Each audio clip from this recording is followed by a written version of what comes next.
Christmas! Ho ho ho! Merry Christmas! Ho ho ho! Merry Christmas! Ho ho ho! Merry Christmas! Ho ho ho! Christmas! Ho ho ho! Merry Christmas! Ho ho ho! Merry Christmas!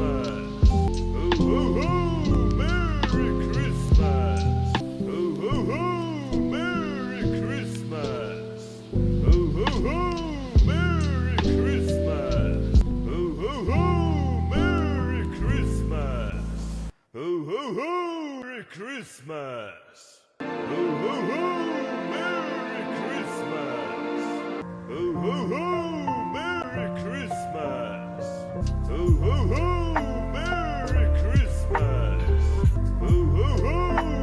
Merry Christmas! Ho ho ho! Merry Christmas! Ho ho ho! Merry Christmas! Ho ho ho! Merry Christmas! Ho ho ho! Merry Christmas!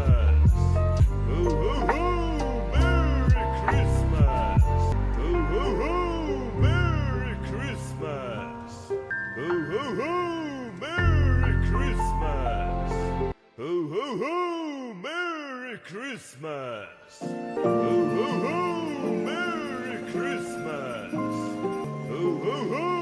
Merry Christmas! Ho ho ho!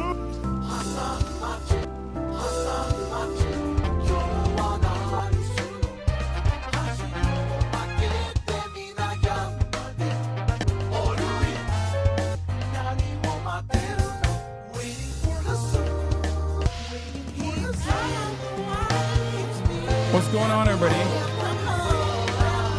I'm Hassan Piker. This is HasanAbi broadcast coming to you live from sunny California, Los Angeles, California. Oh my God, I'm all over the place. I'm live on a live, and I hope all the boys, girls, and MBs are having a fantastic one because today's a beautiful day. Today's a wonderful day. You already know it's Christmas time, dude. Look at the fucking decorations, dude. Look at the decadent decorations. It's crazy. It's deco up in this bitch. We're live, and I hope all the boys, girls, and MBs are having a fantastic one. Not dressed up like Santa. I'm disappointed. Okay, don't be ridiculous. It's December 8th, okay?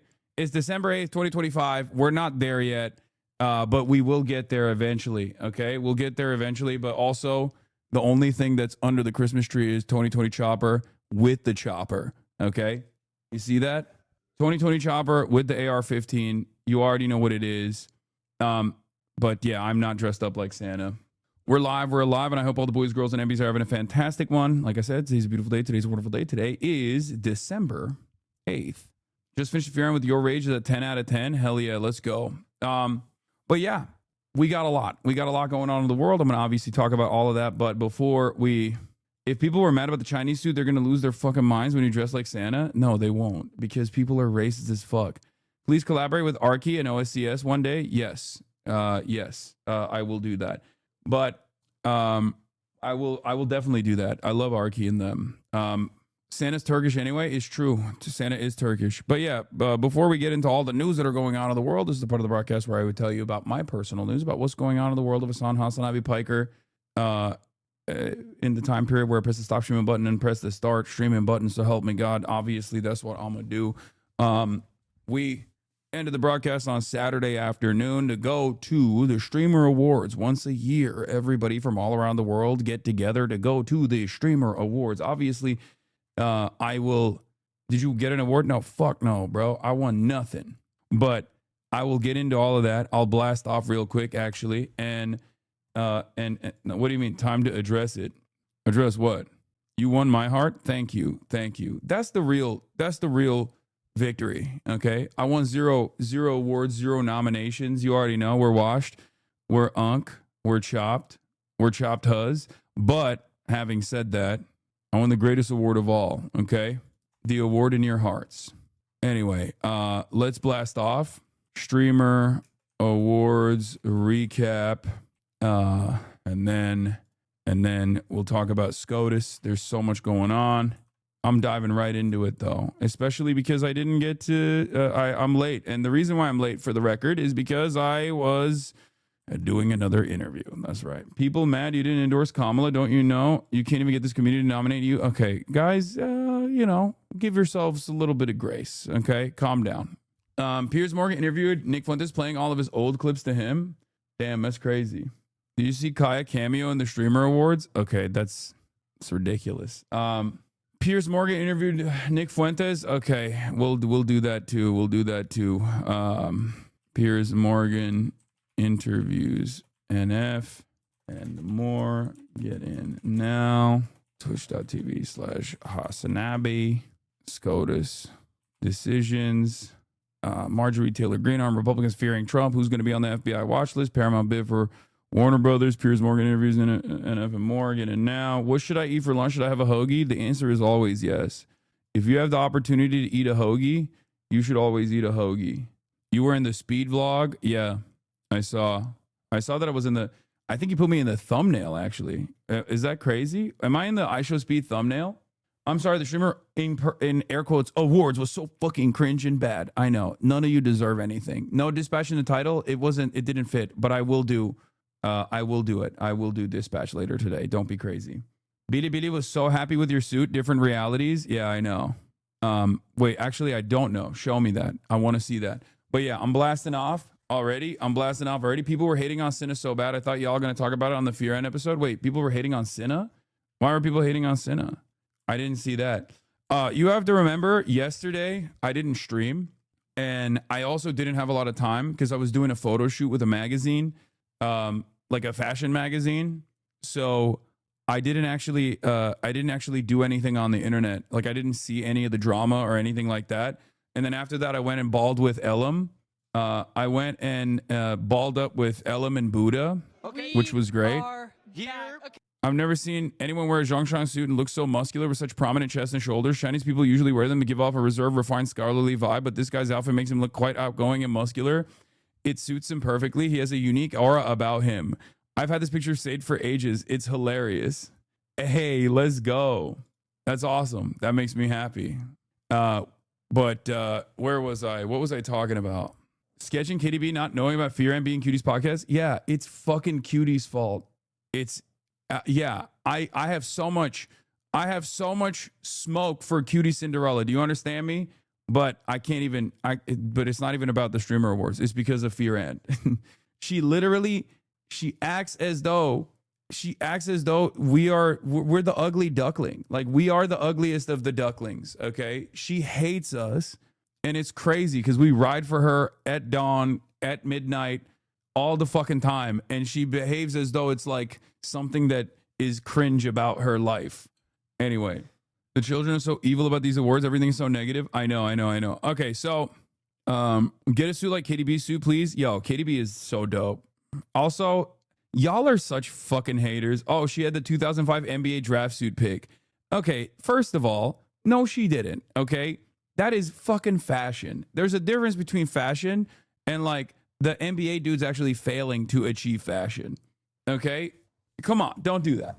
She was popping off, dude. The Rage episode was so fucking funny. Oh yeah, that was awesome. But anyway, let's get into it. Streamer awards. Okay? Streamer awards.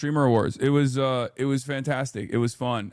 It was fun for me, at least. It was seemingly not so fun for a lot of people watching. A lot of people were very mad. A lot of people were very upset, which is not surprising. I think that ultimately it comes from what the streamer space's culture has revolved around for like the past year or so, where I think a lot of people basically see it as like the enjoyment that people get out of this kind of stuff is just by shitting on it, and just like doing drama. Parasocial drama. So it's very strange because like in the room, everyone is very stoked, but on the outside, there's like literally people that are like watching from afar, content creators that are watching from afar and going, yes, these guys all fucking suck. Right. And it's this strange thing because like audiences also want that. Like they respond to it as well. Audiences kind of want that as well, or they want that drama as well, which is really fucking lame. Wow, a show focusing on the streamers mainly and not the parasocial relationships / audiences have with streamers. Exactly. But I watched it with Hoscord. It was miserable at times. Okay, all I'm going to say is this. My mom comes up to me last night and goes, what was that award show? I was like, you watched it? She's like, yes, I watched it. It was so boring. I was like, why? She went, you were not featured in it at all. I was like, Mom, it's not my award show. Like, what do you mean?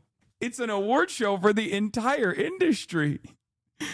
She was upset with how little I was featured in the Streamer Awards. So for her, this was boring. She was like, "What? I don't understand. You're supposed to be all over this thing. You're supposed to be all up and down the Streamer Awards. I don't get it. You're a streamer. You do it all the time." But yeah, I didn't even realize. I didn't even realize that she was watching. Your clip with Fan got 9 million views. Oh yeah, no, I know. It's yeah. That was pretty dope. I'll be honest. I mean, that was the only time that the fan stuff didn't fall completely flat because I tried to just like play off of it. Yeah, I feel bad. It's not an easy job, man. It's not. Everyone joked about the remote. Dude, no, honestly, people in the room were actually not fucking with the remote jokes at all. And it made me realize that like a lot of people on the internet, they love that shit. But a lot of people in the space were like, ugh. But I mean, I don't really give a shit. I obviously played it off well, but can we show the Kai and Tylo clip? It was something. Yeah, we're going to talk about that in a second. Dog, you sound diabolical in your response. It seems like a lot of people enjoyed it. So, example of an average streamer. Is that a vibration remote in your pocket, or are you just excited to be here? Bro, like, I'll put it on you later. oh. Is that a threat or like a? I just got full body chills. What was that? Could you explain your inspiration for your outfit tonight? It looks familiar God, for some reason to me. Why over there. Why would it be familiar to you? I don't understand. I mean, I got it in China, but yeah. Maybe because I'm Chinese. Maybe that's why. It just looks familiar. That fell flat, but at least the first one wasn't, you know. But yeah, Pro, you totally just meant all the nonsense haters. How funny you were about it. Major props to you. Yeah, but I mean, it seems like people actually fucking liked it. So always rough when you rip a joke and hear the audience groan. I know.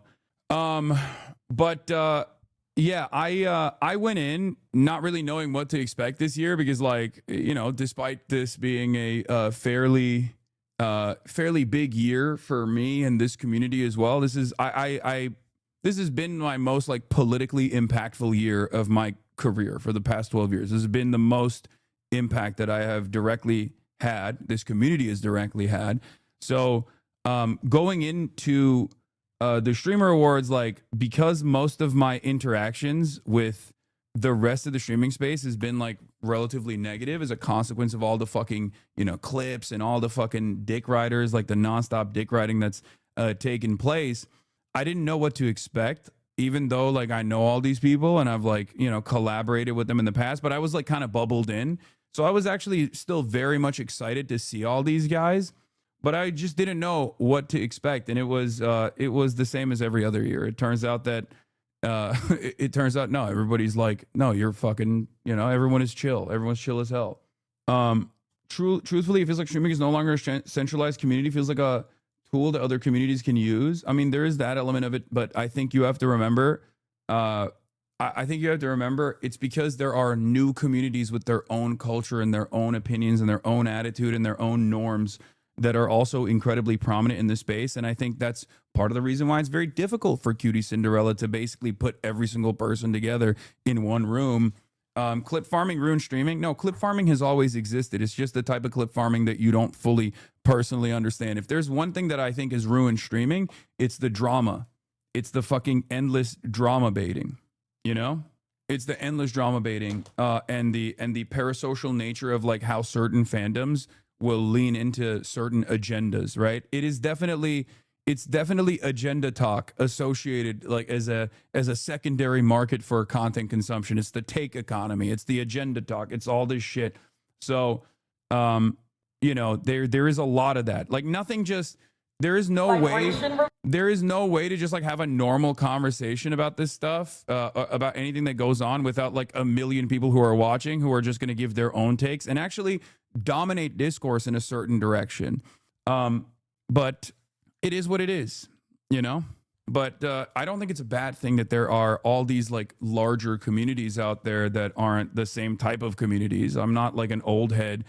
I'm not going to, yeah. And I talked to Rage about this specifically on the Fear and podcast. If you guys watch it, you'll see, because that was awesome. We did Your Rage. Shouts out to Your Rage for coming on the Fear and podcast. He was a last second guest. I never really thought that he'd be down to do it, but it was awesome that he was able to do it, and I owe him big time for that as well.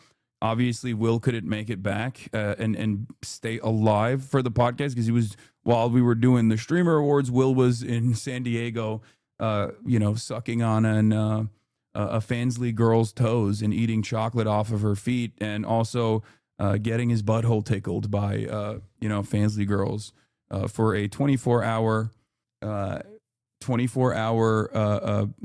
beatdown brutalization session for Wubby's channel. You guys don't know what happened? Yeah, Will was not at the Streamer Awards because he and Wubby did a Japanese style 24-hour TV show. And we have talked about it quite a bit. As a matter of fact. I'm going to be honest. It sounds like you might be a little bit jealous that Will's getting to do those things. No, I'm jealous that I wasn't doing those things to Will. You didn't understand where the jealousy is coming from. But yeah, this is... I love you. I love the helper. What's, Oh, I see. am I eating the... Oh, you guys thought I was joking when I said Will was busy eating chocolate off the feet of Fansley models. You thought none of those words are in the Quran. None of those words are in the Bible. Obviously, he must be joking. That's so funny. What is that, like an inside joke? No, he literally was doing that shit. While we were at the fucking Streamer Awards, this is what my man was doing. This was his punishment, by the way. This was his punishment. Did they wash their feet first? Well, what is this and how can I also do it? How much do I have to pay? Okay, C-Mac, you fucking animal. He just...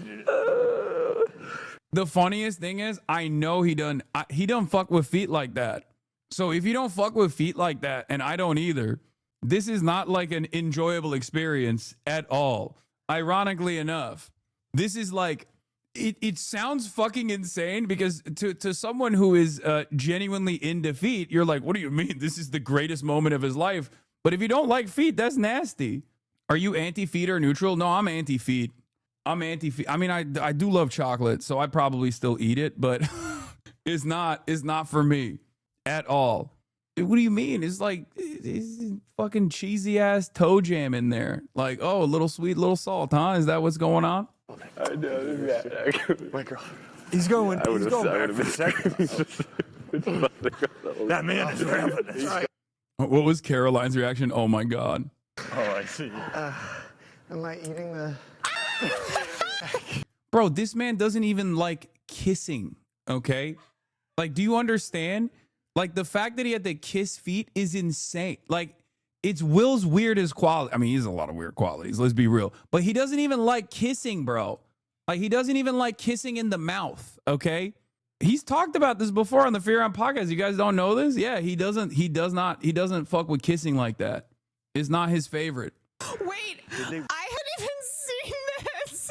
Hold a second. Okay, this is my first time seeing. If anybody has seen this, this is my first time seeing. I literally tuned in at this moment, was like, what is happening? Wash their feet first? Running! Look at his face. Look at his face before getting into it. Look at it. Oh, no. Running!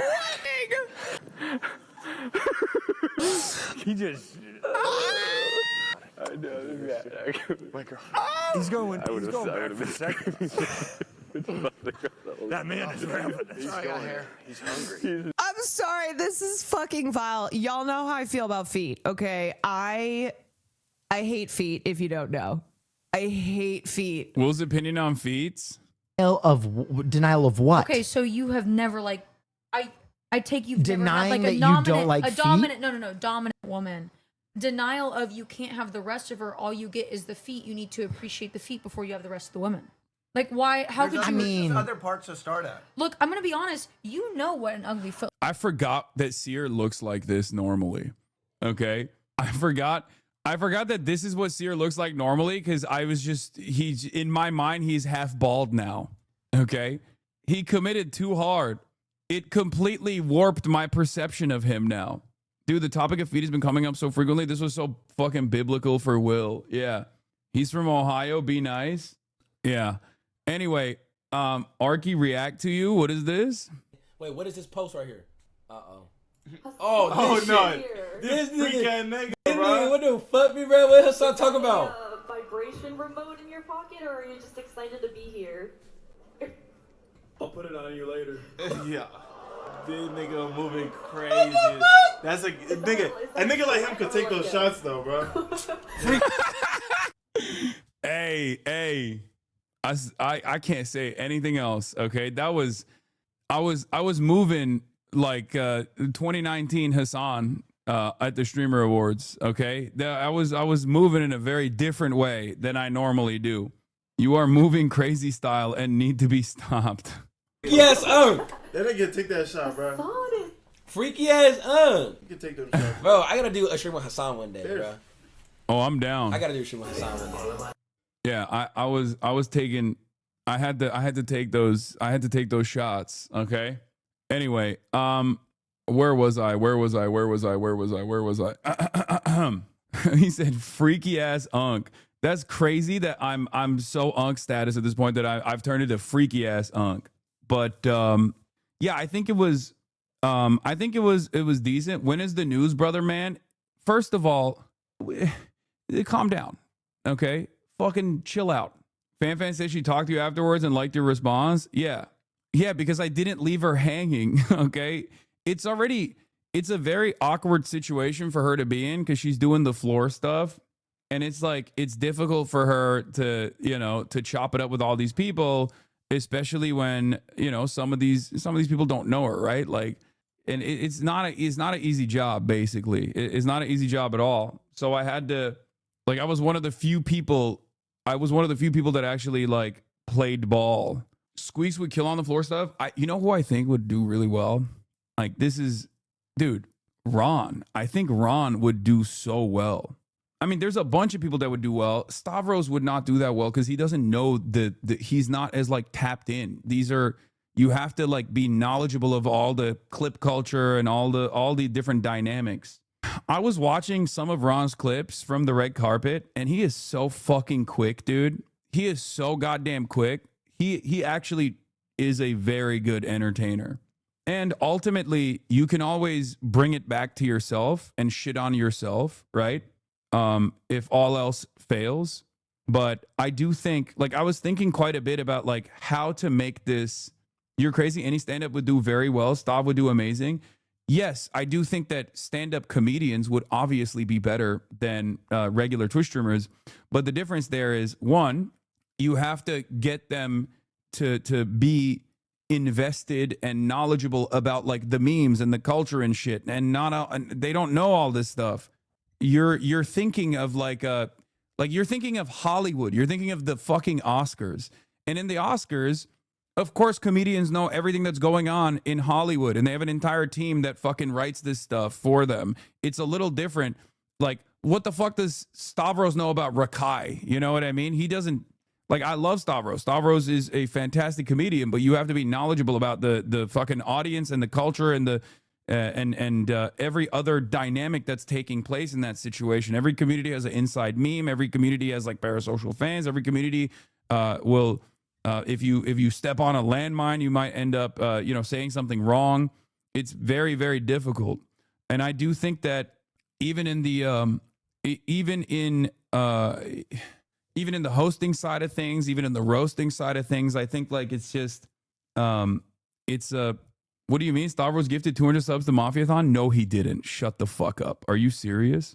I will cook him till the end of time if what you're saying is true. You just made that up, right? Ain't no fucking clip it. Ain't no fucking way he's given more money to. Oh, you made it up. God damn it. Okay, well, I didn't believe you anyway because you're a liar. God damn it. I got so excited. I got so excited for a moment because I was like, I got so fucking excited because I was like, oh, that's the silver bullet. I will shit on him. I will shit on him to the end of time. He'd be like, oh, you dress up like you want to be young. I'd be like, oh, remember when you gave 200 gifted subs to Kai Cenat's Mafia-thon? Oh, that'd be so funny. Bro, you got one guide? Yeah, you can't say one guide when the one guy is my mod, okay? I'm sorry. I trust black people, okay? Some of you maybe need to let go of your racist opinions, okay? Yeah, I went there. Yeah, some of you not woke enough, okay? I got one modded. That's what happened. He's black, by the way. That's what I'm talking about. Before people get on me about that shit. Even though now trust is huge for us. That's why Hasan got my Cash App on speed dial. Okay, he's gonna turn around and be like, I'm white, actually. I don't know what the fuck he's talking about. Anyway, where was I? Hold on, let me put this in here. But yeah, it's a really difficult endeavor in general if we're gonna be serious about the streamer wars shit. It's so difficult to get all these fucking people in one room. Big egos, all this stuff. There's also the people that are not in that room that are, they got their opinions outside of the club, and there's also like a lot of discourse that takes place, right? There's a lot of content that comes out of it. Like there's an entire secondary market of content, and sometimes context and what is this? Is that part of this? Admonishing you for getting too heated about shit and then you getting upset when they meme it? Wait, what do you mean? I don't know. But my point is it's a difficult job. It's a difficult job to it's cold brew concentrate, chatters. That's why I'm putting water in it. I have to fucking do alchemy. I have to make potions. This is my potion. Bro, you are mixing a potion of wakefulness. Exactly. Talk about why production was so off. I don't know. Why the production had so many issues. I didn't even get to talk to Cutie off camera about that at all. But the way she described it is basically it's like riding a bike, but you learn how to ride a bike only once a year, and there's no other way to do it. But there were a lot of moments. There were a lot of moments as a new crew. And there were some very obvious issues, like with lighting, for example. You couldn't see anybody's reactions half the time. People weren't sitting in their chairs, and then sometimes production would like show the wrong person. Like initially, it happened with Deshay and Plaqueboy Max. Like it said Plaqueboy Max underneath, but then there was like Deshay instead of Plaqueboy Max. That's who they showed. So there was a lot of those issues, right? No, they didn't do it on purpose. No. Same with Reggie and Tylil. Oh God, really? That I didn't even notice that. Yeah, let me tell you something. I kind of understand why, if you are watching from the outside and not aware of all of the numerous points of failure in a situation like this, and then you see a bunch of black content creators get mixed up as one another, and then the Kai Cenat Diddy joke and the Rakai stealing joke, and all of the stuff that is combined, it kind of looks a little sus. It doesn't look the best. Okay, so from the outside looking in, if you're like oblivious, if you don't know, or not oblivious necessarily, but if you're like, like there's an explanation for basically everything. Some of them are people thinking that they can do inside jokes on the outside and it falling flat. And then some of them are defended. No, it's not. There's nothing to defend. It's just like here, the example I will use for you is the Rakai joke, right? You just need to have this is the reason why you need to have a diverse writers room. Okay, that's it. This is the whole point. This is part of the reason why I say fucking diversity is a good thing in situations like this, because you know a black comedy writer in that room is going to be like, yeah, maybe we shouldn't have Cutie Cinderella saying that, because like I get the context of the joke that she's making, but it's just not going to be read well by everybody else on the outside. That's it. You know what I mean? Because Cutie, when she made the joke about Rakai stealing, she didn't say it because, you know, Rakai is black. It's because Rakai had recently gotten banned for, I guess, stealing something. I don't know. I don't know what the fucking, I don't know. I'm not super tapped in to what's going on. But even when you hear it, if you are even in that room and you're like oblivious to all the things that are going on, you're like, wait, what? Like, what was that? That sounded a little bit off, you know? And he was pretending and got banned. Yeah, so I think Rakai had done a prank or something, and he like stole from Walmart or something. I don't fucking know. And that's why he got banned, because he did it on stream, and he wasn't pretending law. Okay, see, I don't know what the fuck happened. Okay, I don't know. All I know is he stole from somewhere or someone, and he got banned for it. He bought flowers to a lady as a gift. There are clips. He never paid clicks. That's where the stealing jokes are coming from. In any case, that was the context, right? That was the context of the what's the best thing that you've stolen, or what's the coolest thing you've ever stolen. But of course, from the outside, especially when paired up with all these other mishaps, you know, people were going to feel some type of way about it, right? What were your thoughts in the moment? I was just trying to down as many jokes, as many drinks as possible. That was my thought. I sent you some reactions on TikTok. Obviously not a joke to be made. No, the thing is, like, comedy I talk about this all the time, okay? Comedy is a difficult endeavor. It's an art for a reason. And the problem is, if you fail in delivering a joke, especially one that might come across as racially insensitive, you have to be really good on the delivery side. But if you deliver a joke that's like that has the capacity to come across as racially insensitive, and you fall flat, it's gonna be devastating, because everyone that's watching that is going to tie that back to, like, especially if they don't know your background, or if they don't know the context or whatever, they're gonna be like, what the fuck are you saying? You're being racist. Right. And that's what it is, because in its most simplest, purest form, comedy is kind of about getting away with it, like being able to get away with saying something because you've expertly structured it in a way where as many people as possible are going to receive that and go, that's funny. I see exactly what you're saying. Either I'm getting old, but it felt like the show were more towards FaZe Clan and AMP fans because it's good for views, but it failed hard. Just my opinion about the show. No, that's the reason why you feel that way is partially because, like, yes, you're the old guard. You're an old head on Twitch. And these are new communities that are, very large and very dominant, have their own kind of, have their own inside memes, have their own parasocial fans and all this stuff. And the way to merge that, I think you need to have someone from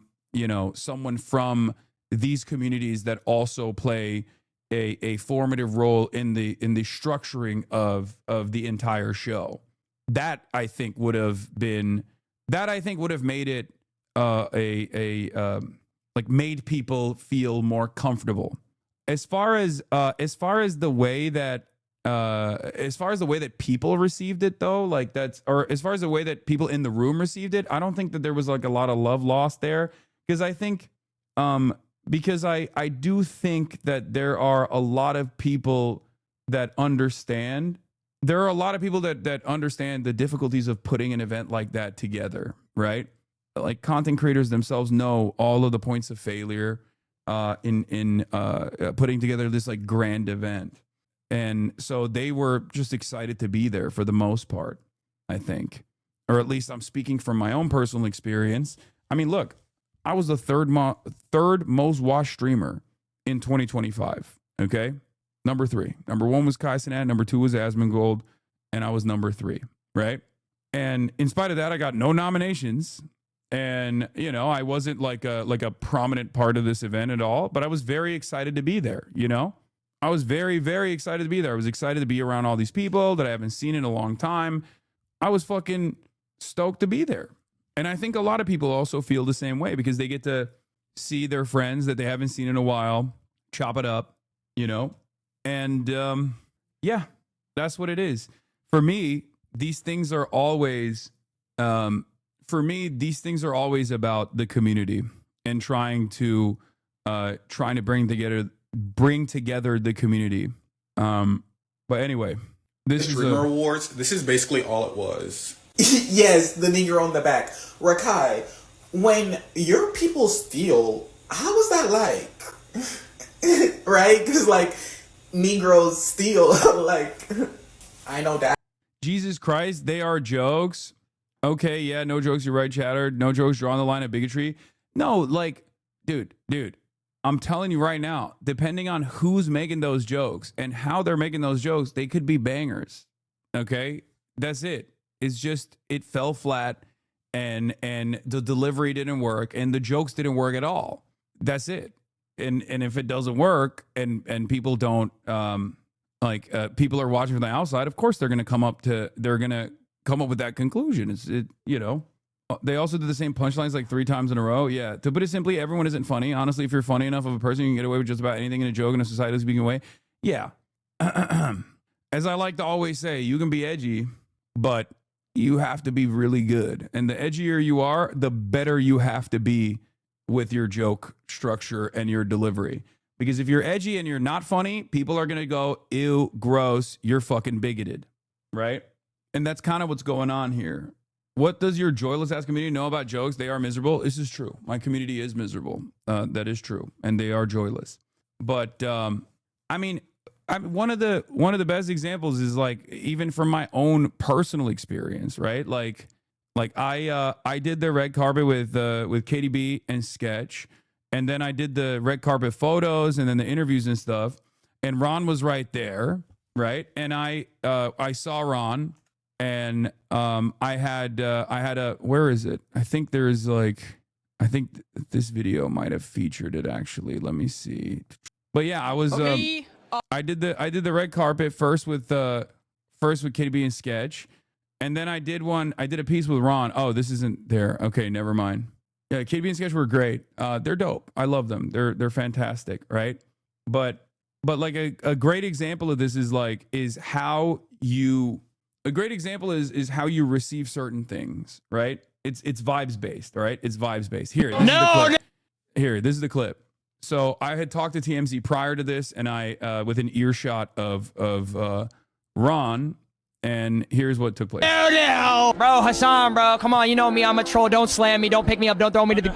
No, they were saying, what do you want to leave behind in 2025? I said, I don't want to say this in too close proximity to Ron, but nuisance streaming and clip baiting. You know, right? Not me, right? I mean, you do it in a more like PG-13 kind of way. In a friendly troll way, Hasan, bro. You know me, bro, we went to parties together, you know what I'm saying? We've been to places.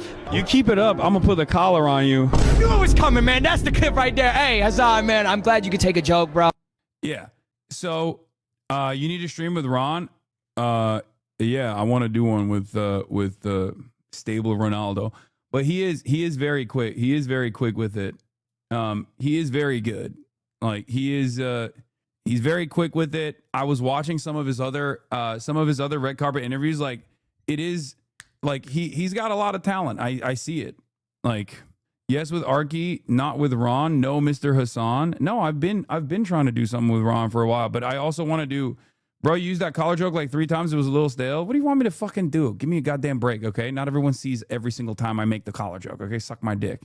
Everyone's a fucking critic, okay? Everyone's a critic. The reason why I'm using that as an example is because the reason why I'm using that as an example is because look, not gonna lie, bro, Hasan kind of cool, and people got mad just because he's a leftist, okay? That's the difference between like, that's it.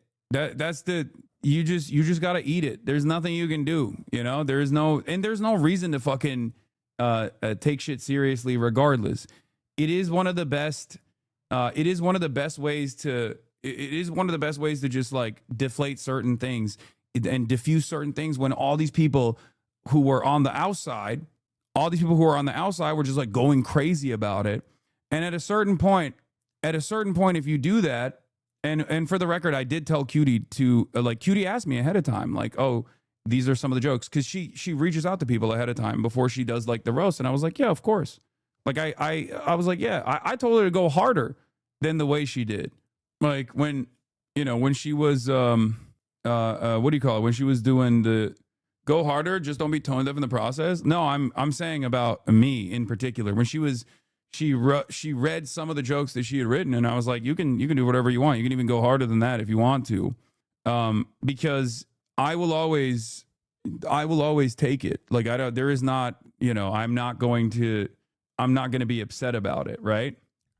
Contrary to what people might think on the internet about how upset I am all the time about this sort of thing. The chat during it, someone called you Mal Piker. That's funny. Her Dan Clancy joke was peak. Yeah, that was a bit much, maybe. Oh no. I agree with Myth on this. You can wimp out on edgy. If you're going edgy, go all in. Still bad hack jokes, but hey. Yeah. Damn, HasanAbi, you are a one-man crisis management? What do you mean? I do want the nuance of streaming stuff to stop. Why did Kai look upset then if he was already asked about the joke? I don't know if he was asked about the joke. I don't know if he was asked about if everyone was asked about every single joke. I'm talking specifically about Cutie's roasts, right? But part of the problem also was that like on the production side, I think when like Cutie was making a joke about someone, the production wouldn't always show them, right? The production wouldn't always show their reaction. So if you don't know that like the person that's like on the receiving end of the joke is actually laughing with you, then all of a sudden it people can just like run along with whatever narratives. But like obviously the big one was the Diddy thing, right? What? Wait, are we doing this again? Didn't she call you stupid at the last Streamer Awards? Who? Cutie Cinderella? My podcast co-host? I think in many instances like people don't understand that, there are conversations that are taking place behind the scenes. Like we're trying to entertain you guys, it's banter. It's called banter. You don't have to like take it more seriously. But anyway, this was the moment that was like the one that, I mean, this has 1.8 million likes on TikTok. Educational university. So congratulations to you. Oh, and also congrats on your new documentary with 50 Cent. That was you, right? Oof. It's so rough. It's so rough. Bombing is so rough in general. God damn. Did you get to meet I Just Love Puzzles? Yes. This joke made it to the Breakfast Club, by the way. Oh, hell no. Oh, no. So it's just, oh, God, it's so fucking rough. Ay, ay, ay. Streamers are cringe, multimillionaires, zero talent ass motherfuckers. I mean, yeah, we are not in the entertainment sphere in the same way that like comedians are. But the reality is like, this is a difficult environment. Imagine how you would perform in that situation. Streamers are not that different than you in that regard. You know what I mean? It's not like we have exceptional skill. Some are more skilled than others, right? In whatever they choose to do, but it's just oof. So for those of you who don't know, the reason why she made that joke is because like it's an ongoing meme apparently in Kai Cenat's community of like people constantly saying, oh, when you cut your dreads off, like you're gonna look like Diddy, okay? And it was like a Mafia-thon meme or something. But the difference is it's a community meme, it's an insider meme. And if it's someone on the outside making that meme, it's a little different. Because, like, especially if it falls flat. Yeah, Kai Cenat's mom calls him on stream and begs him not to cut his hair so he doesn't look like Diddy. Like, it's like that, right? Kai, I'm crying. Kai, your mother have big long locks and you want to cut your hair and my heart is bleeding and I'm so happy that the guy was speaking up and saying that no, not to cut it. You can't cut it. Mom, you hating. How? Because, like... Mafia, he, you know who he gonna look like if he cut it? I'm not calling no Mama, stop. No, Mama, stop. What? Anyway, the point is, but you have different communities watching. Inside jokes are not necessary. No. That, like, depending on who's delivering that joke, it could be seen as like funnier regardless. I just don't like. But if you're not a part of the in group, or if you're you know, if you're coming in with that right after the Streamer University one, which was actually much funnier, like, I think if she just like left it at Streamers University, it would have been fine. But then she went into the Diddy thing. She didn't word it in the appropriate way. All this stuff. Maybe I'm wrong, but you can't call it an inside joke when it's millions of people watching. There's no difference between a random person in chat making the joke, which is acceptable to them, and a host making it.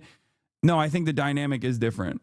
The dynamic is different. If it was like one of Kai's friends making that joke as the floor host, it would have been delivered differently. That's of course, contextually, even if she worded it differently, it could have been better portrayed. It's just basically the absolute worst bombing of the night because of how it was delivered, how it was received, right? And I think like that's the thing. Like I think people just don't understand that. Like it sounds like he doesn't like the joke. Yeah, I don't think Kai appreciates it regardless. Let's see what Breakfast Club said. Oh my God. Oh my God. That's crazy. HasanAbi speaks on mental health and Streamer Wars. Host Diddy joke falls flat. Oh my God. Can you replay the clip? I don't want to replay it. It's so bad, dude. It's so fucking bad. It's not good. He doesn't really look like Diddy though. Yeah, I don't really understand it. I'm gonna be honest. But I also didn't like pay attention to Mafiathon that much because it gets worse. It went full flat, groans from the entire room to the degree that you can hear with the fucking microphone. And then Tylil takes the mic. And then when Tylil takes the mic, it was just nuclear. Okay. It was fucking nuclear. And it's like, it's just, I don't know. Everyone in the room is an entertainer. I don't even know if you can just like save it in that situation. I don't know how you would save it in that situation. But like, I think like Tyler taking the mic and just like hitting back in that regard, I'm sure it won him a lot of favors in the crowd. And also a lot of people appreciated him saying something, but it just like completely fucking, after that, it was over. If you all gonna be on the mic, now turn this mic, now turn this shit on. Turn this shit on. If you all gonna be on the mic making jokes, at least let it be funny. If you all gonna be on the mic making people on TikTok like this reaction. jokes, at least let it be funny. Have a good night. Here. Do you want to do a joke? No. Okay. I only said that because he got his hair cut. Oh. Were people laughing throughout the mic and just didn't pick it up or not? No. This is, oh God. Oh my God. It's just not, I don't even want to see the reactions. I know the reactions. I was there, you know, it was just, why do you guys want to rewatch it? Like I was there and it's fucking like when I watch this clip, it's 59 seconds long. I feel like I have an outer body experience. Like it literally, it's just like, I feel like my soul is like leaving my body every time I fucking watch this. I'm done. Okay. I'm done. I can't watch it. It's so bad. It's so fucking bad. And it was bad when you were in the room. It was out of body, not outer body. Sorry. Anyway, it was terrible. And all things, basically all of the things combined, it's not that bad. You're exaggerating. No, it was that bad. Anyway, maybe next year Cutie doesn't have a floor person. No, you can have a floor person. That's not the problem. Everything is drama now. This isn't even about the awards anymore. It's about the drama you can create around it. I know. That's the lamest part about the culture that we're in, like the streaming culture that we're in general, though, is like the takes that come in the aftermath of all of it, and like how much how much drama can be, how many impressions you can farm off of shit like this. So everyone agreed in the room it was bad right away. Did she not run the jokes by you guys? I don't know. I don't know what her background was or what she did ahead of time or who wrote the jokes. I don't know anything about that. But yeah, I think it's like, what is this? Why is fucking, oh my God, Twitter is busted so bad. It's just not working. Oh my God, Twitter is not working. Lil just doing, yo, Tylil standing for his bro. This what I'm saying. Y'all niggas not real niggas though. Y'all gotta stand for y'all bro. Y'all can say that's corny. But bro, he's standing up for his nigga, like, cause y'all know what happens. Kai take the mic and try to defend himself. take a joke, nigga. Take a joke, nigga. But Ty Lil do it. Ty Lil willing to take that on his shoulder. That's why I respect it. He willing to shoulder that, take that to the chin like, I'll do what I gotta do for my mains. Yo. Damn, what else happened? A lot of shit happened. A lot. Lil just doing it. Standing up against what? A joke? Yeah, I mean, anyway. I mean, this doesn't really feel like creating drama. It's more so that these jokes sound blatantly racist and have no context, so people are understandably upset. Yeah, exactly. It was painful watching as a viewer, already knowing the no context clips are about to roll in. I know. Yeah, it's just, it is what it is, you know? God, you have so many rad lib whites in your community. What do you mean? What the fuck does that have to do with anything? All right, let's see what the Breakfast Club had to say. During the time that, you know, the awards go on, you know, the host of the awards, any awards, they do jokes and all the things. So the host tried to get off a joke about Kai Cenat and brought in Diddy. Let's take a listen. Oh God, I'm skipping. Say yes, I want to make it. I can't go through this one more time. Okay, I can't go through the. It's just so cringe. It's just so bad. It's so bad to watch. Don't skip the cringe. Shut the fuck up. I don't know why you guys are so invested in brutalizing yourselves by watching it. I'm skipping it. I can't. Okay, I would still say the races because they weren't meant for fan anyway. Those are inside memes. I had to lock my post about this because idiots don't know, one, I'm black, and two, I know the fucking memes. The jokes weren't for fan to make. I think even fan could have made those jokes if she just like delivered it better. That's all I'm saying. It's just, but it's not gonna work. It didn't work. It fell flat. Like anyone can make any joke. It's just about vibes. Okay. And it's about how you structure it. Like, that's it. But if you just like point to it as an outsider, what do I always explain to people? If you are not tapped in about the comings and goings of a community or a group of people or anything like that, and if you're just simply looking at it from the outside going, isn't that weird? Then it's always going to fall flat. The greatest example I can give you is Dave Chappelle. Dave Chappelle is a brilliant comic. Dave Chappelle is one of the fucking greats. But Dave Chappelle, when it comes down to talking about trans issues, simply does the most hack material. He just goes, aren't they fucking strange? Oh, lol, it's a man wearing a dress. Oh my God, it's a helicopter. I identify as an attack helicopter. Like, that is someone who is otherwise a brilliant fucking comic using hack material, because what he's doing in that situation is not actually developing a deep understanding of this community where you can absolutely make jokes about trans people. There's very funny parts about like the dark and complicated nature of being a trans person in an otherwise transphobic planet, right? But if you're not tapped in, if you're not coming from a place of understanding and you try to make a joke about it and you just look at it from the outside and go, aren't they fucking weird, and point the finger at it, then of course people are gonna be like, that's not that funny. That's just like kind of cringe. And it's the same principle here. Like, if you're just like simply pointing to a community meme, right, and going, oh, you look like Diddy because you got your haircut. Yes, it's gonna fall flat in that situation, and that's exactly what happened because it's low hanging fruit. Okay. Every time you try to explain a joke, half of the chat is just screaming into the void and never understand what you're saying. Yeah, exactly. Anyway. That stable clip you did is also being taken as real proof of Kaya instead of the joke it was a certain group of losers live in an alternative reality. No, I think most normal people don't.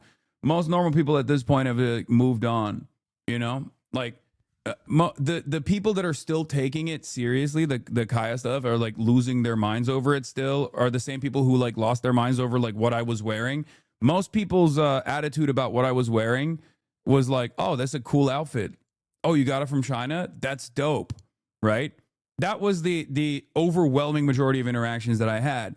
But of course, when people have agendas on the fucking internet, they're like, oh, you want to kill 1 billion people, like blah, blah, blah, all this shit. Like, they're taking it too seriously. You don't have to take it so seriously. Okay? That's it. You can let those guys just lose their fucking minds, you know? Say what you will about Hasan, but he looks like he'd run a very promising regime for 2.5 years before being couped by evil underlings and or CIA. That's a good fucking joke, you know? Anyway, Hasan, you did look sharp as a tag in your suit. Is impressive. Thank you. But you know, if you're having a good time and you're cracking jokes about something, right? And other people are also doing that. The people on the outside that are like, no, this is actually serious, are going to look fucking ridiculous. So let them, you know? Let him look ridiculous. Let him get fucking mad and angry and upset and keep chirping into the fucking void. It's fine. It doesn't have to be. Things can be as serious as you want them to be. Okay, that's it. Did you speak to my stocky guy? Yeah. Every time I do one of these events, I speak to the stock guy about this stuff.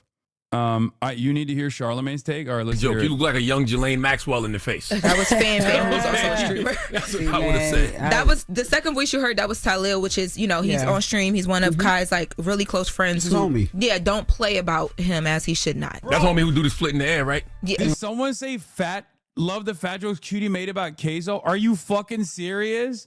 Wait, are we? No. Is Woke 2 doing this? Have you watched Queso?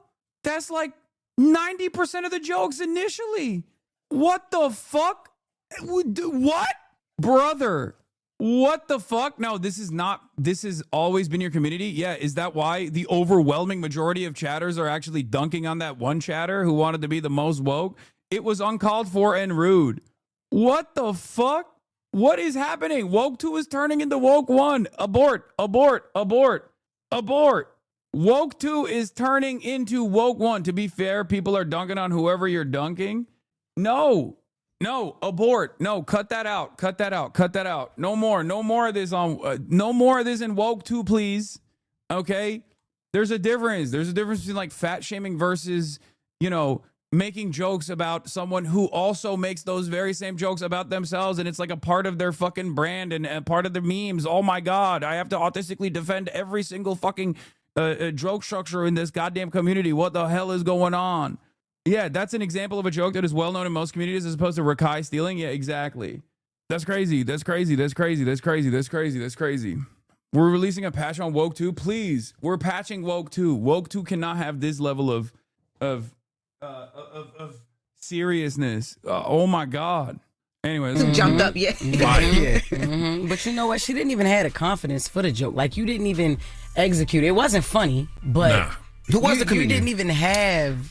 Her name is Fan. She's a streamer. She was about to present an award. She's not a comedian. I don't know if maybe comedy or something she does on her stream. I have no idea to answer that question. Nah. I wonder if somebody wrote that for her, like if that was, how sometimes they maybe read. So. Yeah, you know what I mean? Yeah, maybe I wouldn't, so. That's the one I wouldn't have did. It was corny. It was horrible. It was lame. Yeah. It just was whack. Yeah. Exactly. Like, what are you even trying to say? And then you had to explain it. That's how you know. Bomb. Mm-hmm. You had to almost explain 60 years old. Kai is, 22? Like, I don't even see and a correlation. And they don't even look joke. alike. Exactly. Because they got a haircut. Yeah. Well, now let's move on to the more, it was a happier moment, but Kai got really honest on stage when he accepted an award. And he talks about his mental health recently. Let's take a listen. One thing I wanted to say to you guys tonight is I hope a lot of creators in here.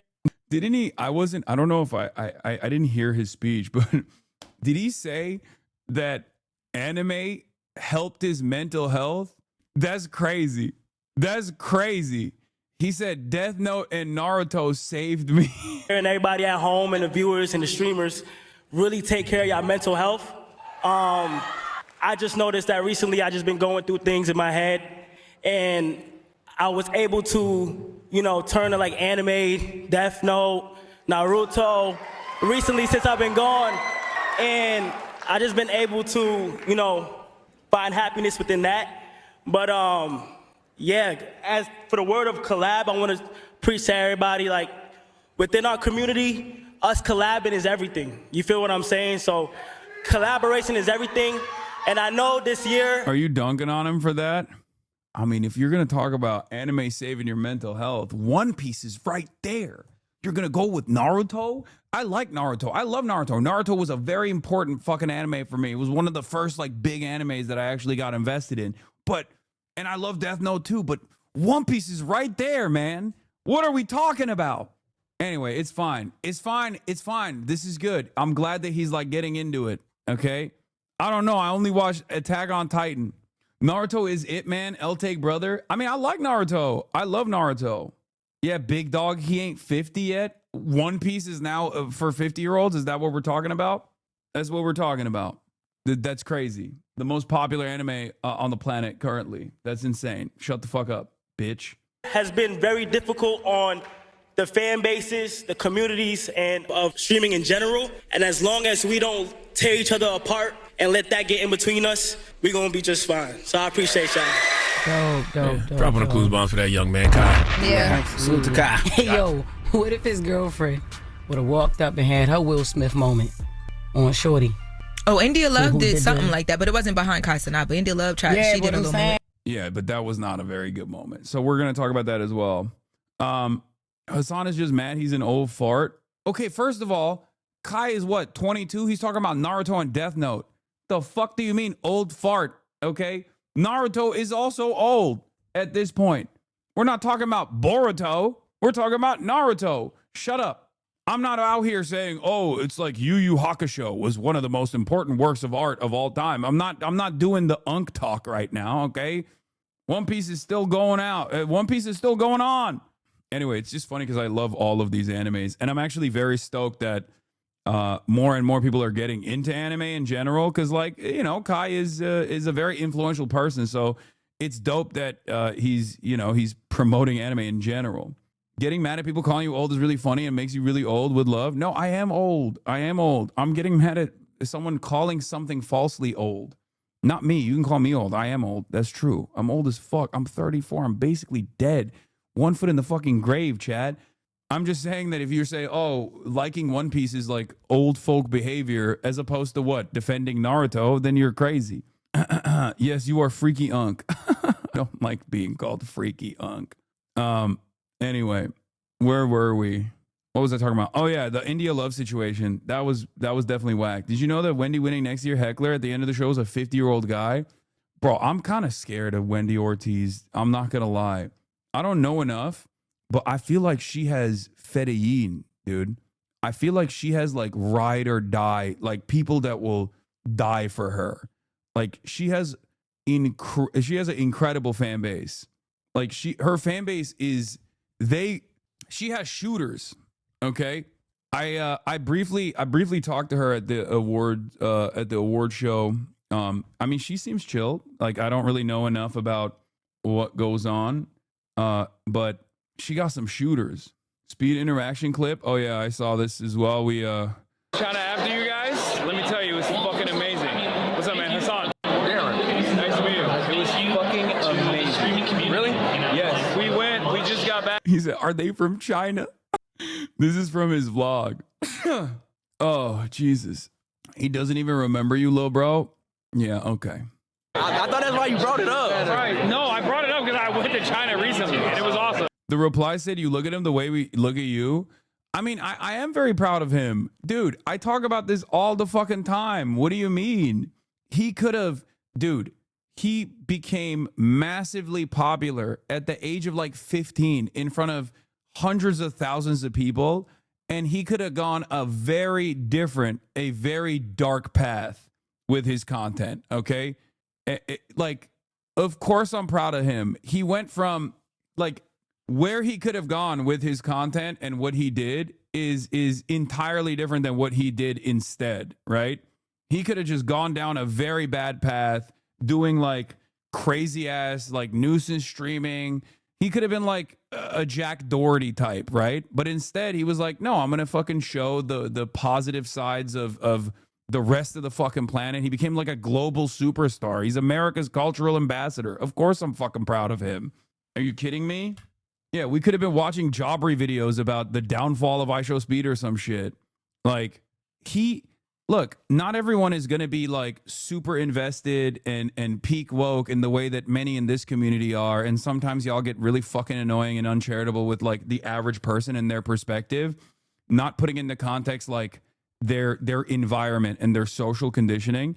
But in spite of all of that, there are two issues that most Americans even, especially, maybe 2 years ago, 3 years ago, would never be on board with, which was free Palestine and being pro-trans. He has both of those locked down. It's difficult for me. It's difficult for me not to shower a person like that with praise. Okay. And on top of that, he's like super chill about China too. That's the One Piece diff. Okay. He is literally real life Luffy. No, the Mount jacket was whack, but you're still gorgeous. Man, you have to literally find something, dude. Take a day off, bitch. You can't even, like, everybody will always be like, you got to get custom tailor suits. I get a custom tailor suit. You still have to find something with it. Be unabashedly enamored by the good you see in other humans is such a good example. Exactly. So, yeah, I'm so glad that he's doing what he's doing in this space, dude. I mean, he just sticks to his own lane. He's very nice, good vibes overall. Like, you know, he's just killing it.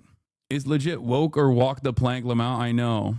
And Face Dap says he's completely unbothered by India Love saying he didn't deserve breakout streamer because he knows he worked hard to earn I it. hear my name and I look up and I'm like, wait a second, that is not Valkyrie.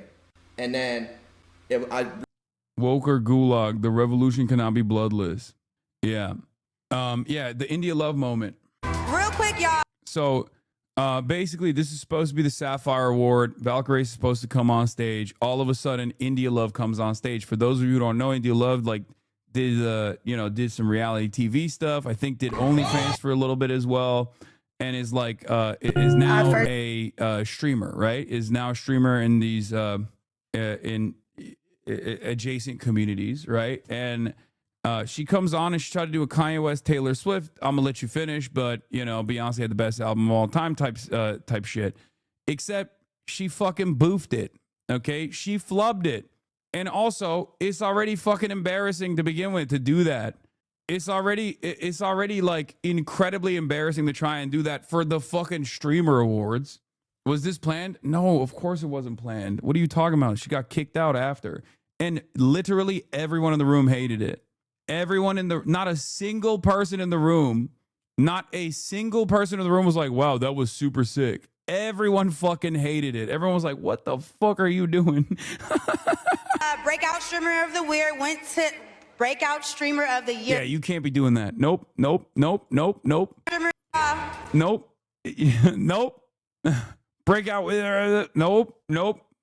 Get out. Nope. Not good. I know breakout streamer of the year went to Adapt. And congratulations, and we respect you for what you did. But Rakai should have won Breakout Streamer of the Year and DDG. I don't care what y'all say. Shout out Rakai and shout out. Literally everyone was booing her. Like everyone in the room in unison was like, boo. Like if they had tomatoes, they'd be tossing it on stage. But yeah, and then she got kicked out. Yeah, security came up and escorted her off the premises. I heard people online saying it was a reaction to the jokes being perceived as racist. No, fuck no. What are you talking about? No, it was not. She was just a fucking clout farming. What? No, not even a little bit. No, there's no way to salvage that. Nobody was on board with that. Okay. Yeah, that had nothing to do with anything. She could have said something about that if that's what she wanted to do, but nope.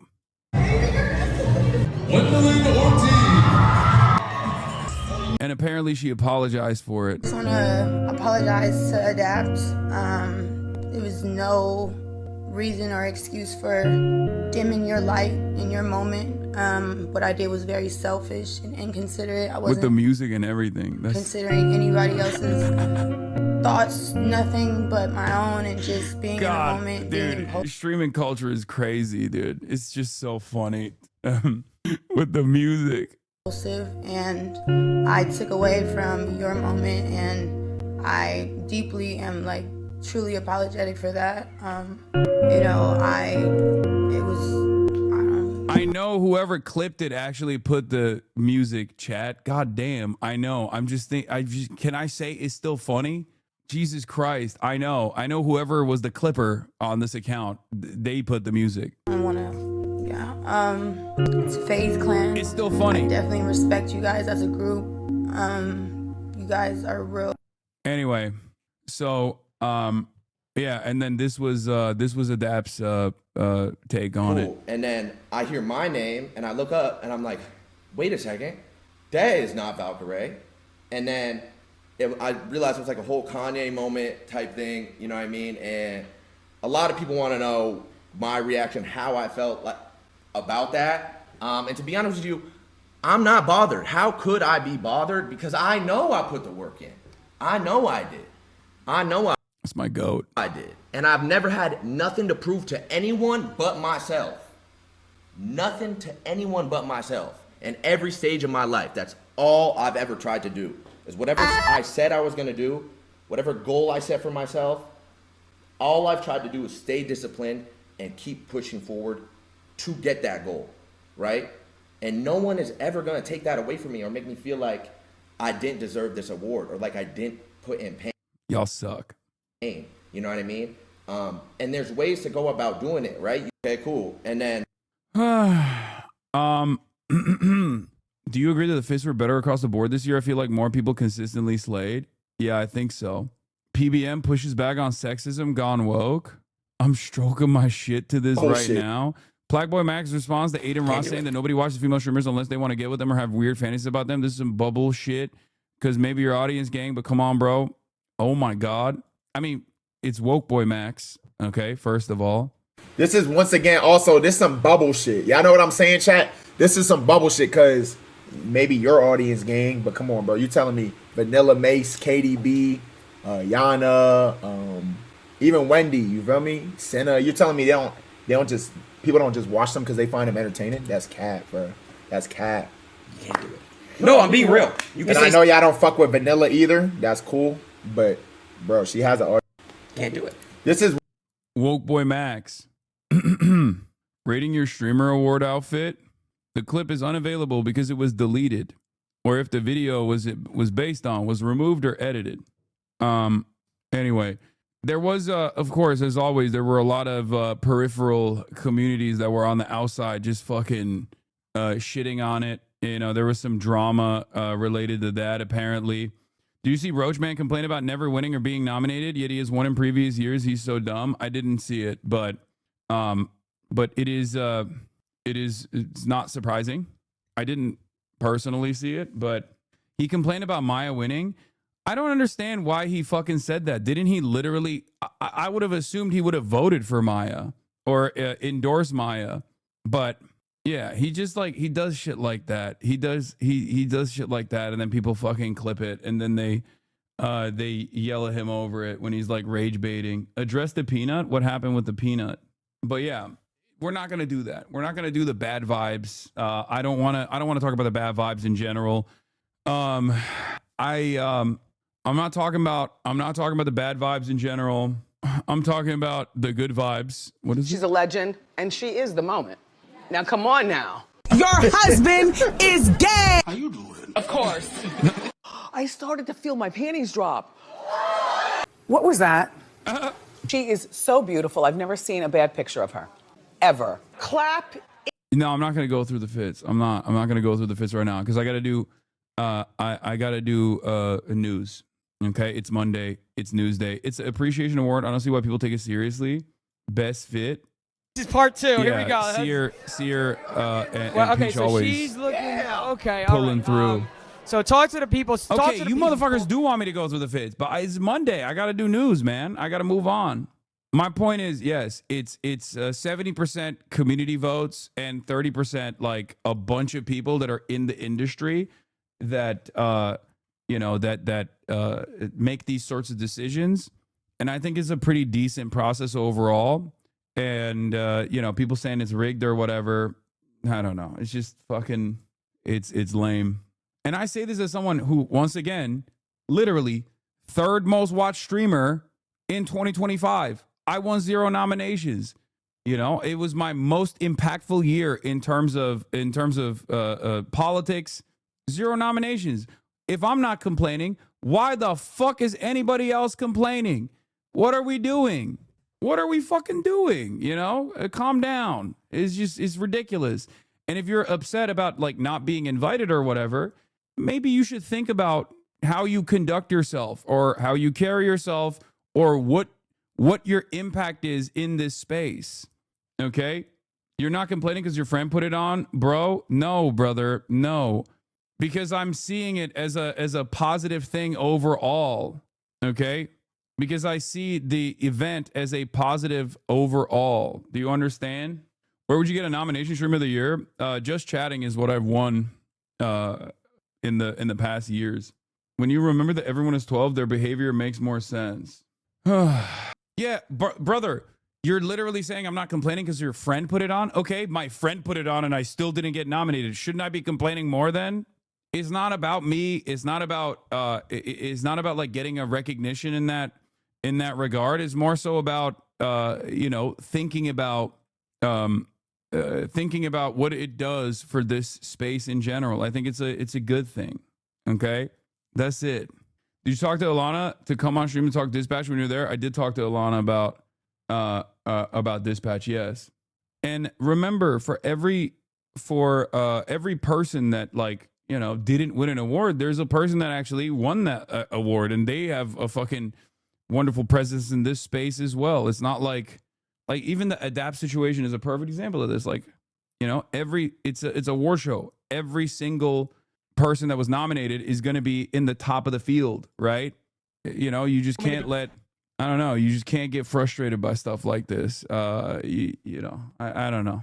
100% rigged. I really don't care about the show, but ain't no way you shouldn't be nominated. I don't give a fuck about your podcast calls. Okay, everybody calm down. It's ridiculous. There's a reason why other people, what is this? When are you going to address QDC? What is your address? What? I just spent the last hour and 42 minutes talking about the streamer awards. What the fuck? What are you talking about? Please, Hasan, you were in the pick and it's so funny. It's so dumb.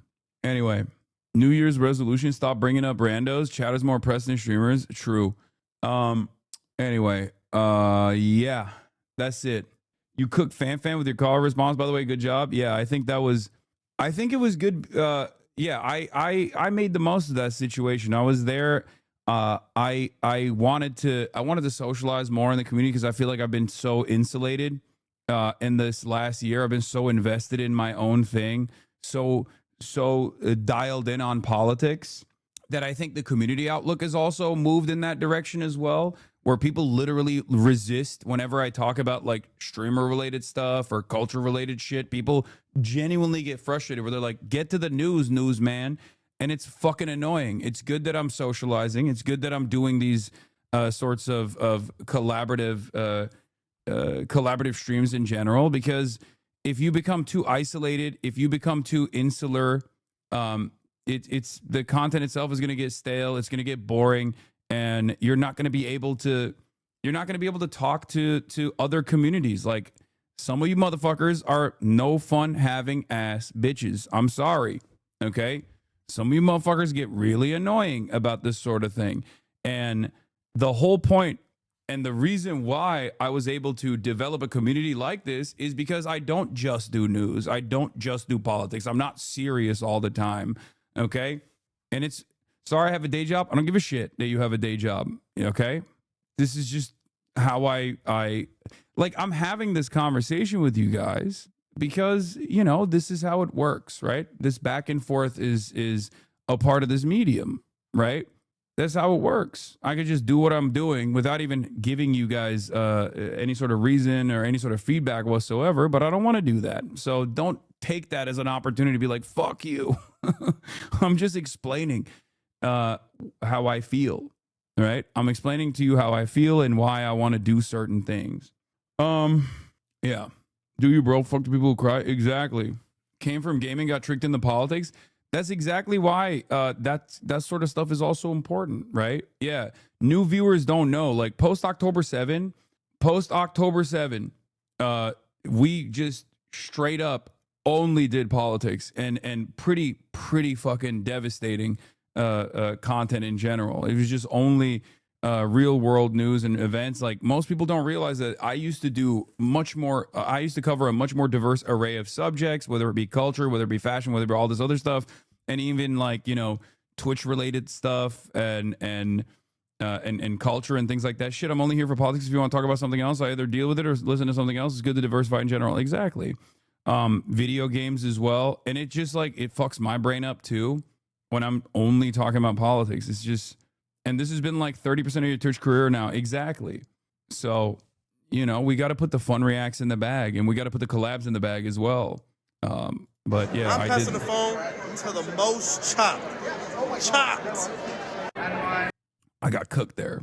MasterChef Era, unironically best. Era, not gonna lie. I get what you're saying, but streamer shit and is not touching grass. What? That's why I love doing the IRL streams as well. Because it you know breaks away. Even if there are less people watching when I do stuff like that, it breaks away from the monotony of just only doing news in general. And I think it brings in a newer audience as well. And we have to do that because at the end of the day, you know, it's not good to be totally fucking cut off from the rest of the space. It's my greatest strength, I would say, is that, you know, I have the capacity to socialize with people, unlike many of my other counterparts in this sphere, in a way that like Asmongold can't, for example. You know, he could do it too. It's just his politics are doo-doo. Not gonna lie, the college jokes are funny and how bad they were, Lamau. Yeah, I mean it's a hack shit, but you can't, you know, I'm saying we got to restore the vibes as well, because this is supposed to be fun too, you know? Be honest, man, the fan response, something you had ready, or was it off the cuff? Because that shit had me howling. No, it was off the cuff. I didn't think that she was going to do that. What is this? Shut the fuck up. He's not good. Asmongold is not good. Worst take ever. No, you misunderstood me.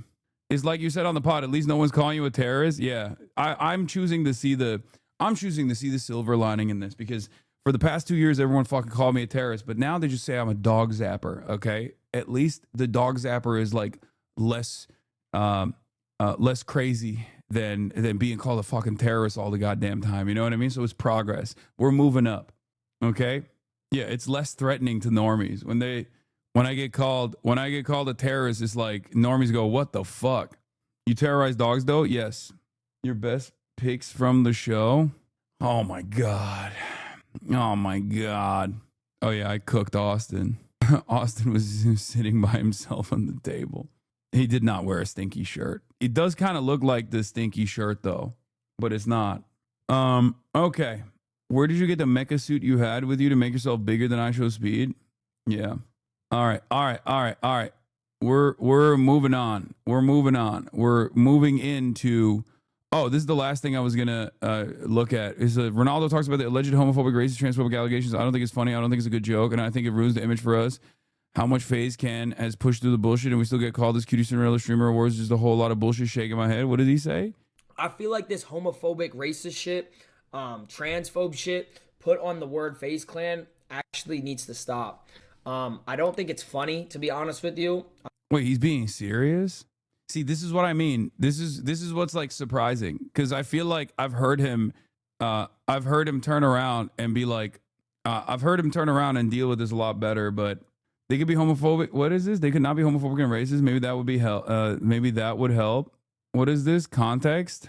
The original post is deleted. I only just found out about the situation now, but I really doubt anyone on FaZe even knows who I am, and it sucks that their first impression of me is someone calling them out on my behalf without my knowledge for something they did not do. The person in the clip who wasn't FaZe probably didn't say not SK, and even if they did, I personally could not care less. I appreciate everyone who goes out. What is this? What happened? Before he named 4 women, someone dropped the trans creator's name. It was not him saying it. Not sure who was speaking into the mic. Oh, it was the production. It's nothing. They cleared it up. Not worth covering. It was like a production hot mic moment or something. Is that what happened? Like in the background? This is another side convo.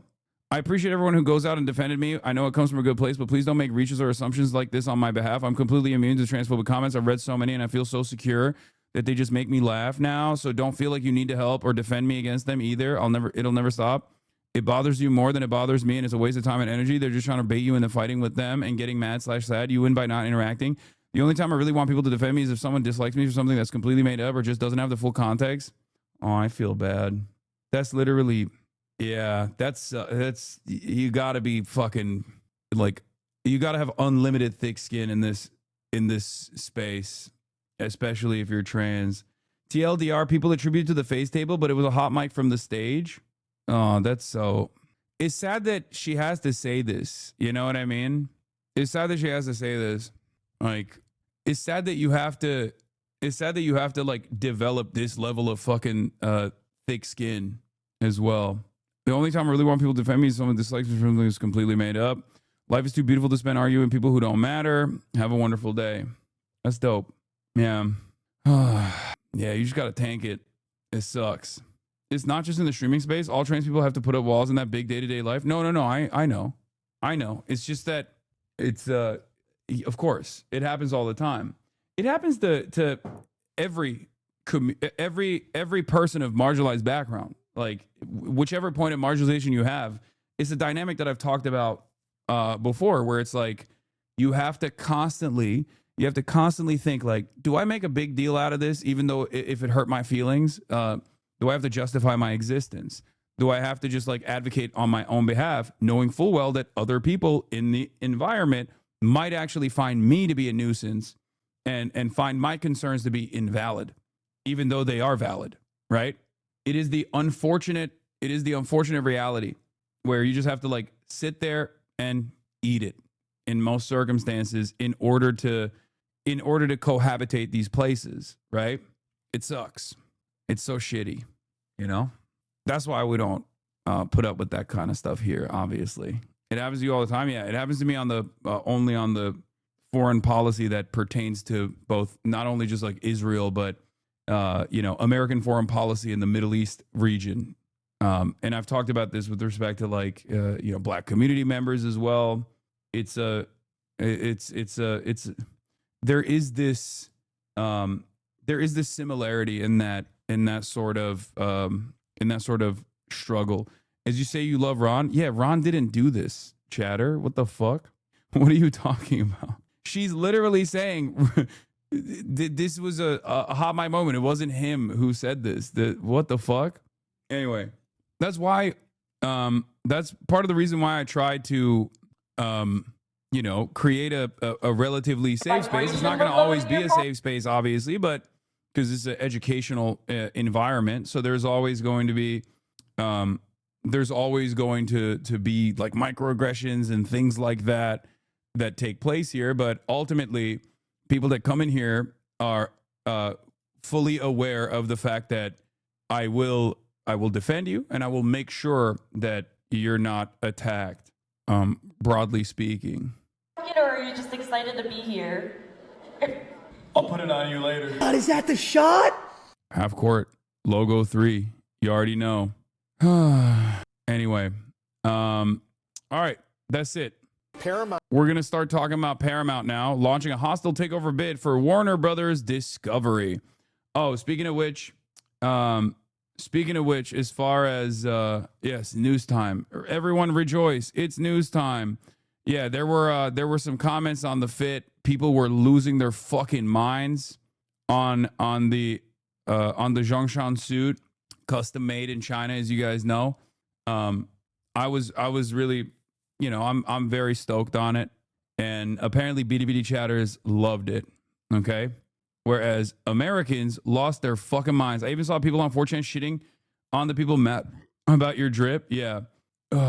What is this? Ethan Klein? I don't care what he said. Come on, dude. Don't fucking link me that shit. Okay. I don't give a shit what he's doing. Let him fucking chirp. Anyway, let's continue. Let's get to the hostile takeover bid for Warner Brothers Discovery. Warner Bros. Discovery. Okay. Has just announced a hostile takeover bid for CNN's parent company, Warner Brothers Discovery. This news coming just days after the company announced a deal with Netflix. CNN chief media analyst Brian Stelter is gathering the details. What is this for our viewers who may not understand exactly what this means? Tell us about it, Brian.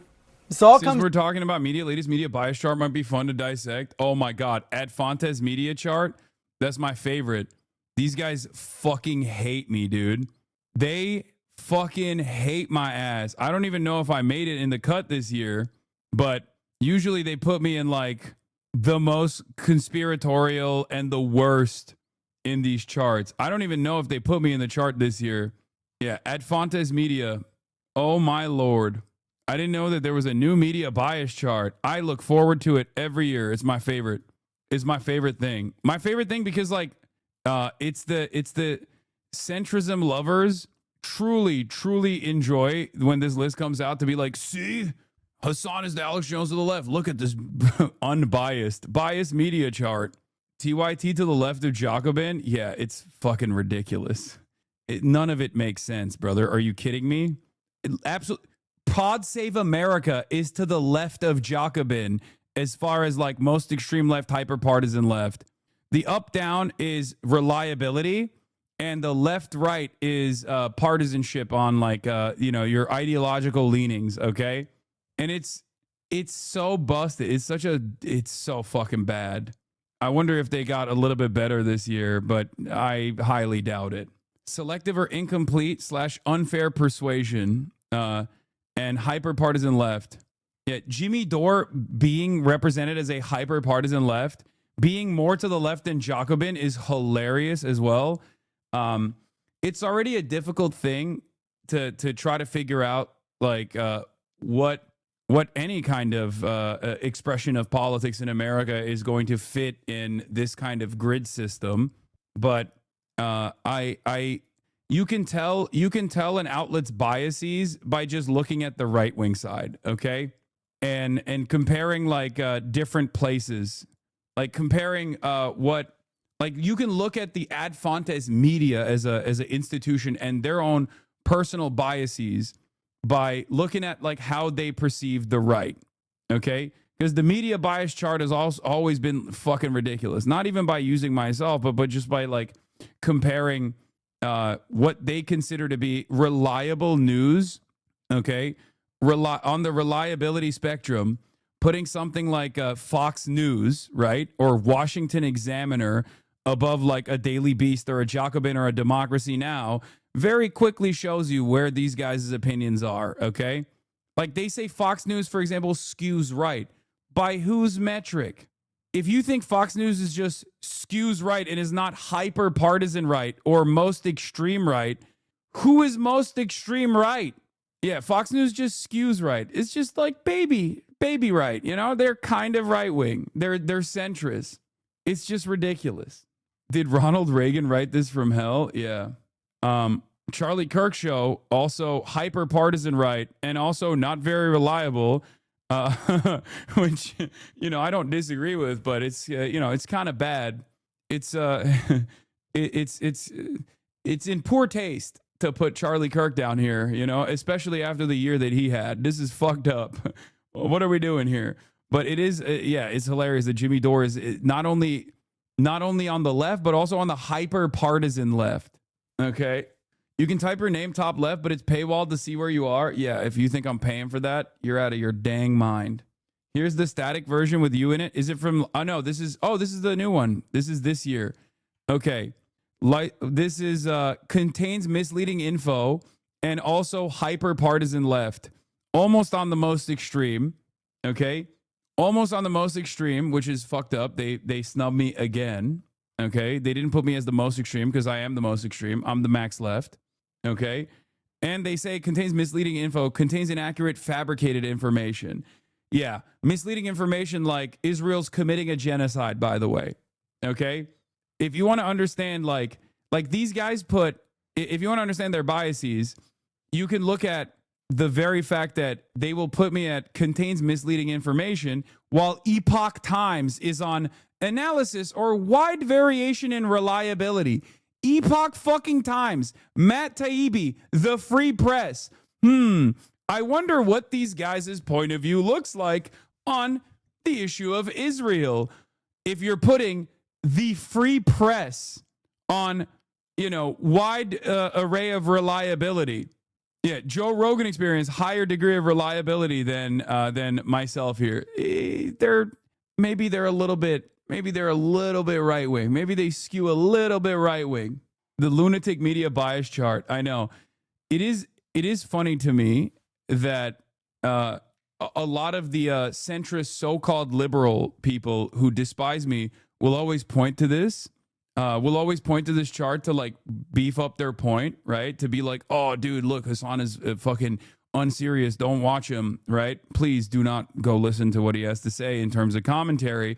Not realizing that like they are unironically writing for a very right-wing media chart, They're just like normalizing and trying to make legitimate a very right-wing media chart in general. If you have Epoch Times here, you're out of your fucking mind. I don't know if they have Zeteo on here. Maybe they don't have Zeteo. Yeah, InfoWars is more reliable than me. I'm here. InfoWars is above me. InfoWars, that got fucking, they got sued for $1 billion.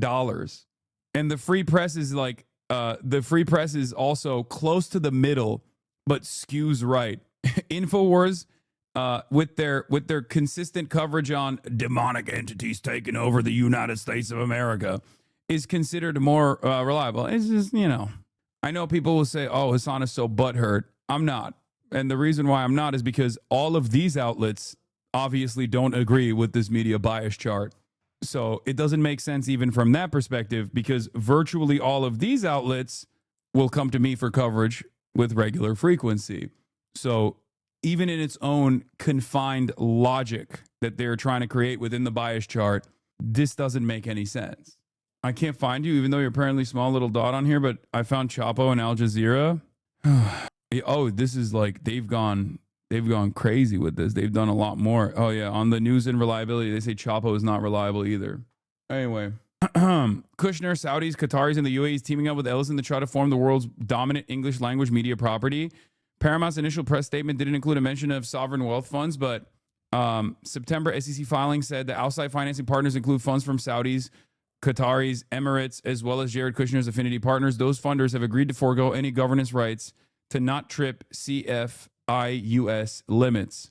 I wonder where Dropsite is on the media reliability. That's another very clear indication of their biases. But regardless, let's get into it. The Ellisons are at it again. Down to how much Warner Bros. Discovery is worth, how much it's valued by shareholders. This time last year, the stock was hovering around $10 a share. It had been beaten down by shareholders for a couple of years, but now WBD is up near $30 a share, and that's how much Paramount is offering for the entire company, including CNN. This is an attempt to go over the top and to defeat Netflix, which has offered to pay $27 and change per share for just Warner Bros. And HBO, for just the movie studio and the streaming service part of the house. Paramount is basically saying that it is making a superior all-cash offer and going directly to shareholders in what's known as a hostile takeover bid, and letting investors decide what to do with the future of the company. Here's Paramount CEO David Ellison speaking about it this morning. We're sitting on Wall Street where cash is still king. We are offering shareholders $17.6 billion more cash than the deal they currently have signed up with Netflix. And we believe when they see what is currently in our offer, that that's what they'll vote for. So it's a corporate tug of war, financial back and forth. This is going to go on for a while. Netflix and WBD have a contract, they have a deal, and they're staying the course moving forward. Now, President Trump is an X factor here. Will he direct the Justice Department to slow down Netflix's pursuit of Warner Brothers? Will he try to tip the scales in some way? Well, notably, last night, Trump was keeping his options open. He expressed some skepticism about Netflix's deal, but he also praised co-CEO Ted Sarandos. Here's what Trump said. Well, that's got to go through a process, and we'll see what happens. Netflix is a great company, and they've done a phenomenal job. Ted is a fantastic man. I have a lot of respect for him, but it's a lot of market share, so we'll have to see what happens. Now, Netflix has been courting President Trump in recent weeks, and so has Paramount CEO David Ellison. A lot of this comes down to the relationships that the president has with these media moguls and what direction these moguls want to take the company. Notably, though, this morning, Trump blasted Paramount and blasted David Ellison in a Truth Social post.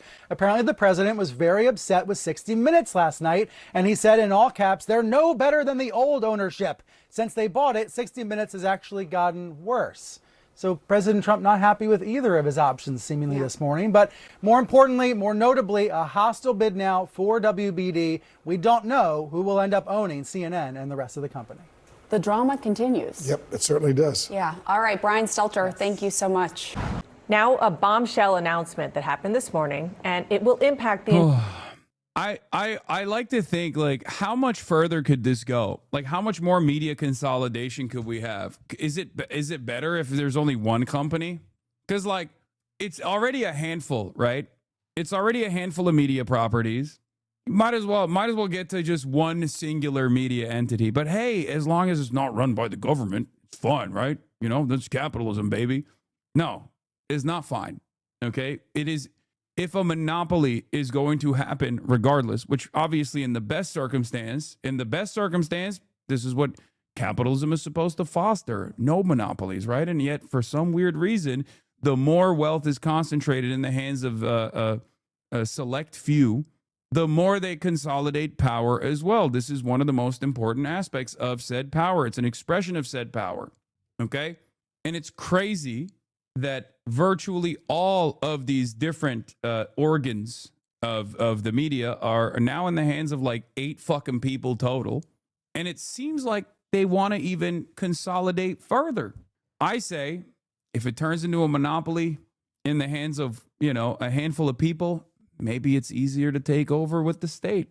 The difference, of course, in this situation is, consolidation is not capitalism. No, it is a natural phenomena. For that reason, of course, capitalism is going to invite this kind of consolidation.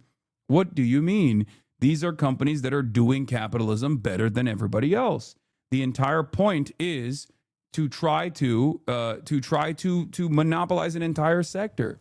There is a reason why the government, in an anti-capitalist initiative, is supposed to engage in some sort of antitrust measure, some sort of regulatory measure to break these fucking major companies, and yet they choose not to do that over and over again because they're completely captive to wealth. Consolidation will kill capitalism faster than socialism. I don't disagree with you. That's why I'm saying, like, how much more of this can we take? Okay. We only had cable TV until a decade ago. It's fine. No. Because once again, yeah, sure, we have social media and whatnot, but the less diversity that exists in the hands of a select few, the easier it is to control all flows of information, especially when the guy we're talking about that wants to fucking make this merger happen, not only just bought CBS, wants CNN, and on top of that, owns TikTok. So it's these fucking dudes that literally own the social media platforms as well. And if you think that they're not actively looking for new ways to try and foment pro-Israel sentiment, for example, this is just one example, right? One example of many others that you can talk about, or make people feel better about this kind of concentration of wealth that exists, make people feel better, or try to get them to hyper focus on other things. You know, create discontent or take advantage of that discontent and then reshift people's priorities back to like marginalized communities and whatnot. If you don't think that this kind of concentration of wealth and power is not going to make that easier, you're not paying attention. Sarcasm is dead. It doesn't matter. It's going to happen anyway, is what I mean. Okay. Entire media and entertainment industry. Paramount launched a hostile takeover bid for all of Warner Brothers Discovery after an $82 billion deal with Netflix was announced on Friday. When you put number 1 and number 3 together, you are handing Netflix unprecedented market power, which is anti-competitive in every single measure. That's so funny that he's saying that. Yeah. He's doing this for competition, actually. And for the record, I think the Ellisons are buying CNN no matter what happens. Okay, the bid for Warner Brothers Discovery is actually about CNN. And no, CNN is not broke as fuck. You're wrong. You're wrong. You don't know. You're absolutely wrong about that. CNN is insanely profitable on its own. Still to this day, CNN is insanely profitable. Okay. A lot of these companies, no, I'm not incorrect. CNN actually generates a fuck ton of profits. It's unimaginable to think. I get it, especially if you are on the internet. You're like, what the fuck? CNN is profitable? Yes. Billions of dollars in profit that they fucking bring in every year. The reason why you don't think it's profitable is because of the fake accounting that takes place. So they take the profits that CNN is generating and they basically divvy it out. Okay, not only is it unimaginably profitable, but also on top of that, they continue to make these insane. They continue to make these insane moves to like do partnerships like Kalshi and shit. Okay, chatters don't know CNN has been making billions from. No, okay, it was a funny joke, but the reason why CNN is a very profitable entity is because of its ad space. Okay. They are profitable because of their fucking ad space. That's it. Hi, TV guy here. CNN makes more money than TBS and TNT combined, and that's their 2 flagships. Yes. If they commit fully to making CNN super right wing, won't they lose most of their profits from their current audience?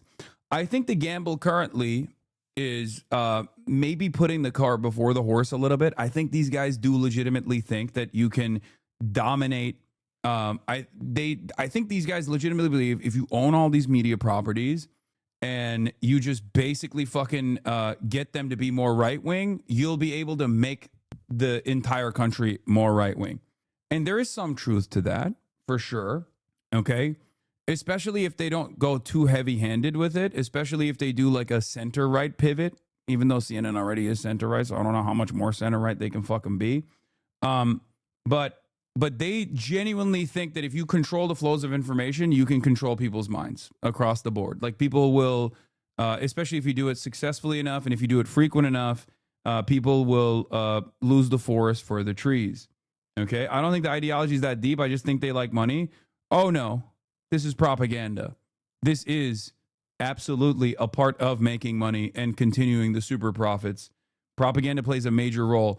That's the reason why average chatters and regular folk don't understand the importance of what I do, for example. But you know who does understand that? The motherfucking billionaires that literally give unlimited funds to right-wing YouTube channels, okay? They understand that. Why are they making that investment? Do you think they're getting a return on that investment? Fuck no.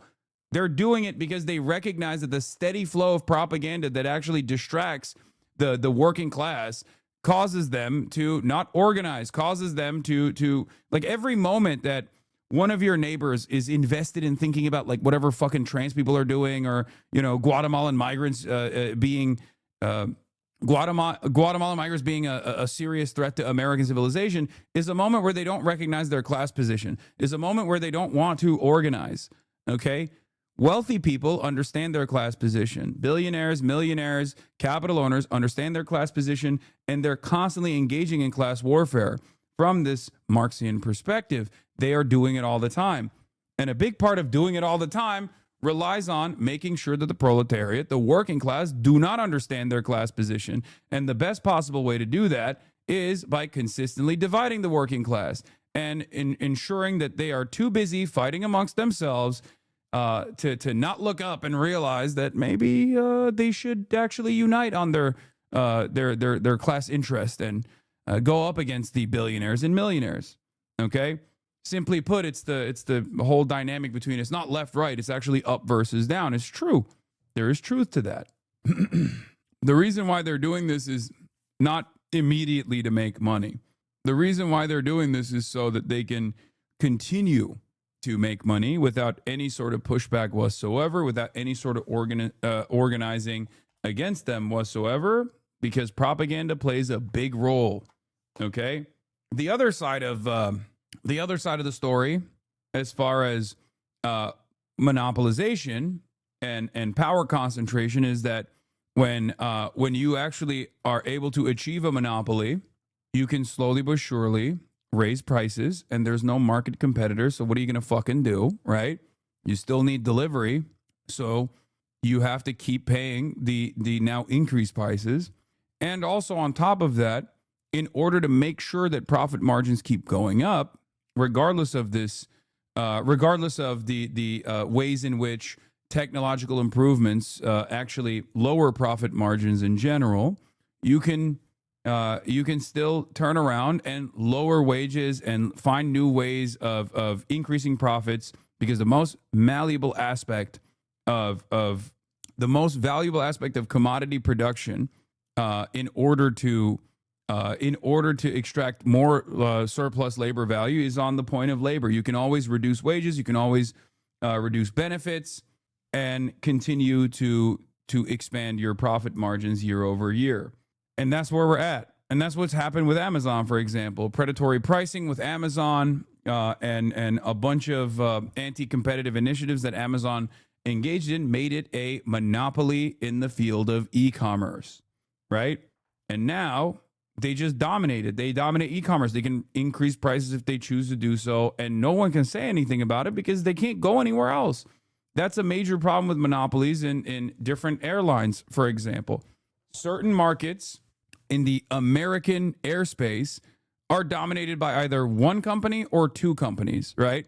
And if you have to fly to, I don't know, Clearwater, Florida or something, you just have to take that fucking airline.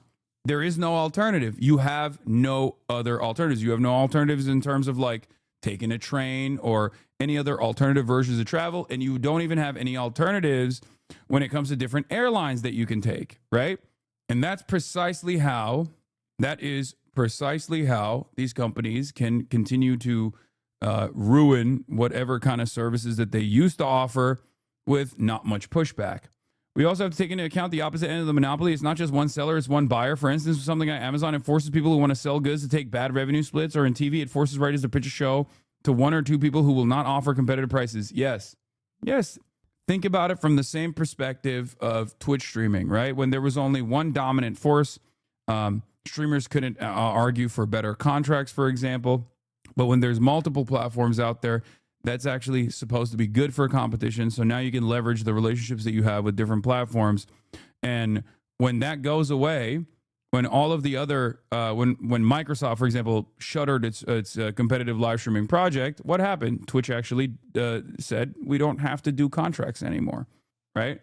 Yeah, when Mixer went away, when it was not competitive, and the market consolidated even further, Twitch realized they don't actually have to offer big contracts to these top content creators in general. I'm not saying this from the perspective of like, oh, woe is me. Oh, big Twitch streamers deserve more money or some shit. I'm just giving you an example that you might be, aware of, right?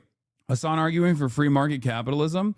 No, as a matter of fact, if you were to understand the point I'm making, I'm saying that free market capitalism in the way that we understand it immediately create these monopolies. Because every single company obviously wants to pay the least amount of wages that they can possibly get away with and extract the most amount of profits. Okay? And the best possible way to do that is by consolidating power in the hands of few. Mergers and acquisitions, horizontal and vertical integration. So you basically control every part of the productive process. And this is before we even talk about like natural monopolies with major barriers of entry, because that's a whole different side of the story as well. But every single company wants to do that, right? Every single company wants to become a monopoly because competition reduces profits. And as long as there is an oligopoly, as is the case in many of these sectors now, virtually all of them, for example, with years and years of deregulation, years and years of the government basically stepping out of the way of companies, merging with one another, doing horizontal and vertical integration. You have arrived at a situation where, 6 companies basically own everything, every aspect, every commodity that you consume comes from like basically a handful of companies. And when there's only 6 companies, it's much easier to engage in the act of price fixing. But price fixing is illegal. So what do these companies do? Well, they do the legal thing, which is called price leadership. Price leadership is much simpler if you have 2 companies or 3 companies or 4 companies, right? Where one company decides, hey, we're going to actually charge you for your luggage. Then the other companies go, ooh, that's a good idea. We should also do the same, okay? Price leadership is much more legal than price fixing, even though from the perspective of the consumer, it's literally the fucking same. And technically, it does operate almost in the exact same way. If there were 1,000 companies in that same sector, it'd be much more difficult to consolidate prices, okay? Because, some companies would figure out more efficient ways of production, or some companies would figure out, some companies could technically figure out something innovative, and then they could just basically explode like a bomb on the fucking marketplace and force other companies to also engage in innovation. That's how competition is supposed to work, but it doesn't work that way because all capitalist corporations at the end of the day want to become a monopoly or take advantage of cartels, right? And it's really interesting because it is worse than a state capitalist enterprise. This is worse than a state-run monopoly, okay? Because at least in theory, A state-run monopoly is still accountable to social welfare because the government is supposed to ensure not only a level of efficiency if it is a state-run monopoly, but also on top of that, it's supposed to care, in theory, because of the democratic process, it's supposed to care about the welfare of its citizens, right? Private enterprise doesn't work that way. Private enterprise, not just in theory, but in practice, has never cared about the social welfare of people. It cares about one thing and one thing only: increasing profits. Okay? That's how you arrive at this situation. It's not an accident that America has become less and less innovative over the years, especially, I would say, even though technology does seem to exponentially grow, and therefore we're still reaping the bountiful technological innovations as a consequence of that exponential growth. The only innovation you see from these companies is like newer methods of basically farming whatever meager wages you get year over year, because that's what they care about at the end of the day. Innovating new ways of seeking out profit. Anyway, let's get back to show business, baby. Here is David Ellison talking about how his bid to purchase Warner Brothers is actually for competition. Every single metric you can measure. And we think that is bad. Again, it's bad for the consumer. It's bad for the creative community. This deal, if it is allowed to move forward, will actually be the death of the theatrical movie business in Hollywood. We're sitting here today trying to save it. And I should note, Warner Brothers Discovery is CNN's parent company. Joining me now is Bill Cohan, founding partner of Puck and veteran business writer. Thank you so much for being here, Bill. So you just heard David Ellison. I'm sure you watched the entire interview this morning. What he's saying is that they're going directly to the shareholders of Warner Brothers Discovery. Walk us through first how that works. Well, they tried to reach a deal with the Warner Brothers Discovery board late last week. And as you were saying, Dana, that was not successful because the Warner Brothers board decided on Netflix. And the Ellisons, who control Paramount, Skydance, believe that their offer was superior to the Netflix offer. And they feel like they got short shrift. And so their choice was at that point to either, pack up their bags and go home, or to do what they're doing, which is to, quote unquote, bring their offer directly to Warner Brothers Discovery shareholders, which is Wall Street argo for going hostile. Mm-hmm. And we haven't seen anything quite like this in maybe 25 years on Wall Street, not since Pfizer tried to jump a deal that Warner Lambert had struck with American Home Products. So this is kind of big news.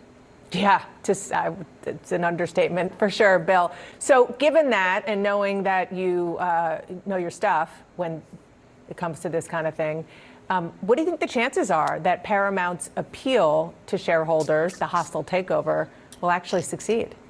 She's shedding so much. Right. So that'll be up to the Warner Brothers Discovery shareholders, of course. I mean, $30 a share in cash is what Paramount Skydance is offering versus $27.75 a share in cash and Netflix stock, plus, Dana, the value of the what will possibly be spun off, a business that includes CNN, which some Wall Street analysts value at $5 a share and others at $1 a share. So it might just come down to, believe it or not, the value of the linear TV assets of which CNN will be spun off into, and what that value is. That might be what what shareholders have to decide here. It's ironic, given. You never blasted off? No, I did. I just did it really early, so you probably didn't see it. Yeah, this is a good point. Lena Khan at the FTC was screaming about price hikes during the Activision deal for all the gamers in the chat. Okay, you guys know this already. Microsoft swore it wouldn't happen, but now Game Pass is literally 2 times the price. It went from $15 to $30. Everyone said this would happen. Everyone who's knowledgeable said this would happen. Okay? There is no reason to ever trust a mega corporation. A mega corporation is always going to be first and foremost invested in making profits. But the big corporations said they wouldn't do it. How are the gamers supposed to know? I think Warner Brothers will be different. Just one more merger. Guys, just one more merger, okay? I promise you.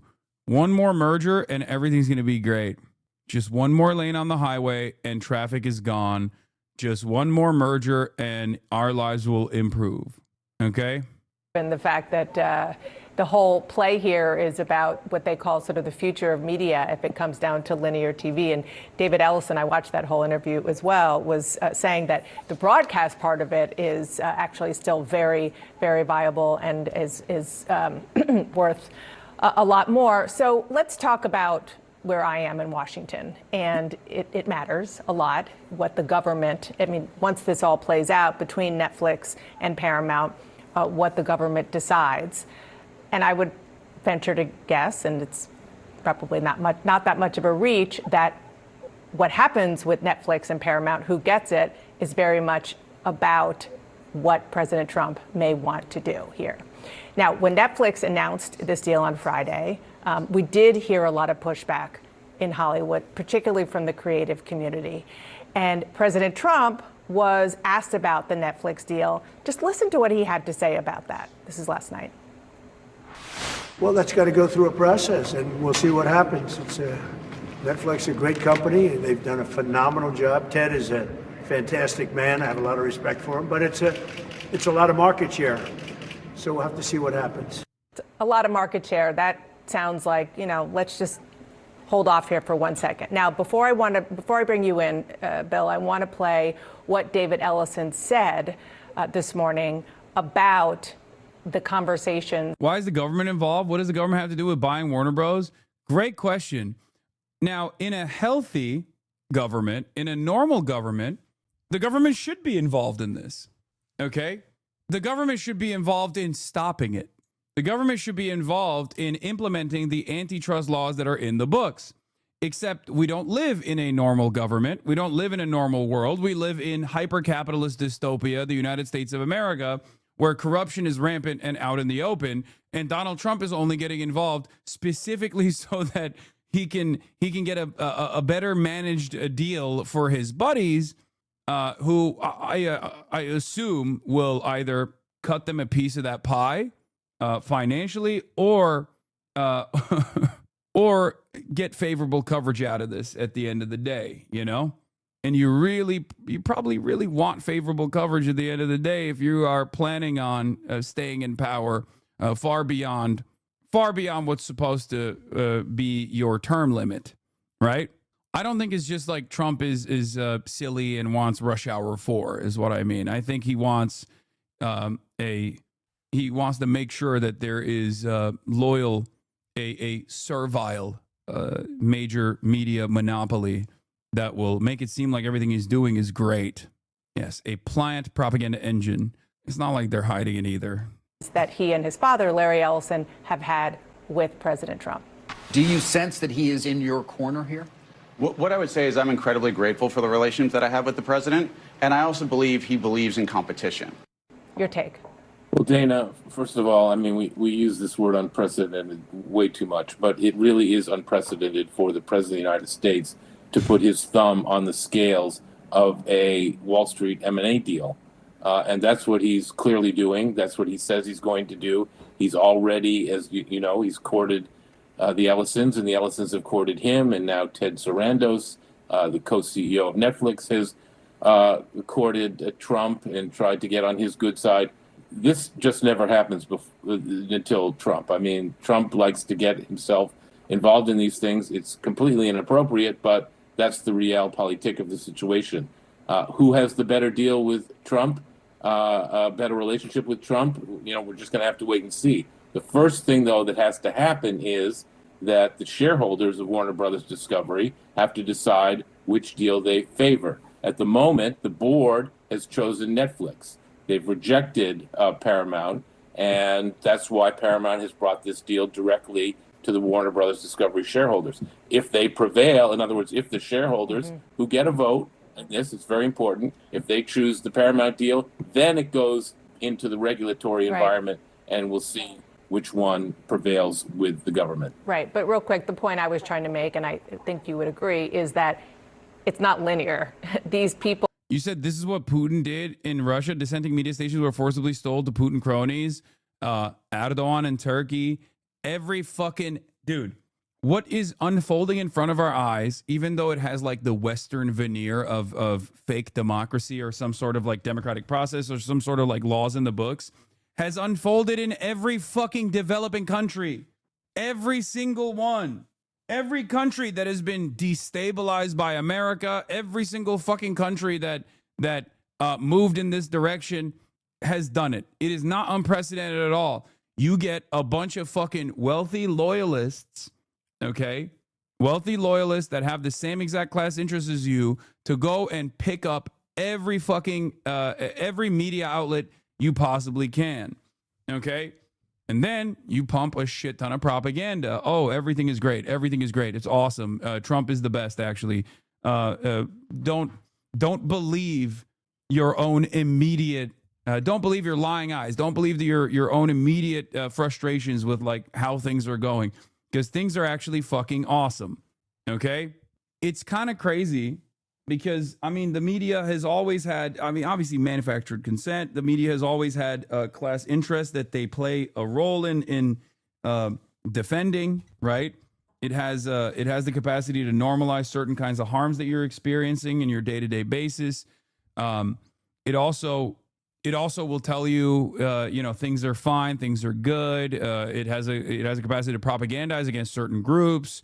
There's a reason why so many fucking Americans are just like, I hate the Chinese. They're so dangerous. It's like, what the fuck has a Chinese person ever done to you? You know, there's a reason why you feel that way, because every fucking orifice is constantly pumping that kind of fear mongering propaganda. So you then develop that attitude. Same thing with like Afghanistan or Iraq or any number of different places where we've actually had, you know, illegal invasions and whatnot. So this doesn't happen in the UK. What are you talking about? It happens everywhere. Like I just said, this wouldn't happen in the EU. Yes, it already has happened in many places around the world. It's just this is even worse than that. Like this already exists. What are you talking about? I mean, look at Rupert Murdoch. The difference is, yeah, also not in the EU, check Hungary. The difference is getting worse. Like it's getting a metric ton worse, basically. Okay? It's worse than it was before. And it's only going to get worse. There is already a concept of like different media barons, both in the UK and everywhere else, and in Europe as well. But this is becoming more like Venezuela, for example. And ironically enough, I don't mean like, because people, when I say Venezuela, assume that like, oh, Maduro controls the media. No, it's the actual opposite. Even during the Chavez time and certainly during Maduro, this is a version of this already exists in Mexico, in Venezuela, and numerous other places where like historically it's very wealthy billionaires in the country that own all of the media properties, and they pump a shit ton of negative coverage with regular frequency. At least there are state broadcasters in some of these countries, or at least in the case of like in the case of AMLO and now Claudia Sheinbaum, the Morena party has basically cut out the middleman and go direct to market with their daily fireside chats and whatnot. So there are ways of trying to overcome this kind of like incredible amount of negative propaganda when you are threatening their bottom lines. But ultimately, this is a classic. What the fuck? Visit fad.fan today. What the fuck is that? 200 gifted subs. Hey yo, the fuck was that? Is that an ad or something? The fuck? What's going on? No W if it's an ad. I don't know what the fuck that company is. They've never chatted before. It's not a real, that's a bit of a L. Let's be real. It's a Monad cryptocurrency ad. Ugh. Anyway, where were we? It's probably not the best idea to do that here, because I'm going to instantly start talking shit if I find out what it is. But in France, you got right-wing monopolies of the press and liberal monopolies of the press. Billionaires should not exist. Yeah, it's just, it goes even beyond the regular like influence peddling. It goes beyond the regular influence peddling that already exists in like liberal societies as well, even though there is a version of this that's taking place in liberal societies. It's just very, it's frustrating to experience this in the United States of America to this degree. But it is something that I think it's something that I think a lot of people are already familiar with. People are making decisions in part based on what they think the president will or will not do, right? Absolutely, and that's what's so incredibly unusual here, Yeah. and I think inappropriate. Bill Cohan, thank you so much for being here. Really appreciate it. Good to see you. Thank you. I am here now with David Ellison, the chairman and CEO of Paramount, which this morning has launched a $30 all-cash tender offer to acquire Warner Brothers Discovery, a company that I believe you bid at the last count 6 times for. Correct. But did not come up with the prize that you sought, hence this morning's news. David, why are you doing this? So look, we're really here to finish what we started. Like, just to kind of take you through the road in terms of how we got here. On December 1st, we made an offer to acquire Warner Brothers Discovery to their board. Had a conversation with David Zaslav. He came back with a bunch of issues. We then on December 4th sent in a bid that addressed every single one of them that is superior to the bid that they signed up. Our offer is $30 a share, all cash, $41 billion in equity that's backstopped by the Ellison family and Redbird, $54 billion in debt with commitments from Citi, Bank of America, and Apollo. We have faster regulation. Michael Moynihan had Brace on his podcast, and he mentioned you in such a bad faith way, comparing your China trip to Tucker Carlson's Russia trip. I hope you can talk to him. Wait, what? That's the worst person to fucking bring up China to. Brace loves China. The fuck? Also, who cares? Yeah, I mean, yeah, Michael Moynihan is like a libertarian, chat. He's like a OG libertarian guy. I don't really think that Brace is that pro-China. No, he's pretty. I mean, he's as pro-China as I am. If you think that that's like really pro-China, then that's on you. But Brace is white Chinese. Yeah, he's Michael Moynihan's like a old Vice guy. Anyway, Regulatory certainty to close, and our deal is pro-consumer. It's pro-creative talent. It's pro-competition, and we believe that when you actually, to further contextualize, there are $30 in cash. Yeah, the billionaire family poised to rewire U.S. media in Israel's favor, having acquired Paramount and CBS and eyeing TikTok and CNN. The Ellisons are constructing a pro-Israel information empire with unprecedented reach. This is literally the goal here, okay? I'm sorry.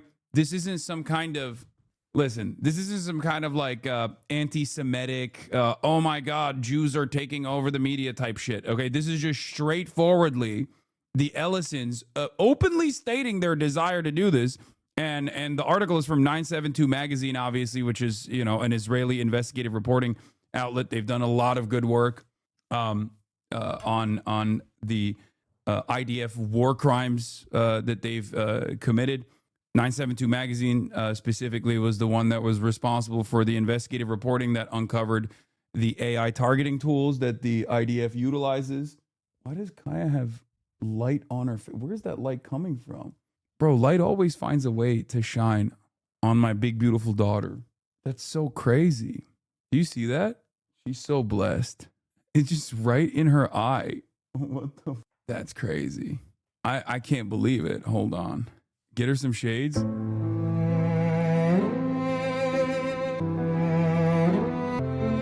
Ah! No! Fuck! God damn it. Fucking hell. No. Fine. I think this is... Well, you tried, King. I did. Kaya, place. Now it's on her butt. Streamer Awards Productions. Okay, chill. Yeah, body cam off. Kaya posted this TikTok. When your dog follows you into every room, psychology says he's not being clingy or needy. He's doing what his brain is wired to do. Stay close to the person who makes his world feel safe. Dogs imprint on their favorite human the same way a child anchors to a parent. Your scent lowers his cortisol, your footsteps guide his confidence, and the sound of your voice regulates his entire nervous system. So when you move, he moves. Not because he's afraid of being alone, but because he feels most balanced in your presence. These things kind of make me sad. I've watched one of these videos about like your dog's final moments, and it like literally killed me. Propaganda written by a dog? Okay, calm down. Every room you enter becomes a safer place the moment you arrive. To him, walls don't create home. You do. He checks the bathroom, the kitchen, the hallway, not out of curiosity, but responsibility. He's making sure you're okay, the way his instincts have told him to protect his pack. Clingy dogs made this to justify their clinginess? Chad, I'm not an OG. Do you think he will react to Piers X Fuentes? I'm desperate for a Hasan breakdown. Yes, I will. If dogs wrote propaganda, it'd be pro-human. They just really are ride or die like that. Yeah. I saw the TikTok you mentioned. It legit made me cry. It made me cry too. It's the fucking worst. I don't want to even think about it. Let's just move on. Let's just move on from that. Let's just move on from that TikTok. Okay. Brought to you by Dog Pack. Okay. If it was propaganda made by a dog, it would be like, hey, you should always feed your dog scraps from the table. It's actually really good for the dog. Okay? That's what it would be. Let's be real. You should always give dogs unlimited treats. Dogs have the capacity to eat unlimited amounts of treats, as a matter of fact, and unlimited amounts of food off the table. It literally won't kill them. It's actually good for them. Okay? Yeah. Dogs would never lie. Don't imprint your human vices on them. This TikTok read you to filth. What is this? Chinese food? Don't you mean normal food? You met me at a very specific time in my life. A very Chinese time. 你好，美女。你想马上结婚吗? I love high-speed rail so much. Yeah, I'm Chinese. Who the fuck is this? Bro, chill the fuck out, dude. How about you fucking calm down, Sensei Rules? Fucking dial it back. Dude, why do I need haters when this is the community I have cultivated? I don't like this. I'm in this fucking TikTok and it's hurting my feelings, okay? Now, I've decided to be... Dude, let me put you on. Okay, let me put you on. Oh my it's God. So good. 古希腊我是中国人. Is that how I say it? 我是中国人. I am Chinese. 我是中国人. I am. 我是中国人. 我是中国人. 谢谢老板. 谢谢老板. You better comment on this right now. It's Zhongguo Ren. Am I not saying it right? Zhongguo Ren. You lost the Chinese touch. I've never heard someone mishear Chinese like that in my life. Chinese food? Don't you mean? Do we need Penny again to set you straight? No, because no. Yeah, I've been doing the whole, I'm so Chinese. I don't even say Chinese food no more. I just say food quite a bit, as a matter of fact. Go back to Ireland, little bro, you white as fuck. Yo, chill. Cool on that. Chill on that shit. That slander will not be tolerated. I am Chinese. Or sorry, $30 a share is basically $17.6 billion in cash more than the $23 we had a brief signed. sidestep here when we talked about, the wonderful things that are going on in the Chinese century of prosperity. Let's get back to the fucking cold, hard realities of the American century of humiliation now. Right. Well, you're not obviously paying. You're paying for cold, hard realities of the American century of humiliation now.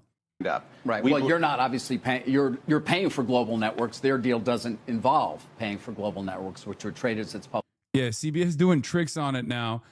President Trump on Monday announced a $12 billion aid package for American farmers moving to support a sector that's been hurt by tariffs and a U.S. trade war with China. He said the money would fund the aid package would come from government revenue raised through U.S. tariffs. Oh, interesting. That's cool. Thank you. Thank you, President Donald Trump. You are so graceful. You are so magnanimous. You are the best. It seems awesome. It seems fucking dope. If you're wondering, it says 12 likes, but it doesn't matter. It's like CBS's news package, right? So obviously, if you're wondering why CBS News getting purchased by the Ellisons is happening and what that will look like, well, this is part of it. Company, which, by the way, also figures very prominently here in trying to determine what the overall value of the respective deals are. Wow, it's a good thing we have that tariff revenue to pay for some of the damage caused by the tariffs. Every fucking news article coming out of CBS is going to be like, thank you, USA, you are my best friend. Or, I will vote for Donald Trump. Because they're at $27.75, including obviously the stock portion of their deal. But it also includes, well, what's Global Networks? Is it a $2 stock? Is it a $4 stock? What do you see? Because that can go a long way in terms of at least determining why the board may have said, no, we think Netflix is superior. So respectfully, we think that basically that's valued at $1 a share. I think if you why look, $1? So if you look at Versant and where the median of all of this is, it's about 4.5 times. You have to get to 5 times equity value or more to basically get to the, kind of $3 plus that you're claiming. But again, I think the most important thing to go back here is, look, we're sitting on Wall Street where cash is still king. We are offering shareholders $17.6 billion more cash than the deal that they currently have signed up with Netflix. And we believe when they see what is currently in our offer, that that's what they'll vote for. Were you told during the process that cash is king? Yes, absolutely. What we were told repeatedly was that they wanted all cash. We delivered all cash. We were asked that they wanted it to be fully backstopped by the Ellison family and Redbird. We delivered it fully backstopped by the Ellison family and Redbird. And when you look at the scale of the companies, right, look at the scale of Netflix. 310 million global subscribers. When you combine the #1 streamer with the #3 streamer, that creates a company that has unprecedented market power, north of 400 million subscribers. The next largest competitor is Disney with just under 200 million. That's bad for Hollywood. That's bad for the creative community. That's bad for consumers. And look at how the market is reacting to this deal. We are literally seeing talent talking about the death of movie theaters. We've all heard Ted Sarandis' comments about how he feels about the theatrical experience. And you've also seen, and our deal is also offering more cash for shareholders. It'll be safe, bid, Mr. President. but we're going to be reducing it very Do you substantially. support the Paramount bid for Warner Brothers? That I came don't this know enough morning? about it. You spoke about Netflix last night, saying you have concerns about them. I know the companies very well. I know what they're doing, but I have to see what percentage of market they have. We have to see the Netflix percentage of market, Paramount, the percentage of market. I mean, none of them are particularly great friends of mine. I just Is Cap. Yeah, okay. That's crazy. Why is he so yellow? I don't know, but he does look particularly yellow. Yeah, none of them are my friends. One of them is my son-in-law. Not my friend though. Hate the guy. He's a real piece of shit. I want to do what's right. It's so very important to do what's right. Paramount deal. He's not yellow at all. He's gold. He's gold for a really good reason. Bro, this looks like he's got a disease, dude. Isn't there like was it tuberculosis? Like what makes people yellow? Yeah, he looks like the 24 karat gold lebiu. Jaundice? Yeah. I have the very first 24 karat gold labubu. Labubu. The very first, folks. I've become the 24 karat gold labubu. I feel like he'd say it in a funny way. I don't know how he would say labubu. Labubu. Labubu. Supported by Jared Kushner, Mr. President. Would that impact your decision? If Paramount is, I don't know. I've never spoken to him about it. He's really trying to. Oh, yeah. He's his own man. He's his own man, that Jared. He's a free spirit, just like Laura Loomer. Work on Gaza. I think Gaza's his primary thing is Gaza. You're making house visits on Christmas Eve as he's It was. Yeah, we're going to get into, all right, moving on. We're going to get into Marjorie Titan Green, also known as Maoist Taylor Green, okay? That's right, the M stands for Mao now. She's gone woke, folks. She's the woke Titan now. She did a 60-minute spot. Let's take a look. Completely unforeseen, a shocker. Marjorie Taylor Greene resigning. The warrior congresswoman so dogged and fierce, leaving the field of battle, her alliance with President Trump shattered. Her video resignation statement last month that she'll be leaving Congress a year before her term expires came after President Trump said he would throw his support to someone else for her seat. She became famous, some would say infamous, with her incendiary insults and belief in conspiracy theories, such as 9/11 was an inside job and that the shooting at the Parkland School in Florida was staged. At one time, the president had no more ardent defender. But things soured over Jeffrey Epstein, the convicted sex offender accused of trafficking girls as young as 14. Does Greene's defection signal a split in MAGA? Is she leaving politics for good? And exactly why is she leaving?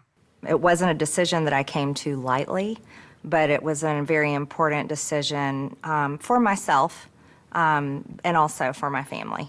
It was sudden.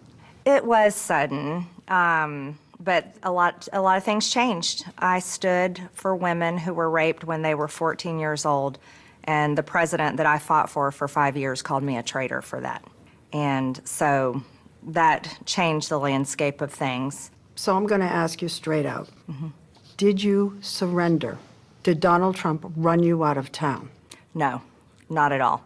Actually, Leslie, it's more like this, is I said in my statement, I will be no one's battered wife, and I meant it. And I won't allow the system to abuse me anymore. You really feel abused. You know, he did come after you pretty hard. He called you a lunatic, I'm quoting. He said all she does is complain, complain, complain in caps, and then he called you a traitor. So he hit you, whacked you. Yes, he did this in the same time span where President Trump brought in the al-Qaeda leader that was wanted by the U.S. government, who is now the president of Syria. Then within a week, he brought in the Crown Prince, MBS, who murdered an American journalist. And then he brought in the newly elected Democrat Socialist mayor of New York. That was the time. Okay, this is why it's so funny. she goes from Donald Trump had Mohammed bin Salman in the White House. Donald Trump had former al-Qaeda leader Jolani in the White House. And also he had the mayor-elect of New York in the White House. I feel like if you're gonna fucking, criticize Donald Trump for some of these things, at least make it, I don't know, somewhat equivalent. Like these things are not similar to one another in any way, shape, or form, unless you're just literally going, he's having a bunch of Muslim mans in the White House. It's not supposed to be the Sharia house. He's doing woke jihad. Like, I can't think of any commonality between these three people other than the fact that they're Muslim, I guess. Like, you don't get it, Hasan? This is the extreme center? Yeah, I like it. Span that he called me a traitor. You decided not to stay and fight. You decided to give in. After President Trump called me a traitor, I got a pipe bomb threat on my house, and then I got several direct death threats on my son. On your son? On my son. You say the president put your life in danger. You blame him. You say he fueled a hotbed of threats against me, and that you blame... So Trump was right about her being a lunatic? Yeah, except she's a lunatic in the same way that Trump is a lunatic, okay? It's just not, like Donald Trump is not calling her a lunatic because of the same reasons I would call her a lunatic. Donald Trump is calling her a lunatic because she's talking shit about Donald Trump, and you can't come after Big Papa like that, especially on the Epstein stuff, right? But yeah, this is also good because it's another somber reminder for all who kind of get on the Marjorie Taylor Greene train a little bit, right? You're still talking about that guy, Jeffrey Epstein. Why are you talking about that guy? Is she a whistleblower now? No, I don't think so. Him for the threats against your son. The subject line for the direct death threats on my son was his words, Marjorie Taylor Greene. Those are death threats directly fueled by President Trump. I told him, I told J.D. Vance, I told them all, sent those directly to them. Response? J.D. Vance replied back to me, we'll look into it. I got response back from President Trump that I will keep private, but it wasn't very nice. Give us a hint of what the president said. It was extremely unkind. Her life is in danger? Who's that? Marjorie Taylor Greene, she says. Marjorie Taylor Greene. I don't think her life is in danger. Frankly, I don't think anybody cares about her. 4 more years. This new intense vitriol between them is jarring, considering she's been one of the... Yeah, she made a campaign commercial where she equated fighting her opponents on the left with blowing up something with a rifle and Tannerite, and now she's surprised that people are threatening violence against her. She literally became a notable figure in American politics for stalking and harassing the victims of the Parkland school shooting. Okay, are we forgetting who fucking Marjorie Taylor Greene is? Like, I mean, she's dope from a content perspective because she's insane. a straight up demon. But yeah, she is a fucking lunatic.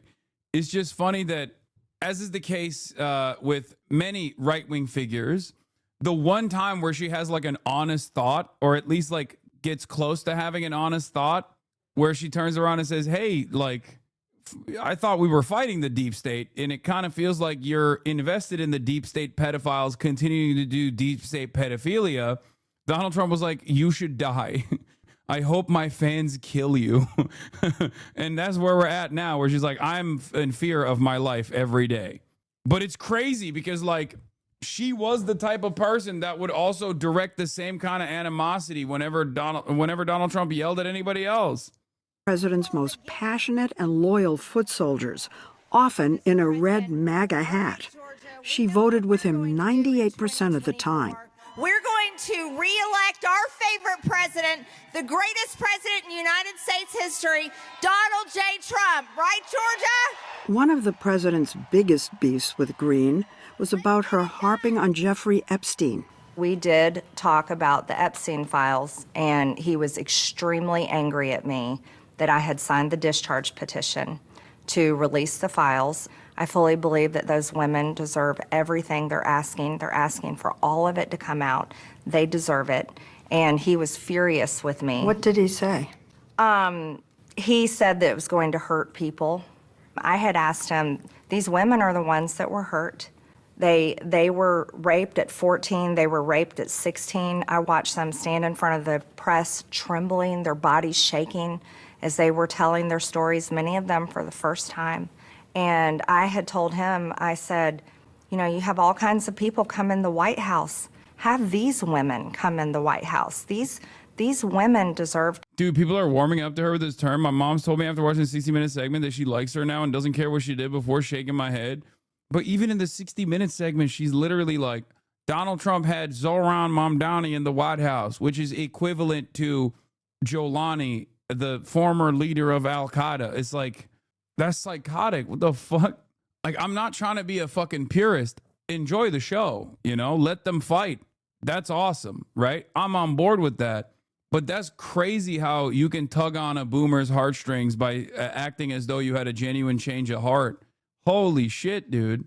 It's just like, I'm in favor. And no, that's not the centrist position. Centrists do like Zohran Mamdani. Y'all are fucking crazy. You're nuts. They just don't realize what she's doing there when she adds that into the conversation. Like, average liberal voters love Zohran Mamdani. Don't act like that's not the case. If you believe that they don't, then you've been deluded by what you've seen on the internet.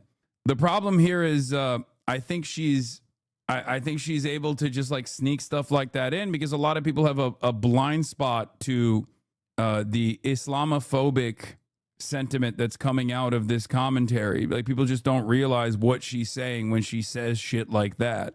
You feel me? Also, yes, they are always forgiving and understanding to other whites. Only immigrants get that hate. Yes, this is also true. There's truth to that. To be heard. He said to you, people will get hurt. People will get hurt. I don't know what that means. I don't know who they are.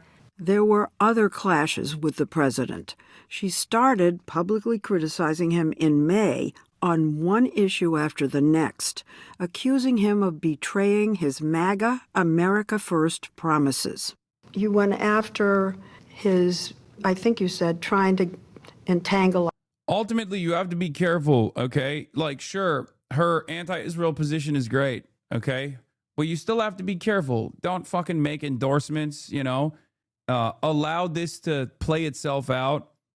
If you want to lean in certain directions, just make sure that it's tactical, that it's like fomenting more discontent on the right and fomenting more instability on the right. But I don't think it's I'm not running to Marjorie Taylor Greene anytime soon.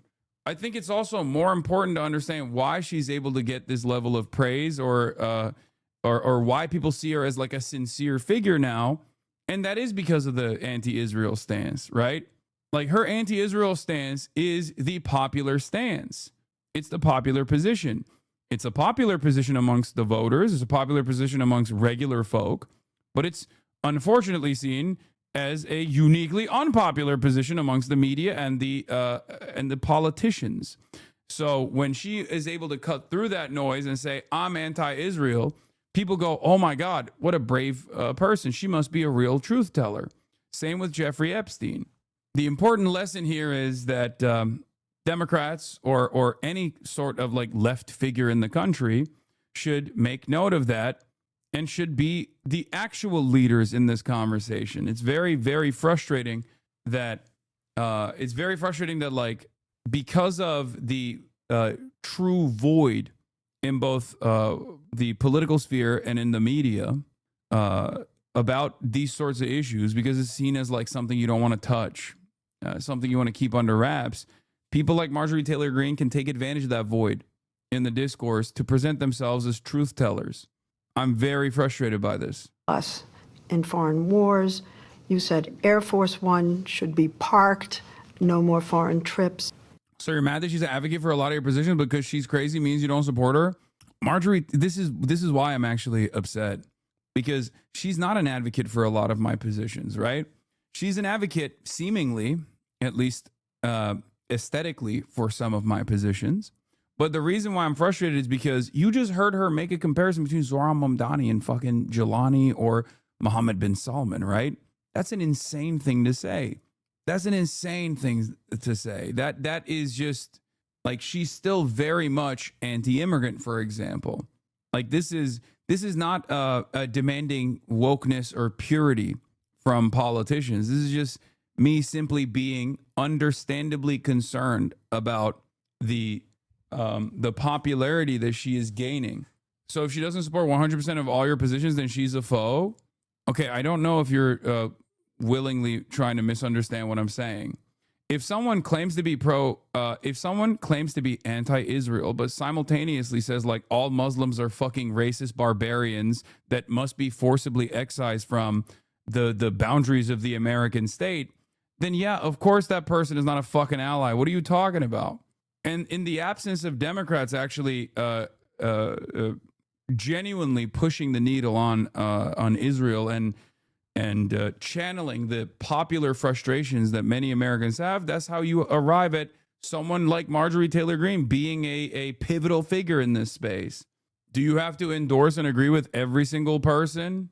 Leftists love to fall for people who happen to share somewhat of a related view on Israel. See Marjorie Taylor Greene and Candace Owens. Don't forget that both of these people hate immigrants, gay people, trans people, are right-wing economically and agree with you on much and don't agree with you on much else. Exactly. I can't wait when Tucker does the pro-Islam position and pro 99% of your positions, then guess he's an ally. Yes, if Tucker Carlson all of a sudden tomorrow was like, actually, capitalism, I was wrong on everything. I was wrong on fomenting so much hatred towards migrants, that migrants are simply just living their lives in the same way that any other American is living their lives, then yeah, at that point, it wouldn't be the Tucker Carlson that I fucking despise. So obviously, yes, if Tucker Carlson agreed with me on those issues, then yeah, it would be hard for me to believe, because I know Tucker Carlson's long history, okay, his long history of commentary in this space, but I probably would look at him a little differently. Same with Marjorie Taylor Greene. Ultimately, it's every single person. Marjorie Taylor Greene doesn't even have real emotion. You just humiliate yourself if you link up to her.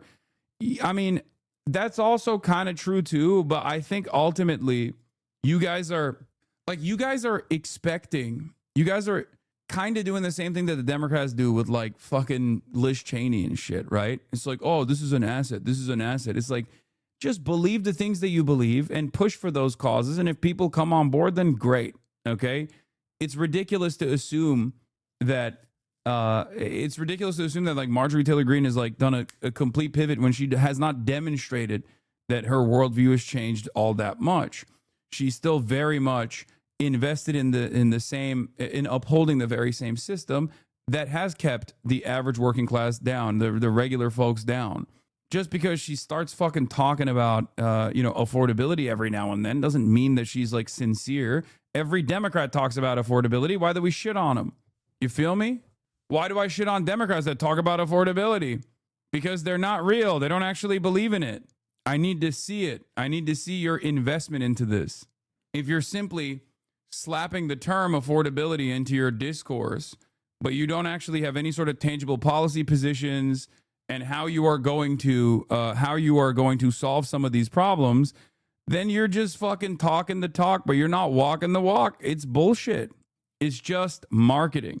So some of you, it almost feels like, are mad because you want to be invested in the marketing, and you're like, why aren't you invested in the marketing? Yeah, Jasmine Crockett apparently is going to run for Texas Senate, and she's going to do she's going to do this thing. But anyway, we'll get to that later. For an America First president, the number one focus should have been domestic policy, and it wasn't. And so, of course, I was critical because those were my campaign promises. Once we fix everything here, then fine, we'll talk to the rest of the world.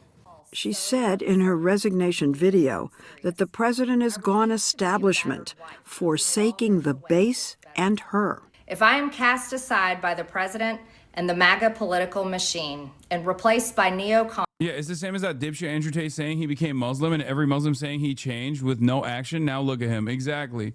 That's actually a great comparison. Remember when Andrew Tate was like, oh, I've converted to Islam, and then every Muslim dude was like, oh, that's so sick. Oh my God, hell yeah, he's the fucking man. And he didn't do anything. Like he didn't like Sneeko actually fucking reverted, okay? As much as I criticize him, as much as I shit on Sneeko because it's very warranted, he did legitimately revert to Islam. Like he is actually, that was a real change in his life. And it's ironic because he did it because Andrew Tate did it first, but Andrew Tate actually didn't do it, which makes it even funnier. But regardless, he was claiming that he had done this, but he didn't actually do it. He was just doing it for fucking marketing reasons. And I talked about it at the time, but it's like, it's such a classic, like, Westerner opinion too. Cause like, he was like, oh yeah, I'm actually fucking converting to Islam because, they beat women over there and they actually will kill you if you make fun of the prophet. It's like, dude, that's not, what are you talking about? It's like a very Westerner approach to what Muslims believe. It's like this Western understanding of what Muslims believe. Like, I'm converting because Muslims are barbaric. Like that's what he was saying pretty much. Anyway, yeah, it was an extremely Orientalist approach to Islam in general. And it was very fucking annoying. It was very fucking annoying to see at the time. And I kept saying like, this is ridiculous. But people would not listen to anything I said. Big pharma, big tech, military-industrial war complex, foreign leaders, and the elite donor class. Are you saying that the president now is siding with those establishment powerful people and against MAGA? He passed a crypto bill that helped out all the crypto donors. He has served Israel's interest, even attacking Iran. He has served Big Pharma. He didn't take away the COVID vaccines that we want to see taken away. Marjorie Taylor Greene is mad at Donald Trump because he didn't make vaccines illegal. Like, do you understand why this is kind of fucking insane? This is not a why make perfect the enemy of good situation. Because, like, this is advantageous. If you're on the left, it's still advantageous, right? Because there are still loyalists within the MAGA cause that like Marjorie Taylor Greene, and they'll listen to what she has to say, and they'll go, you know what? She's right. Maybe Trump is fucking phony, right? Or if she's able to convert people into taking an anti-Israel position or whatever, which I don't think she is, because those people already have the anti-Israel positions, it's fine.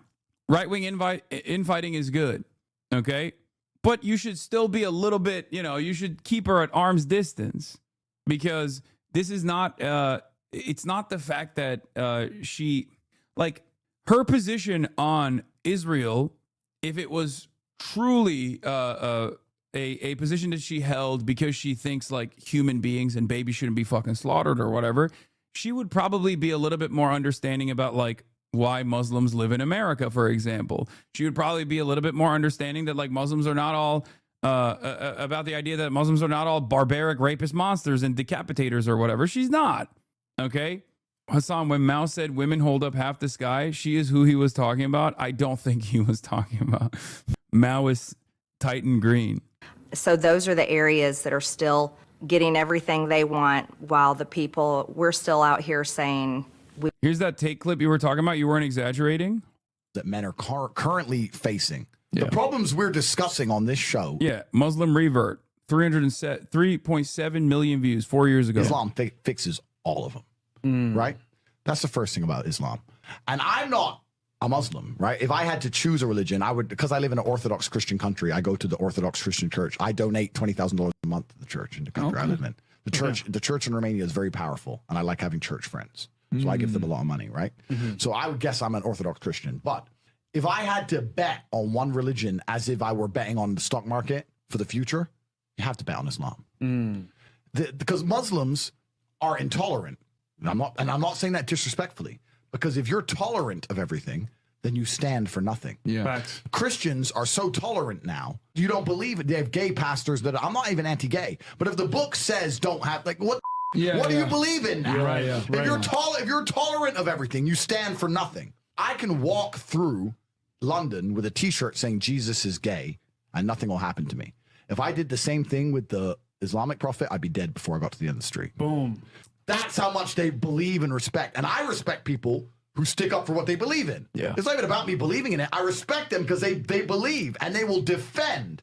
Muslims are the only people who will defend their religion. They will defend their beliefs. They refuse to be mocked. They refuse to be insulted.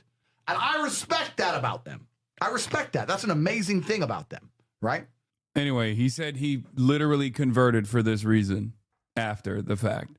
So yes, I wasn't exaggerating when I said his attitude on Islam revolves around, Muslims putting women in their place. It's fucking so stupid. Yeah, he went religious for clout. It is pathetic. Anyway, let's continue with We want to see action on areas for the American people, not for the major industries and the big donors. Like he said he was Muslim because Muslims are anti-woke, which is insane. Green has built her reputation on feisty combat and inflammatory insults, like calling President Joe Biden a liar during the 2023 State of the Union. It's been 5 years of almost constant drama. I think your fake eyelashes are messing up. No, ain't nothing. Hold on. With her adding fuel to the nation's loss of civility. Then, 3 weeks ago, she went on CNN with a surprise, a mea culpa. And I would like to say humbly, I'm sorry for taking part in the toxic politics. But it became clear to us that she hasn't entirely lost her appetite for combat. It's the most toxic political culture, and it's not helping the American people. But you contributed to that. You were out there pounding, insulting people. Leslie, you've contributed to it as well with your own. The other side of this is that liberals have no leg to stand on because every single one of them has done unimaginable pro-Israel propaganda, including Leslie herself, on this very same broadcast about like the intentional act of mass violence and terror that Israel did with the beepers. So like technically, if these fucking dipshits were a little bit smarter on the reactionary side, and unfortunately for all of us, Nick Fuentes is that smart, he could just literally turn around, or Marjorie Taylor Greene in this situation could just turn around and be like, a lot of people say I'm divisive politically and I've taken ownership over that. Have you taken ownership over defending Israel's mass terror crime of blowing up beepers that you celebrated on this very same fucking broadcast? Because when you do that, they have no counter. It's like, yeah, I use spicy rhetoric. I use spicy language. You sat here and you talked about like little girls getting maimed and blown up and killed with Israeli pagers by the Mossad, and you thought that was awesome. Which one of us has normalized violence more, you think? Me or you? That's always a very effective counter that these people can use. That's part of the reason why Fuentes is able to cut away at the noise whenever he turns around and says, okay, everyone's calling me a fucking Nazi. What about Randy Fine? They're like, Randy Fine says everything that I'm saying as Nick Fuentes, but in the opposite direction, and all of a sudden it's totally normal. Meanwhile, like when you make that argument, it comes across as sincere for people who at least like don't care about anti-Semitism allegations, or at least look to the situation and go, maybe he is a fucking truth teller. You're giving him a W for no fucking reason. That's the problem. Yes, you're accusatory, just like you did just then. I know you're accusing me, but I'm smiling. You're accusing me. I am accusing But we you. don't have to accuse one another. Yeah, Marjorie Taylor Greene is obviously not smart enough to do that. So she's just going, now you've done divisive rhetoric as well. I want you to respond to what you have done in terms of insulting people, yelling at people, and then saying... I'd like for you to respond for that. I don't... No, you can respond to that. I don't insult people. You do, in the way you question, and you're accusing me right now. One thing she did want to talk about, Congress's failure to pass spending bills, meaning that she has found it hard to get funds for projects in her district. It's an utter failure, not just to the people in my district, but every district across the country. We met Greene, 51, in her district in Georgia. Before Congress, she ran her family's construction company, then opened up her own CrossFit gym. Affordability is a real issue. President says it's not, says it's a hoax, affordability. It's one of the top issues, not only in my district, it's across the country. The affordability of health insurance caused Greene to side with the Democrats during the government shutdown to support extending health care subsidies. Did you ever imagine that you would be standing with the Democrats on the Epstein files and on health care subsidies? No, I never imagined that. She's not afraid to be an outlier. She's the only Republican member of Congress to call the war in Gaza a genocide. And why did you vote against... She's the only Republican. That's not true. The war in Gaza, a genocide. Thank you, Leslie. That's not true. Thomas Massey has as well, right? I like that Thomas Massey doesn't exist in this equation. And I would go so far as to say Thomas Massey has a better position than Marjorie Taylor Greene does on the issue. Okay. Oh, is Massey independent? I thought Thomas Massey was a Republican. Wait, what? And Thomas Massey is a freak too, but no, I don't think Rand Paul called it a genocide. No, I'm pretty sure he's a Republican. I don't think he's an independent. His party affiliation is a Republican. You're wrong. Massey has a better position than Leslie on Israel, if we're honest. Many people have a better position on Israel than Leslie Stahl does. I'm sorry to fucking burst your bubble. Okay, if you're a liberal or if you're like somewhat progressive and you look to these fucking media institutions and you think like, oh, these guys are progressive. No, the average dumb fuck right winger who's anti-Israel has a better position on Israel than Leslie fucking Stahl or any number of different like supposedly woke liberal media figures have. Okay, it's totally ridiculous. What? Yo, if people were having a discotheque at Dachau talking about how Hitler was great, I think a lot of people would have certain feelings about that. What do you mean? I'm confused by what that is supposed to be about. In Gaza, a genocide. And why did you vote against the Anti-Semitism Awareness Act? Since I've been a member. She said in the Senate, Massey's in the House. Marjorie Taylor Greene is not in the Senate either. She's also in the House. Of Congress, we've had several resolutions that constantly denounce anti-Semitism. I've already voted denouncing anti-Semitism many times before. It becomes an exercise that they force on Congress, and I simply got tired of it.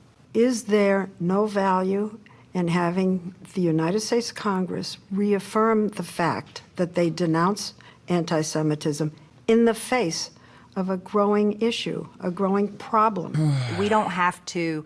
Once again, if she was smart, her retaliation in this situation is to say anti-Semitism, just like any other bigotry, is a problem, okay? But the very fact that you bring up anti-Semitism while we're talking about a genocide is fucking insane, okay? It's insane because the maximalist position as to why anti-Semitism could be a problem is a genocide, right? Is the genocide that took place, the Holocaust. So while there is a new version of the Holocaust taking place, you consistently bringing up anti-Semitism is not only a ineffective distraction, but it actually unfairly pairs up Judaism with Zionism, unfairly pairs up the Jewish American population with the interests of an apartheid state, leading to more anti-Semitic opinions by random people who are not as well read on this issue. This is the way to combat this. That's the correct position to you know, if you wanted to actually talk about this stuff, this is what you're supposed to say. It's fucking ridiculous. I don't think Marjorie Taylor Greene is going to say all of that because, you know, I'm still not fully sold on her no longer being anti-Semitic. I know she went to, have you ever banged anyone in your studio room? Yes, your mom. I know she went to like a Holocaust memorial or something, and then they made her write like a book report about how the Holocaust was bad. Remember that? But I don't know if she actually, shed those points of view. Not to say that like that's the only reason why she's anti-Israel. I'm not saying that either. But I do feel like separate to that, she might still be, you know, maybe a little.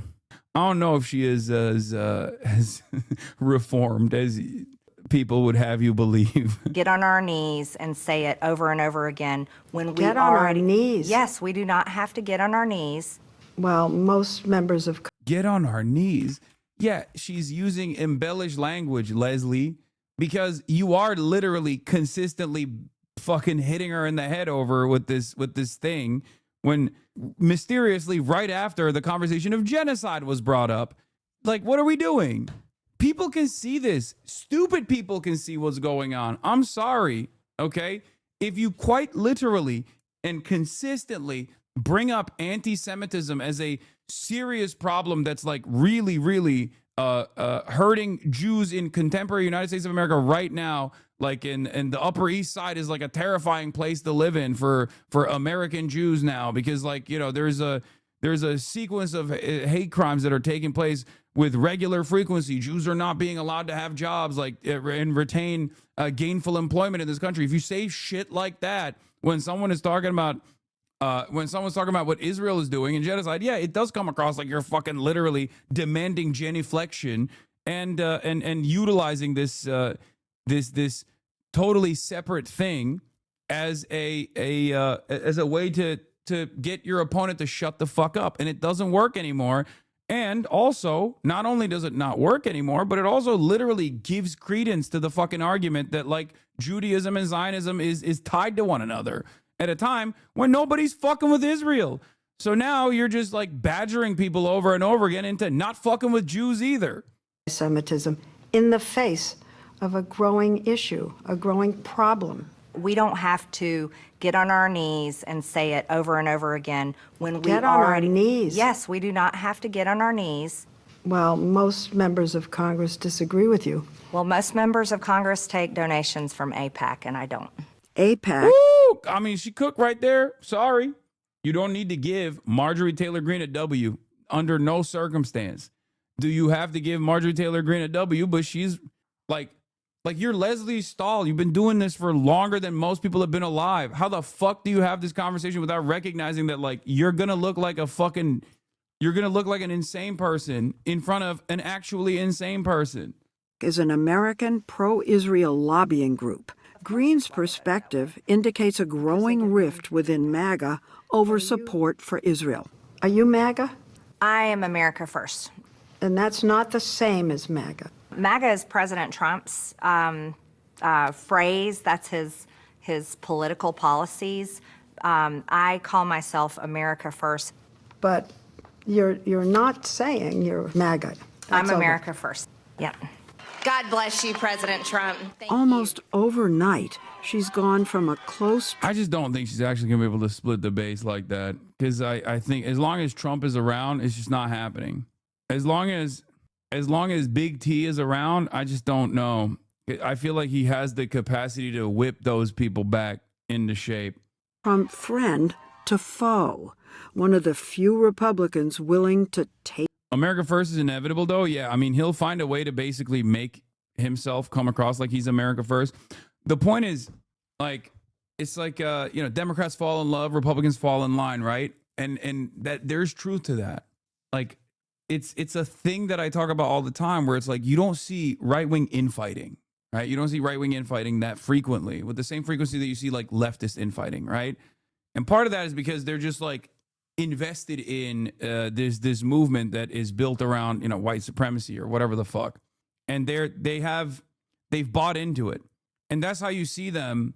That's why you see so many right wingers, regardless of Trump's immediate actions, directly targeting them, still demonstrate maximum fucking fealty to Donald Trump.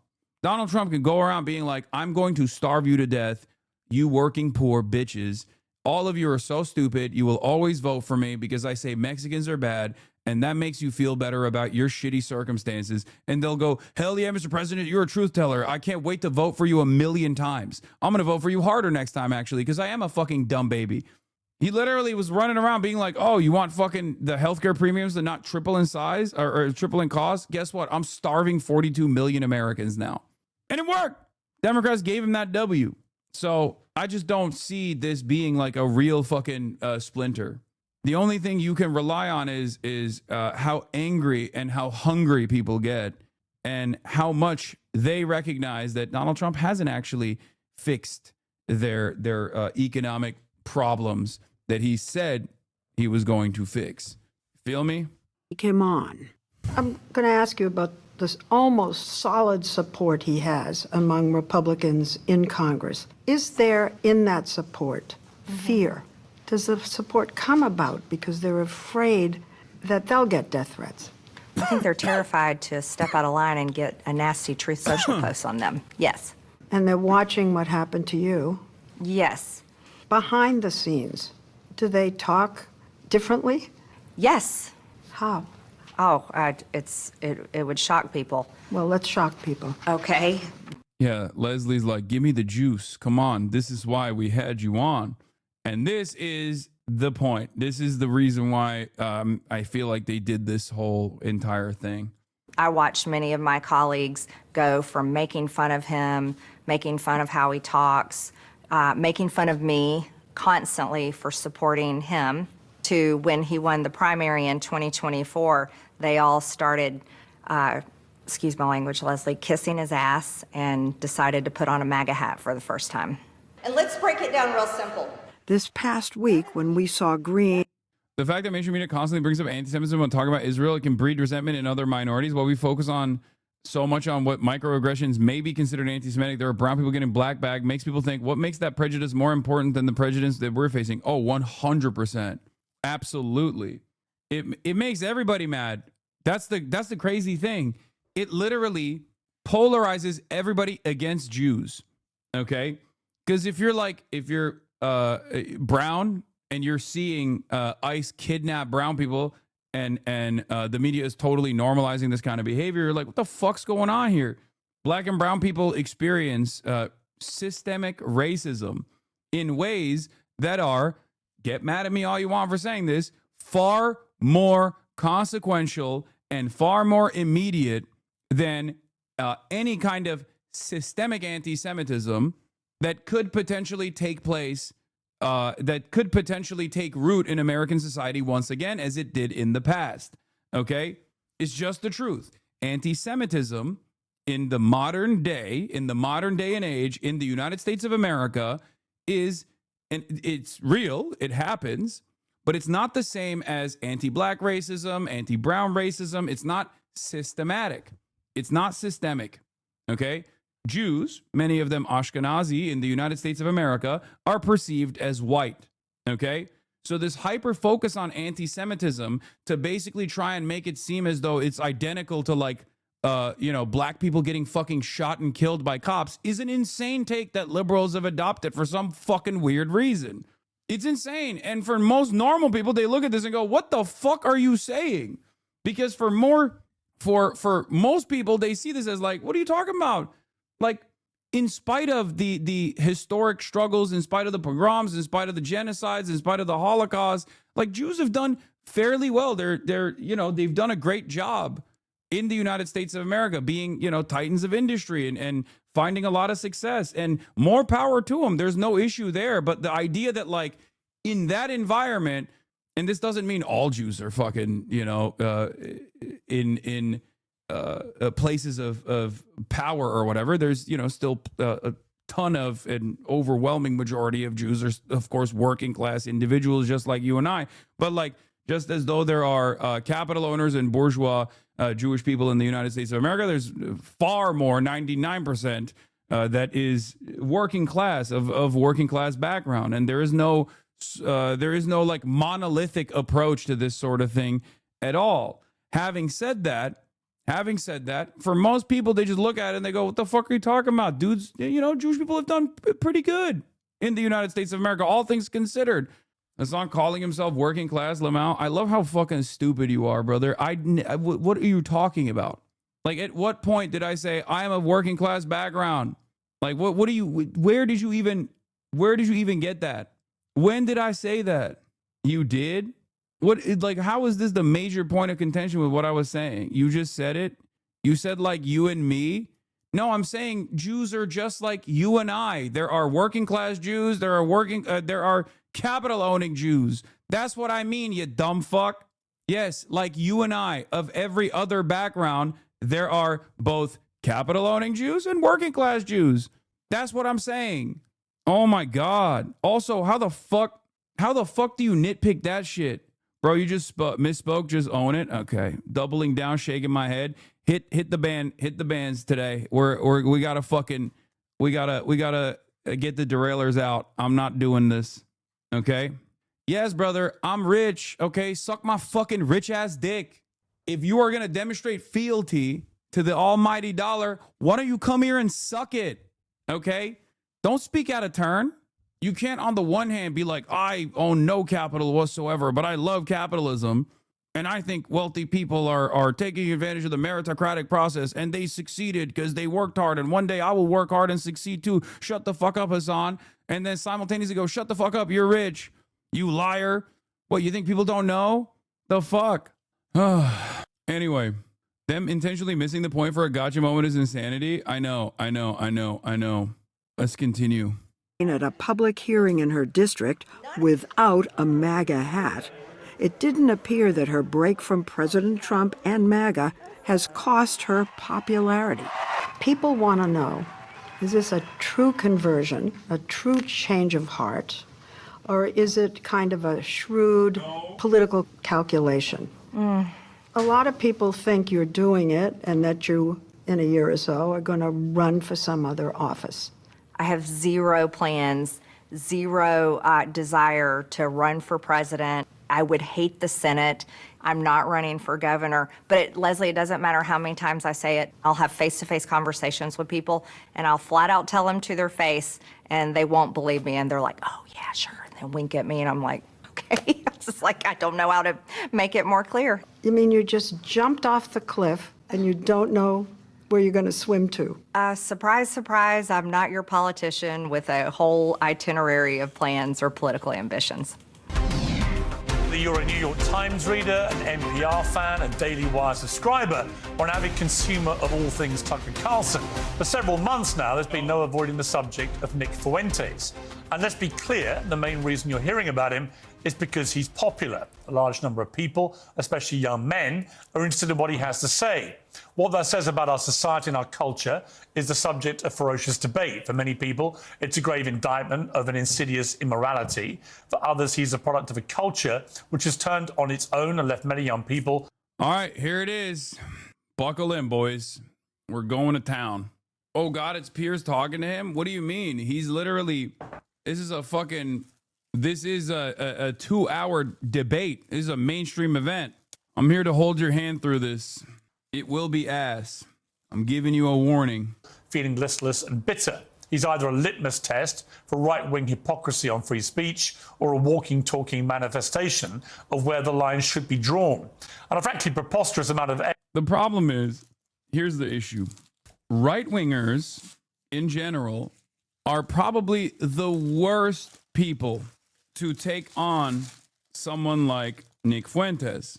Okay? They are the absolute worst people.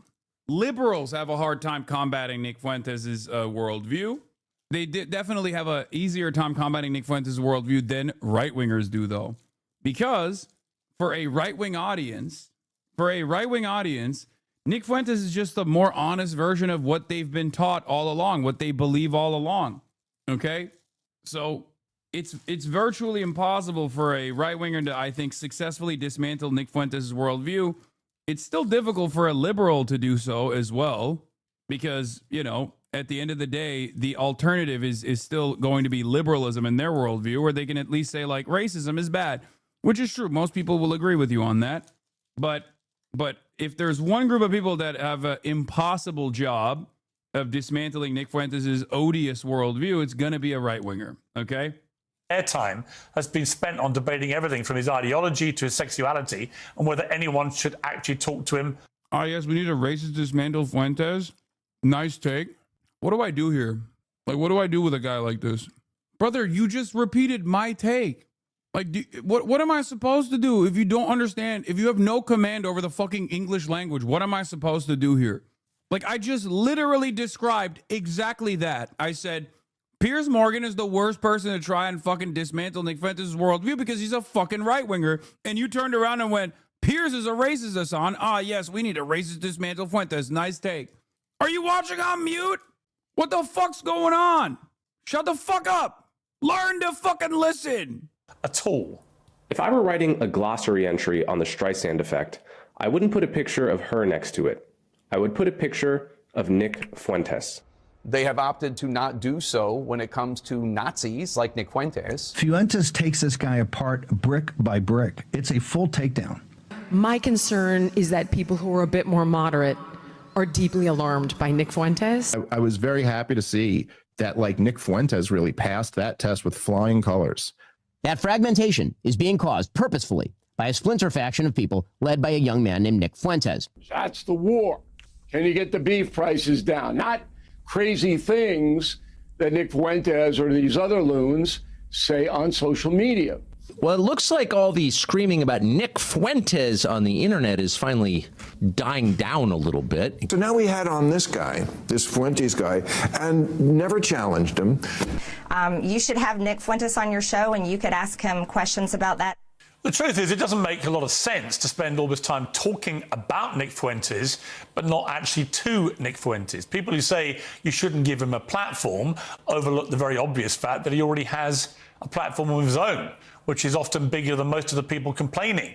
And he uses it to speak unchallenged to his many followers. It's on that basis that I've invited him to appear live and uncensored on my platform. And Nick Fuentes joins me now. Nick Fuentes, welcome to Uncensored. Hi, great to be with you. I don't know you. I don't think we've ever met. You can correct me if that's wrong. I know about you. I know that increasingly people are talking about you in a more mainstream environment than you may be used to. So for those who know nothing about Nick Fuentes, I want this to be an opportunity to get to the real person. I don't know who that person is, but I do want to use this opportunity to get there. I've seen you talk as we prepared for this in exchanges with people and on your show, saying you fear it's going to be very hostile, it's going to be an ambush, all those kind of things. I don't intend it to be overtly hostile. I don't intend to ambush you. I intend it to be an examination of what you said on the record, an examination of what you believe or what you say you believe, and an examination of what your rising popularity says about the state of the conservative movement in America. So those are my goals from this interview. What are your goals? Why are you doing it? I thought it'd be interesting. And, you know, you've talked a lot about me on your show over the years, and this is the first time you actually extended the invitation. I think it might be the second, actually. I think we talked about doing it during A24 a few years ago, but you've talked a lot about me with the panel, and now you've extended the invitation to talk to me. And I think it'd be interesting for me to maybe clarify some positions and maybe get to know you a little better as well. So I'm looking forward to it. There is a belief that you have two personas. There's one that you roll out now for podcasts and for shows like mine, where you come across as reasonable. And then there's your show on Rumble, where you often come across as having, you know, a very unreasonable view on things. This is what Coleman Hughes said about you. Nick Fuentes knows exactly what he's doing. He is consciously playing this double game as part of a long-term strategy to become popular enough to take the reins of power, at which... What's sad about this is, like, this is what liberals try to do for me, to make it seem like I also shelter the public from my fucking worldview or some shit. This is literally, this guy did a context nuke, except in this circumstance is not wrong. For Nick Fuentes, this is the Ethan Klein take, okay? The difference between me and Nick Fuentes, and I say it all the time, is that I'm not shy about my worldview. I don't have to be, because my worldview is not odious and doesn't revolve around murdering fucking entire swaths of the population, okay? Nick Fuentes, on the other hand, has to shelter the broader public from his true ambitions and hide his power level. No, Nick Fuentes doesn't hide his worldview either, to be fair. Yes and no. You misrepresent yourself as a gamer. Didn't you say you rolled out a centrist angle for trigonometry?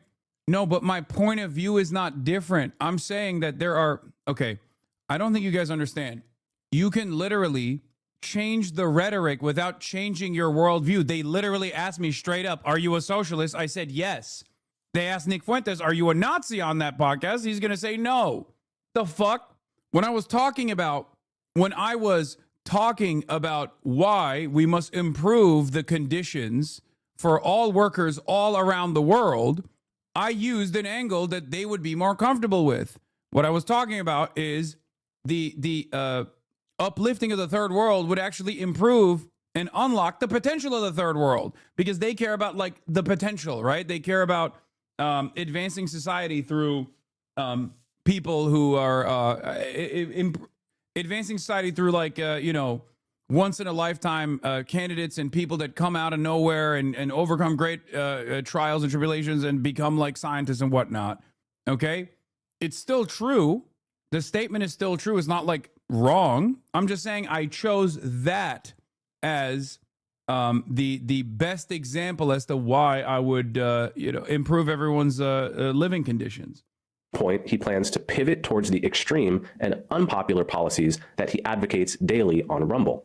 So first of all, what is your response to that? Well, first of all, I would say that Coleman Hughes is a propagandist. He works for the Free Press, which is run by Barry Weiss. So I think you have to consider the source. And Barry Weiss is a pro-Israel partisan. Free Press is just bought out by CBS for $150 million by Larry Ellison or his son David Ellison. And so I think that's coming from a particular point of view. We can't pretend like that's coming from a vacuum or from some fixed position. That's coming from a propaganda outlet that's in favor of Israel. That's first. But second, I would say he is right about the two personas. And I think that everybody understands this on some level. On my show, I make jokes and I use rhetoric and I'm hyperbolic because for a long time, I had an audience that was small on these like dissident platforms. I was on D Live for many years. A lot of people don't even know what that is. And so I had a small following and we had sort of like an in-group sense of humor and memes and things like that. And you talk about it one way on a freewheeling live stream when I'm by myself and I'm ranting and we make jokes and we play devil's advocate, we play with different positions. But then when you sit down in an interview like this one and people ask me a good faith question, what do you actually believe? Well, then I clarify and I say, well, here I'm not joking. Here I'm not being hyperbolic. I'm not being rhetorical. I'll tell you precisely what I believe. As far as this idea that I'm going to get power and then turn into Hitler, that just sounds totally insane to me. I'll be honest. It just sounds insane. Do you have aspirations for political power?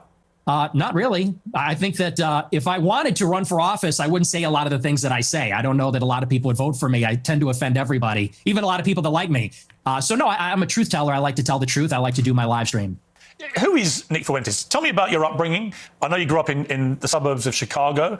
Tell me about your early years. Early how? Like my childhood or a little bit later? Childhood, yeah.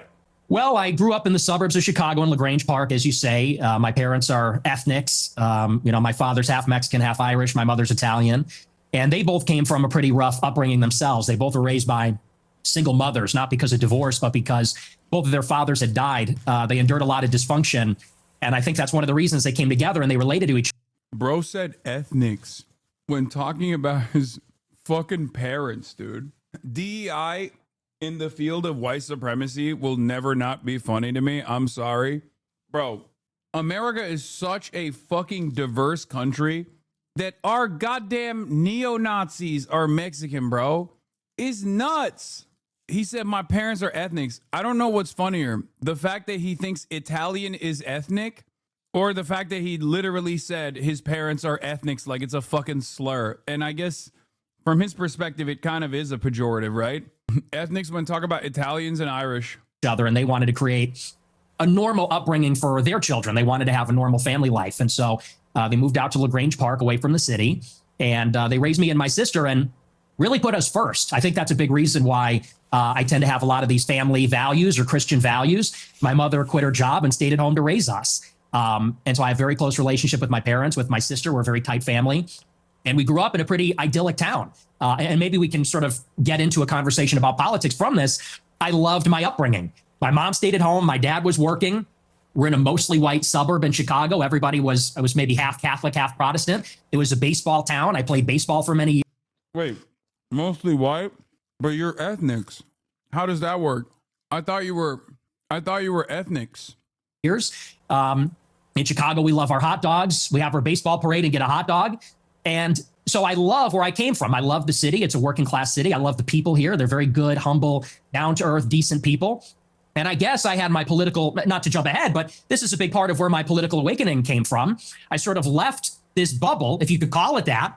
When I went to college in 2016, I went to Boston University and I read a lot of things online. And I realized the country does not look like LaGrange Park. It doesn't look like Western Springs or Hinsdale or I'm sorry. It's over. The discourse is over. Boston officially more racist than Chicago. This man learned racism in Boston. Oh my God. Elmhurst. It looks very different. The country's undergoing a radical transformation because of immigration. And so I saw that and I said, this is not really a desirable change. I don't like the south side of Chicago or the west side or LA or certain parts of Boston as much as I like where I came from. And I guess that's what made me an American nationalist. I said, I want to preserve my home and the things that are familiar to me and the things I like about my home, what makes it America. So that's a little bit about my background. I don't know where you want to go with that, but well, I suppose my first obvious question is, were your parents immigrants to the United States, or were their parents, or were their grandparents? In other words, at some stage, I presume there were immigrants in your family who came to the US. Is that correct? There were. I believe my mother was fourth generation and my father was third generation. So their ancestors came here on my mom's side in the 1860s, I believe, the first wave of Italian immigration. My father's ancestors, I think they came around at the turn of the century in 1900. So your view of immigration, and we'll get to the specifics about your views on immigration, are they not affected at all by the fact that if it wasn't for immigration, you wouldn't exist as an American? Well, I would certainly exist, but like you said, maybe not as an American. Certainly that's influenced in some measure. But I think that the kind of immigration that we had for a long time in the country, it's different than the immigration that we have now. Huh? Why? You just called your parents ethnics, dumbass. That's exactly what they said about Italians and your. There was a Nick Fuentes in every era, okay? And yes, at the time, when your Irish great-grandparents were coming to the United States of America, that's literally what they were saying about your Irish great-grandparents. Just like at the time when the Italian great-grandparents were coming into the United States of America, they were saying the same shit about them. Also, your dad's half Mexican. I don't even know where to go from there. Beyond like the Irish and the Italian ethnic background, the ethnics, as he likes to say. Not only would, yes, Nick Fuentes not exist if it wasn't for America, but also on top of that, the exact same white nativist sentiment was launched towards his great-grandparents at the time. And let's just say for openers, it's different immigrants. They're coming from a different place with a different culture, a different religion. It's not the same as it was. So first, you have a qualitative difference. My ancestors, for the most part, I have 3 European grandparents from Ireland and Italy, 1 from Mexico. They came from Europe. They came from a society where there's a common ancestry, there's a common religion, common civilization. The people that have come in since 65, since Hart-Celler, they're coming from China, India, the Northern Triangle, Mexico, Venezuela. And so first, again, those motherfuckers fought each other all the time. Like for the longest time, the notion that there is like a commonality amongst these people is so funny, especially when you even add on Italians and the Irish into the equation, both of which are fucking Catholic and beefed with the WASPs that dominated America since the beginning of time. The WASPs that dominated America had more smoke for the Catholics than they did for like Muslims. They don't know what the fuck Muslims really were. They were like, oh, this is exotic. Cool. The idea that these guys all share this like common history, this commonality is completely fucking made up, new age, bullshit to try and justify like Western supremacy. Okay, Western civilizational supremacy. It's fucking ridiculous. These guys fought each other all the goddamn time, dude. He's trying to say the new guys are coming in and they're brown, okay? The new people that are coming in are brown.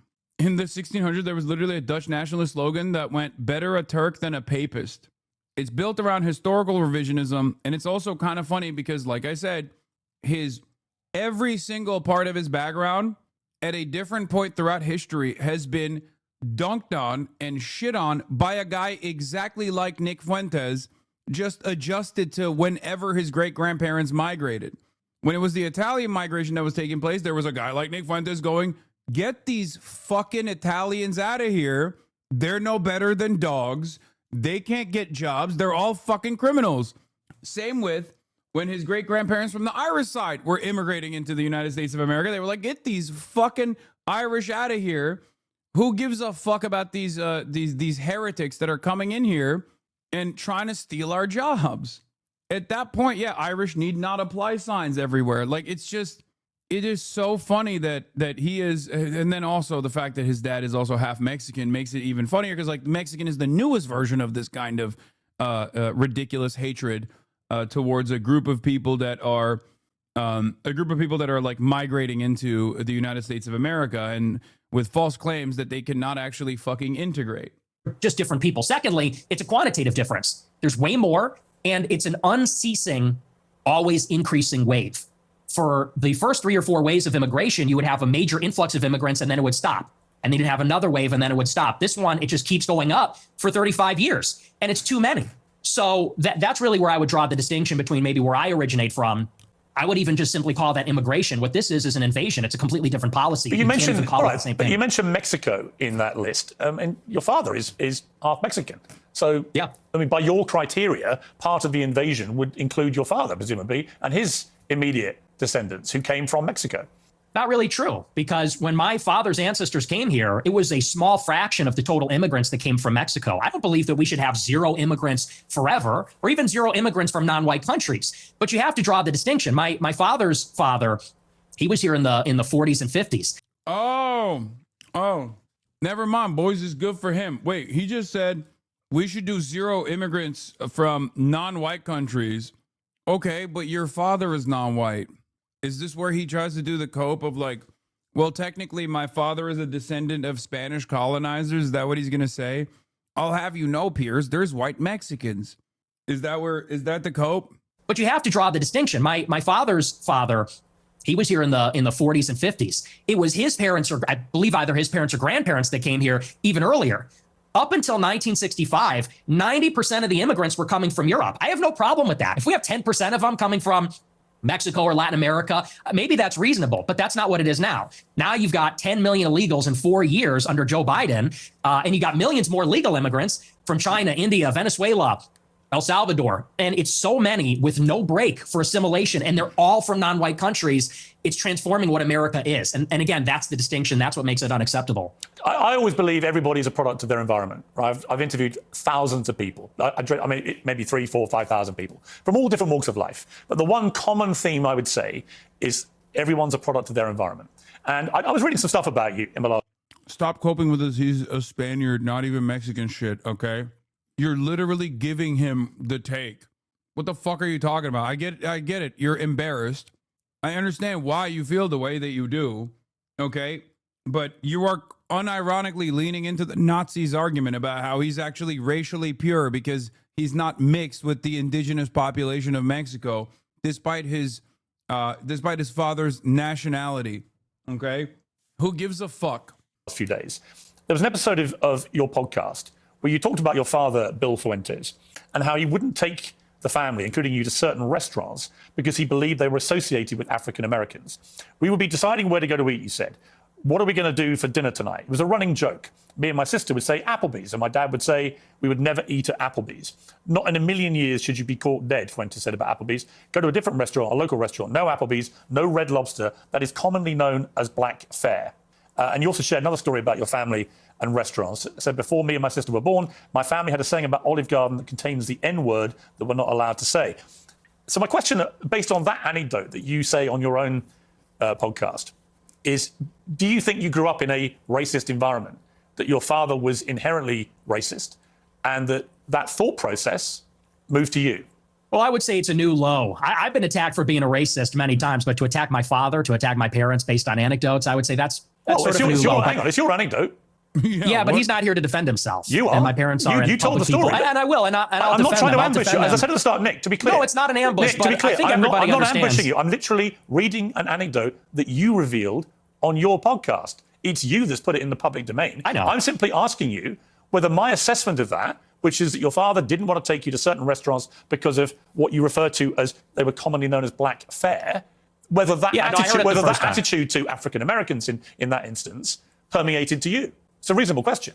Yeah, no, like I said, I think everybody knows what that is, but I'll address it. I'll engage with it, and I'll defend my father from the charge of... Nick Fuentes is such a fucking awful piece of shit that there are varying degrees of associations that he has throughout his life, and every single person from whatever area that he is associated with in any way, shape, or form is fighting for their fucking life in there. You got Mexicans being like, nah, you don't understand. He's a colonizer. He's actually a Spaniard. I swear to God. You got Bostonians in the chat being like, okay, well, it turns out his father was racist, actually. So Boston's still on top. Boston actually made him woke for a brief moment. It's so funny that everyone's like, there's going to be like Applebee's employees in here being like, no, actually, we do not claim Nick Fuentes. Nobody wants to have him. Racism. Sure. No, my parents are not racist, and they've never been racist. I'll tell you about my parents. They used to have a school in Chicago in the South Loop where they instructed people on how to shoot firearms. It was a security school, and most of the clients were black. And I believe actually one of their clients was Larry Hoover's son at one point, sort of a funny story. And so most of their clients would come in from the South side of Chicago. My grandmother, she grew up in the projects in the city. And so my family being in Chicago, being ethnics, being Italian, Irish, Mexican in the West Side on Taylor Street, all over the city. My family for many generations have lived near and around black people. And look, my views about black people and their views about black people are shaped with experiences with black people. And what they will tell you, what my parents would say if they were here, is that for many, many years, the older generations of black people were very respectful, very humble, very decent. In fact, my grandma used to have an anecdote. She grew up in a lot of dysfunction. Her mother was mentally ill, and they would be having dinner in the projects, and there'd be so much chaos and dysfunction and disagreement and fighting. And she would look across the way out the window at a black family in the other apartment, and they'd be holding hands around the table saying grace. And this is sort of the culture that used to prevail. But now what you have in the city is that there's no accountability for the black people. And now Chicago has become a complete dump because these teenagers go out and they take over the city. They call them teen takeovers. That's the euphemism for it. They're teenagers, but they all come from the same neighborhood. They drive up there and they mug people and attack people and they destroy cars and destroy shops. We had the Festival of Lights a couple of weeks ago. It's supposed to be a family event. And they light up the trees and they, there's a big parade. I was in the parade one year and you had a bunch of black people there shooting each other. 7 people shot, a 14-year-old killed in the Magnificent Mile. And I know there's a lot of black people that feel the same way about this. They say, we've lost control of the city and we're looking for accountability. We have a lot of black people that are always outraged about racism. Yeah, black people are always saying, hey, we want accountability on us. We can't control ourselves. That's what they're always saying, right? Nobody wants fucking crime, dumbass. The entire point is you make it seem as though crime is happening at the point of race. That's the issue. In Chicago, and it's just true, just went to grab a bite to eat and I got killed. Yeah. It's also pretty funny because it's like, if I hadn't gone to the South Side personally, I feel like the prevailing narrative is that it's like a very dangerous place. Except you go there and it's a working class community just trying to survive, just as everybody else in this goddamn country. Okay? And yes, when there is more poverty, there is always going to be more crime. But this overemphasis on the blackness of the crime is the racism. That's what it is. This notion that like black people are doing crimes because they're black and they can't help themselves and there's no accountability. Someone needs to actually fucking pull them aside and aggressively prosecute them. That's where the racism comes from. I'm outraged about attitudes from white people, but they're never ashamed of some of these behaviors, never ashamed of some of the things that go on. And that's why I think there's a lot of negative attitudes these days. And so, again, I think those attitudes, you say I'm a product of my environment. I am. And so are my parents and my grandparents. Unlike you, because you're not even American, in Chicago, we have to live in a big, diverse city where there's a lot of different kinds of people. And I live think in a big, anybody in diverse Chicago city. will tell you the same. I live in London. It's one of the biggest and most diverse cities in the world. But it's not the same. Well, why actually, not? it's a big. Wait, why not? What the fuck? Wait, why? Wait, what? That makes no sense. I thought London was also on fire because, you know, black and brown people have completely taken over. Fuck you mean it's not the same? Which is it? They have Asians, not black people? First of all, yes, they do have black people. What the fuck? No, it's not just like... And also, secondly, none of that matters, regardless of what the minority population looks like. That's so funny. Oh, it's a different kind of minority, so it's different. Diversity. The only difference is we don't have the gun violence because we don't have guns. That's a whole different story. I don't want to get into that. Yeah, also, England colonized the entire planet. You think there's not black people? What are you, crazy? They have a... London has a... The UK only has like 3 to 4% black, counting mixed. Okay. The fuck? Yeah. That's the entirety of the UK. You just used the entirety of the UK, which is, you know, still a pretty significant percentage. But we're talking about London, dog. Like, what percentage do you think... what is the percentage of black people living in the United States of America, you think? 50%? No, it's 13%. So yeah, 7% is a pretty significant number. 3 to 4% in a 7 million population city? No. Or not 7%, sorry. 4% is still a significant number. But as far as black population in London, I don't know what the actual percentage is. But I would be surprised if it wasn't, 13.5%. That's identical to the American national population. There you go. So not that it fucking matters, but of course, it's a very diverse country. With you, I have got into that before. You got in America. a knife problem. You got sword problems. We have problems with Aladdin. We have problems with violent crime. I make no pretense of it. So the idea that somehow I'm cosseted in London because I'm not in Chicago. I didn't say that. Well, you kind of implied it, but Piers Morgan is like, no, you don't understand, Nick. I too hate them. I love that. Conversation devolved into, no, I am the true racist, Nicholas. I hate them too. You see? Yes, don't tell me that I'm sitting atop my ivory tower. I too have been killed by black crime on the way to get jellied eels. This is the reason why these guys can't fucking combat the unlimited right-wing neo-Nazi sentiment.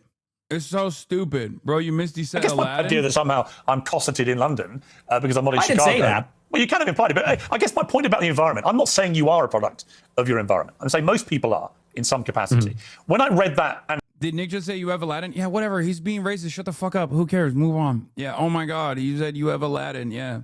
Yeah, he's saying the British crime is of Muslim origin and they use knives. Okay, who cares? Let's keep going. It's just to remind you, it's not something... But you don't have to give me the highlight reel of all of his best racist moments in the Piers Morgan interview, okay? Let's continue. I have put out there. You told this story, right? And you said that... You said this. We're looping. You said this already. But you haven't really directly, I think, responded to it, which is whether your father would not take you to certain restaurant chains because he associated them with black Americans. Is that true?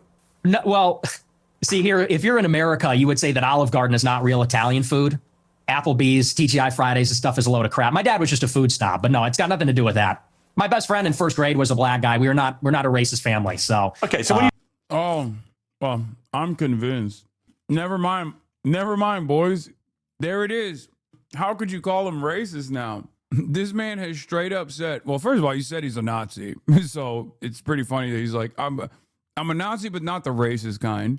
And secondly, he has said that miscegenation is akin to bestiality. Okay? That's ridiculous. You told the story. I'm just curious. So when you told that anecdote, which clearly on the face of it is racist. Right? Also, can I just say something really funny? I have a black friend. How can I be racist? It's obviously a stupid thing that many racist people say from time to time. Nick Fuentes is so racist that he couldn't even say that. So he said, I had a black friend in first grade. Like, he couldn't even own up to currently having a black friend right now. He might as well have said he's friends with Kanye West or something, you know, or Sneeko. But it is pretty funny where he was like, listen, I'm not trying to go that far. You know, I had a black friend.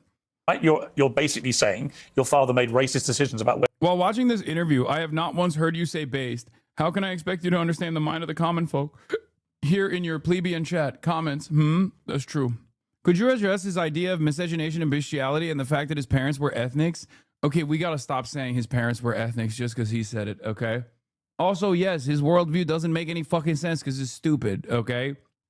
You would go as a family to eat. Are you saying, well, I'm just going to ask you a question. Are you saying that when you told that story, you didn't mean to infer that he was racist? And do you understand why when somebody like me reads that anecdote for the first time, as I did this week, I reach a different conclusion? Well, I understand what you're doing, which is a sort of making of a murderer. How did he become racist? Well, his father didn't eat an Olive Garden because he said that's not real Italian food. Hang on, can I? What's with the interruptions? Can I explain? I'm literally reminding you of something you said on your show, which led me to conclude a certain thing. If I'm wrong, tell me. Yeah, it was said in jest as a humorous anecdote, and now you're trying to spin it into a narrative, which is his parents are racist. He comes from a long line of racists, and I think everybody knows my parents are boomers, and these people come. Well, you're a boomer, I guess, too. In a way, 60. right? You were born in what, 60. 19? Yeah, so you're a boomer also. Or maybe you're a Gen Xer. I suppose it's sort of on the cusp. But it's a humorous anecdote. These are kind of the attitudes of baby boomers in society, but you're trying to spin it into a narrative, which is you're a product of your environment. Your dad's racist because of this joke. Now you're a racist. And I don't think that's a fair characterization. Okay. People can make their own minds up. They can go back and listen to you say it. I mean, the beauty of what I'm going to talk to you about in this interview is that almost all of it is just going to be reminding you what you have said and asking you what you meant. Your position about that story is that it was a joke, okay? I want to come to something else you said. This is where you talk about Jews, women, and blacks. Let's just take a listen. They're always coming up with, no, it's not the Jews. No, it's not women. No, it's not blacks. It's actually really complicated. No, it fucking isn't at all. See, the difference between Nick Fuentes and Piers Morgan in this situation is like maybe he wouldn't say the Jews, right? Because like what he's doing here is exactly the same thing that Ben Shapiro does. It's exactly the same thing that the average Republican does with regular frequency. It is actually super simple that crime doesn't manifest from material conditions at all. It's actually a direct consequence of, well, Nick Fuentes might say racial impurities or racial inferiority, but Ben Shapiro will say it's cultural impurities and cultural inferiority as a substitute for race. Okay, that's it. There is no difference in their fucking worldview at all, with one exception, the Jews, right? That's it. All he's saying here is systemic factors are not the reason why black people do crime. They do crime because they're black people. They're inferior. That's the argument that he's making. And that's exactly the same argument that the average right-winger makes, which is precisely the reason why when you have someone like Nick Fuentes on a platform and it's a right-winger that's trying to address his takes, the reality of the matter is anyone that's like remotely competent, and Nick Fuentes, unfortunately for everybody else, is a fairly competent speaker, he could just turn around and be like, what are you talking about? You agree with me on this shit. And then he can pair that up and then turn around and say, the only thing you don't agree with me on is Jews. And the reason why you don't agree with me on the issue of Jews is because Jews control you. They're your bosses. They're your fucking friends. They're your neighbors. They're the ones who control society. And you're scared of saying it about Jews. And one might ask the question, why, Piers? Is it only the Jews that we can't speak like this about? You can speak like this about Mexicans. You can speak like this about black people, but you can't speak like this about Jews. If he just turns around and says that, boom, all of a sudden, every fucking right-winger that's watching Piers Morgan that might have thought that Nick Fuentes was a fucking Nazi and bad is going to be like, you know what? He is kind of right about that, actually. That's the problem. Oh. Jews are running society. Women need to shut the fuck up. Blacks need to be imprisoned for the most part. And we would live in paradise. It's that simple. Okay. Would you like to clarify what you meant there? That's all true. That's 100% true. Everything I said in that clip is true. Including that blacks need to be imprisoned for the most part? Yeah. Yes. But all of them? No, for the most part. What does the most part mean? What percentage of American blacks would you like to see in prison? Whatever the percentages of the murderers. I think it's 1 in 20 black men will commit a murder in their lifetime. So maybe let's say that, 5%. Oh, so you're talking about black people who murder people? Yeah. Oh, absolutely. Yeah. But you didn't... Okay, first of all, dog, I don't know if the number is 1 in 20. It seems a little wild. Also, if your argument is murderers should be in prison, can you explain to me how that's not happening already? Like, what is there a situation where a black person is doing a murder and then the cops are like, oh, fuck, he's black, bro. We can't lock him up. Is that what's going on? Mike looked it up. It's 1 in 100 for the most part, he said. perhaps there's a different reason why he has to back away from that position that he has on his broadcast. The average conservative, they will tell you, yes, they do get away with the crime. Yeah, it's fucking bullshit. Anyway, the point is he's not able to stand on that. He's not able to stand on that. He starts off by saying, yeah, of course. And then the moment that there's a follow-up question, he's like, well, you know, people who do murder should be in prison. It's like, yeah, okay. Yeah, I think people who do murder should be in prison. That's not a controversial take. The point here is that you are claiming that one out of every five black person is doing a murder, which is not only false, but even if that was the case, which is not the case, right? What the fuck do you mean? Are the people that are doing murders when they're black not going to prison? Are you fucking insane? No, the reason why he's saying that is because he wants to, yeah, for the most part, it's not 5% anyway, or you know, whatever the fuck he was trying to present there. But having said that, oh my God, why are you doing this to us? I'm doing it because I hate you. Yeah, not only does for the most part imply a higher percentage than even the 5% as he suggested, even though the 5% is wrong and it's actually 1%. But regardless, every part of this is wrong, and he's also personally backed away from the position anyway.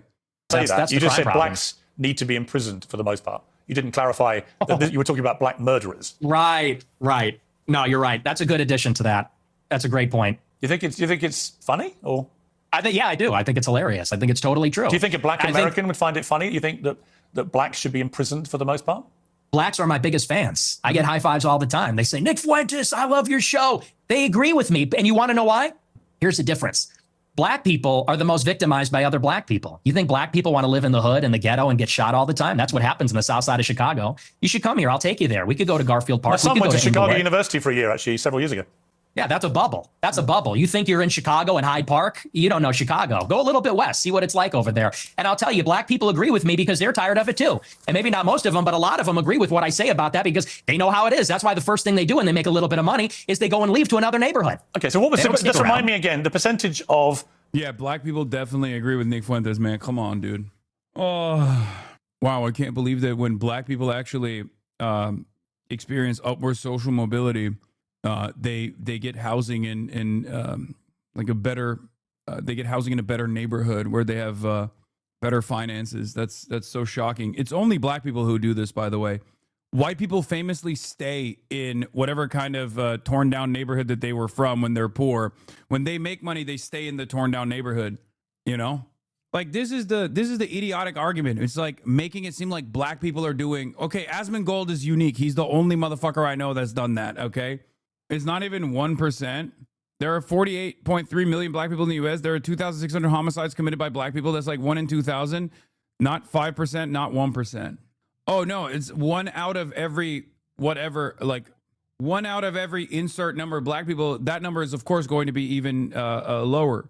I thought he was trying to say that the percentage of like the likelihood of a murder being committed by a black person or 1 out of every insert number murders is committed by a black person. I thought he was saying. Not that it fucking matters. We already established that he's lying. Okay. I mean, of course he's lying. He's a Nazi.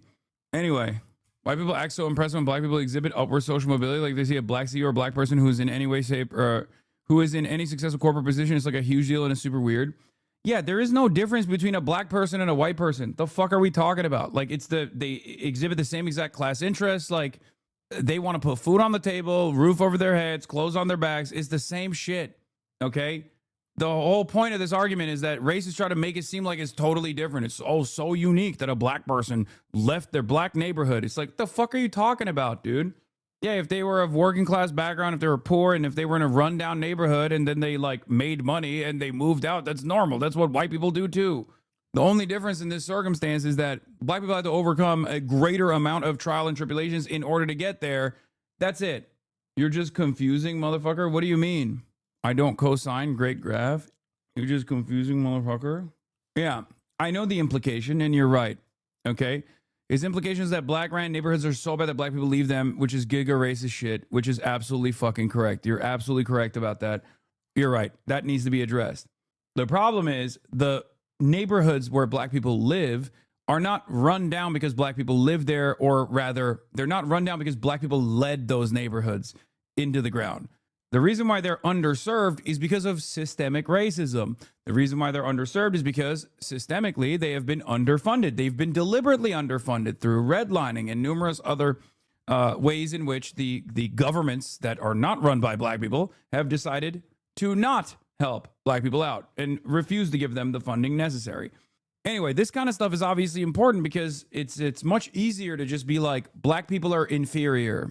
And if you don't want to say that they're inferior because of genetics, which is what Nick Fuentes obviously believes, you can just say, oh, they're culturally inferior. It's their culture. They just don't want to pick themselves up by their fucking bootstraps or whatever.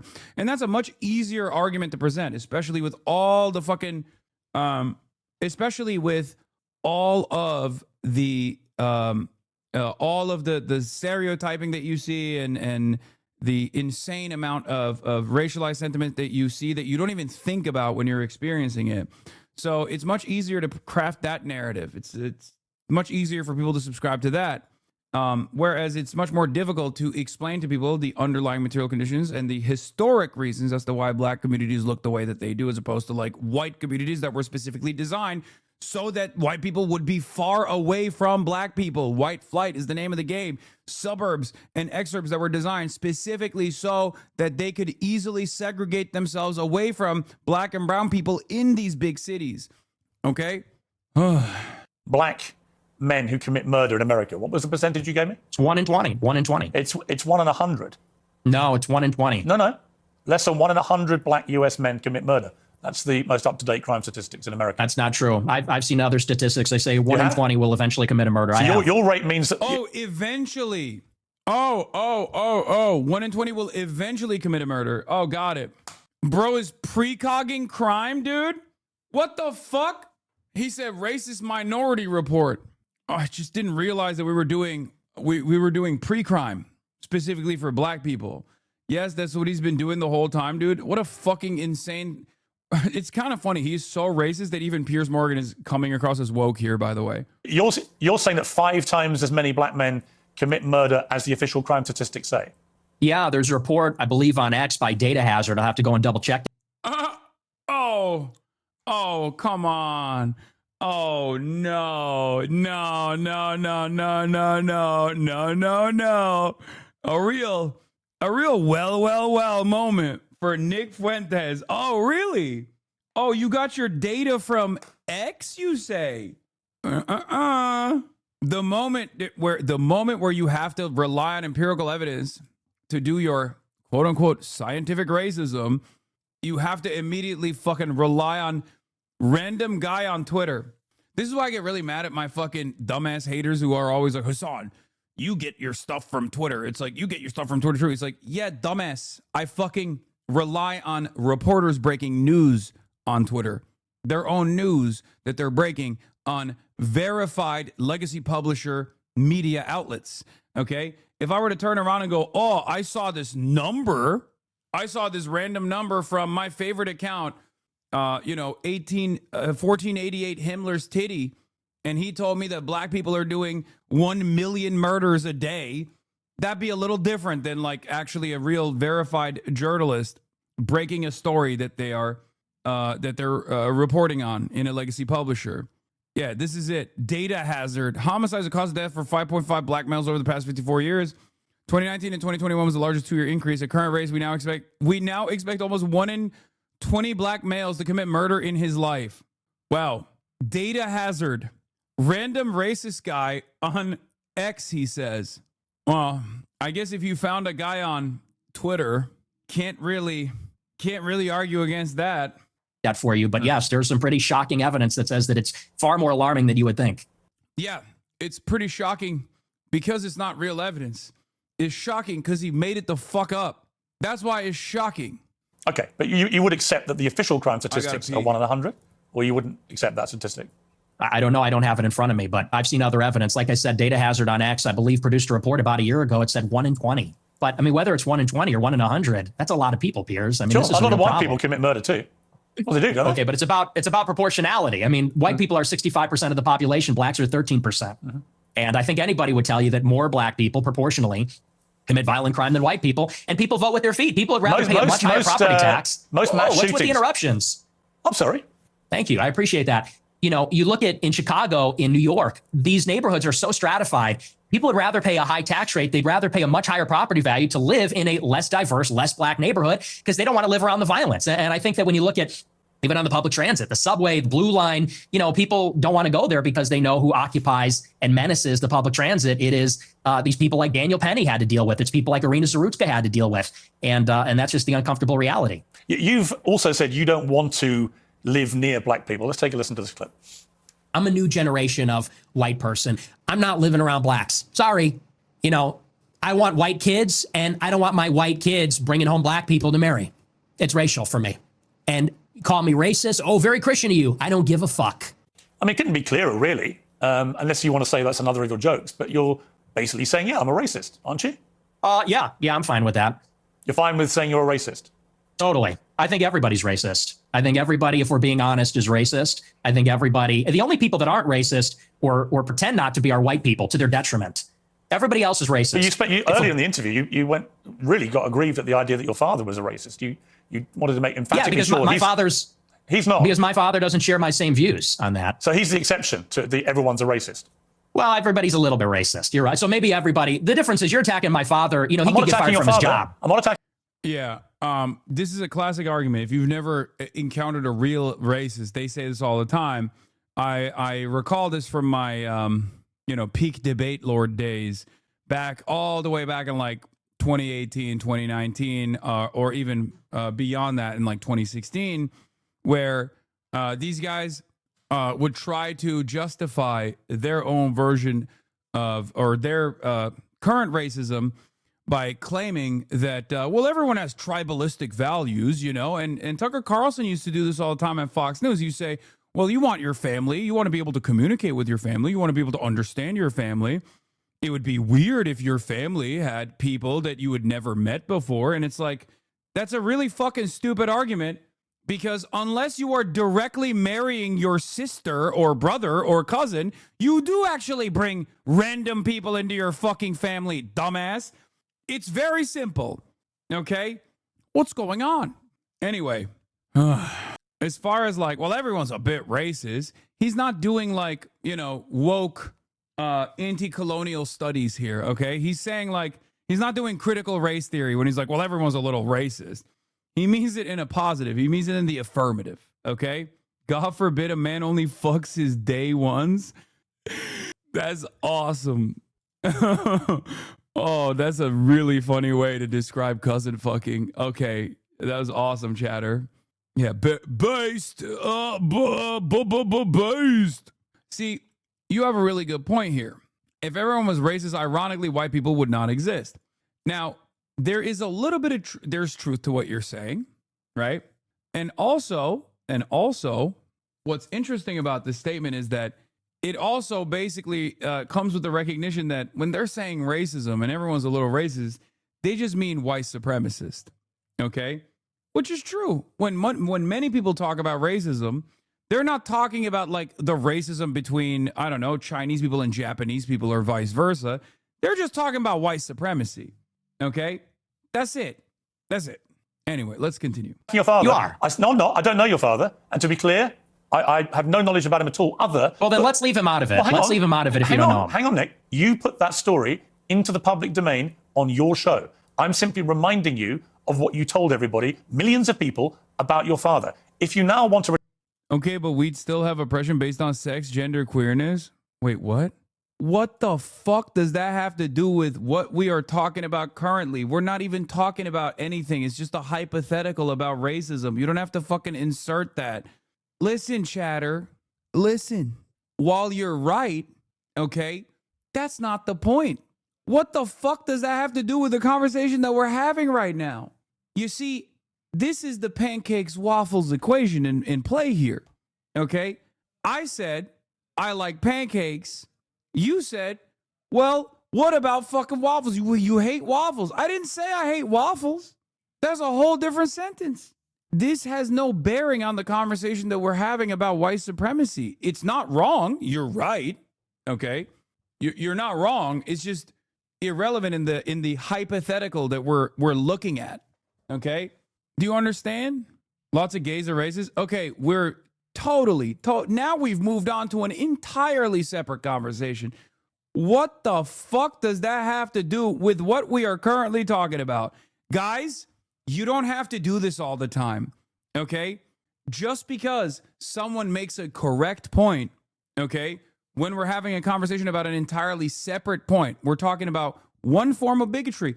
We don't have to do the, oh, you hate this one form of bigotry? Name all bigotries as bullshit as commentary. And let me follow that up as well with the second point. You don't immediately have to go, nah, that guy has a fucking point, okay? You literally end up doing woke whataboutism for no reason, especially in a community where we don't even disagree with you, okay? Yeah, the phrase, while true, this is outside the scope of the study's parameters is useful. Okay, yeah, I'm going to start doing that. And by the way, don't worry. I'm sure they're going to get to that kind of bigotry as well because he has that too. You feel me? But one must examine where this tendency comes from, you know? Let's be honest, you will forget the phrase, you are right.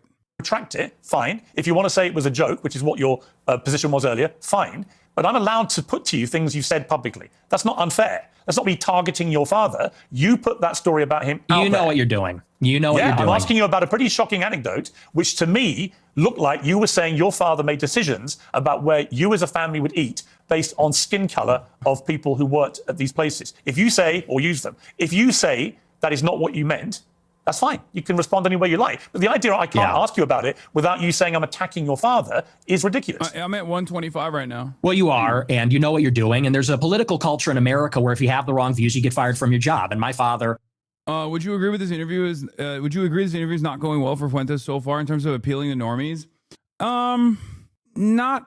I mean, I wouldn't say it's going really poorly. Maybe it falls apart further in the future. But like, first of all, he is an odious figure, right? So his worldview is nasty. It's disgusting. It's something that people understandably oppose, even if they kind of agree with him, right? That's the reason why. The reason why a lot of people like Nick Fuentes have to hide the like historic examples of what they support, what kind of movements they support, is because even racist people don't want to be called racist. Even people who would most likely agree with a lot of average neo-Nazis' worldviews would hate being called a Nazi. They were like, oh, I'm not a Nazi.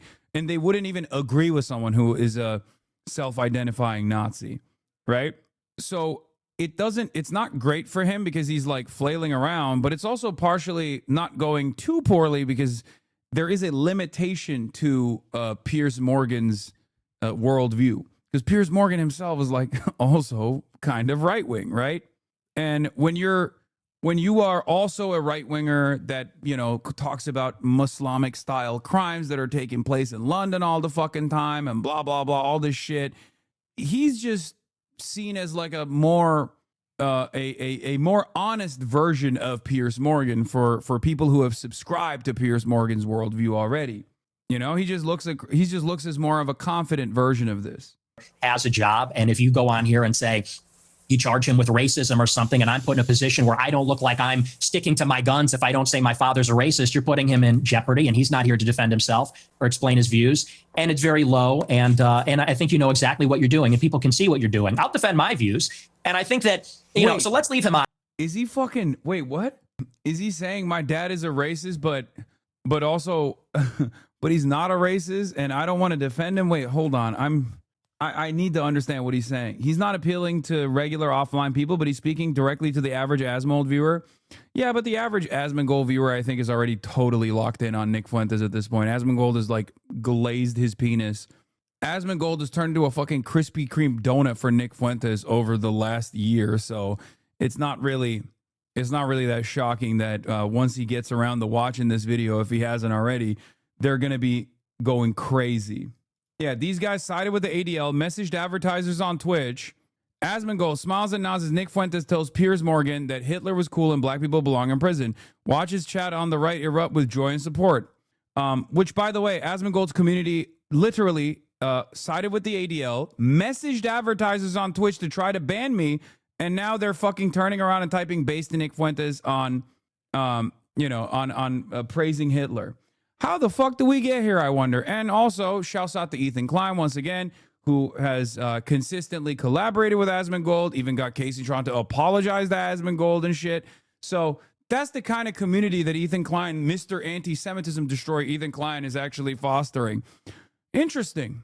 Kind of feels like a lot of these goddamn dweebs only care about whatever their own personal gripes are, and they try to masquerade it as though it's like something much more moral. It's like a much more consequential battle that they're fighting, when in fact it's completely about, fuck Hasan. I don't like Hasan, and I think that's the reason why I'm going to be aligning with these people. I brought this up before. It would be the equivalent of me like hanging out with Myron Gaines because Myron also fucking hates Ethan, or hanging out with Sneeko because Sneeko also hates Ethan, and hyping up Sneeko, Myron Gaines, and numerous other people that have actually despised Ethan Klein over the course of many years who are anti-Semitic, right?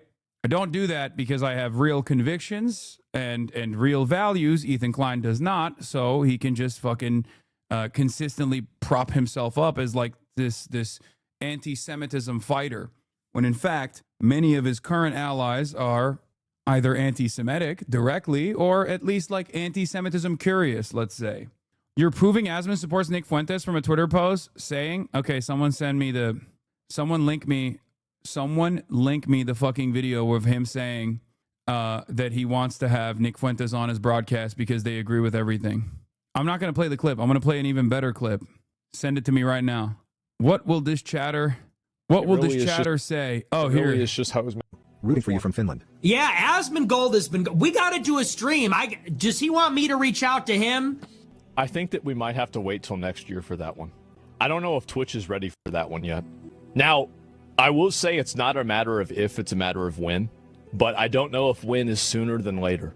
I know the position that I'm in. Rooting for you. What do you think? Someone who's a Nazi wouldn't agree with things Nazi agree with? Confusing statement. You're proving Asman supports Nick Fuentes from a Twitter post saying that's the case. That's not really a citable source, Lamau.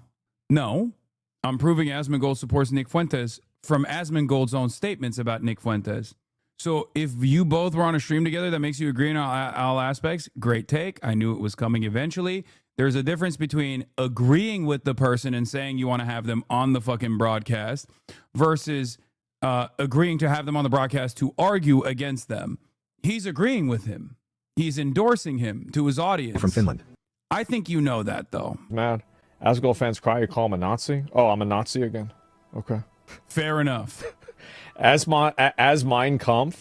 Okay, well, at least you've... that's not even the most damning clip. I know. But I'm glad that the guy was like, all right, you know what? Never mind. Fair. He said, fair enough. Respect. No, he said goalposts can't move beyond this point. I respect that. Yeah. You think Hitler was very fucking cool? Yes, I do. You think Hitler was very fucking cool? Yes, I do. One of them. And I'm tired of pretending he's not. Well, to be honest, this is the problem. You see, it's a bit like when you just say I'm a racist. You're a racist who thinks Hitler's cool, but you're not anti-Semitic. If you're a Jewish person watching this, what are they thinking? You think... Bro, we didn't shift the Overton window. We burned down the house. We burned down the whole motherfucking neighborhood. Oh my God. This is crazy. This is nuts. I saw another clip about this too with no insurance. Yes, and no survivors. And all or nothing. No, there's another clip about this too. Here we go. This is where you talk about Jews, women, and blacks. I've seen it. You've seen it. We've all seen it. Just take a listen. They're always coming up with, no, it's not the Jews. No, it's not women. No, it's not blacks. It's actually really complicated. No, it fucking isn't at all. Jews are running society. Women need to shut the fuck up. Blacks need to be imprisoned for the most part. Mm-hmm. And we would live in paradise. It's that simple. Man. Okay. He's just nodding. Would you like to clarify what you meant there? That's all true. I mean, dude, listen. Did woke get out of hand and was it annoying? Absolutely. I mean, I yelled about it all the fucking time. back in like 2020 and onward. Okay. Especially when it got unproductive and people were just like consistently complaining about, I don't know, whatever kind of fucking movie people wanted to watch. But if you personally think that this is a better substitute to that, you are the most delusional fucking person on the planet. This is insane. Okay. We need to get woke back, dude. Woke needs to make a comeback in a big way. Why do you agree with the framing of woke is the silly thing that this chatter said? I don't agree with that framing. I don't think this is a pendulum swing as a reaction to woke, but many people do. And I'm speaking to those people when I say, hey, is this what you wanted? Do you understand? I think it's awesome that some people can't tell the difference between how you cover Nick and how Osman covers Nick because it's all platforming. Yes, we call those people stupid people. Okay? Can you explain how this clip proves Osman is agreeing with him? To me, it looks like he's laughing at how ridiculous Nick Fuentes is being. Oh, you think that's why he said, we burned the house down? Like we destroyed all of the safeguards. When he says we, when he's talking about himself and Nick Fuentes and his audience as well, and his audience that's spamming based, dies of based. What more should he be doing? Okay, let me ask you something. What would be the point where you consider him to be fully in agreement with Nick Fuentes? Because he said he wants to collaborate with him. He's saying that Nick Fuentes and himself are on the same virtuous journey of being able to say, Jews control society and all blacks most blacks need to be in jail. And he agrees with all of that, at least by his own admission. What's the point? What is the point where you would say, hey, actually, maybe this guy is in agreement with Nick Fuentes? But also, the second question I have for you is, do you disagree with Nick Fuentes? I like Asman, and I'm going to be real. It turned me onto your channel. While I disagree with some of what you say, I do appreciate the different perspective. Not all Asman viewers are mouth breathers like this dude. Saying he agrees. I see your point in the previous points, person about platforming, which is fair.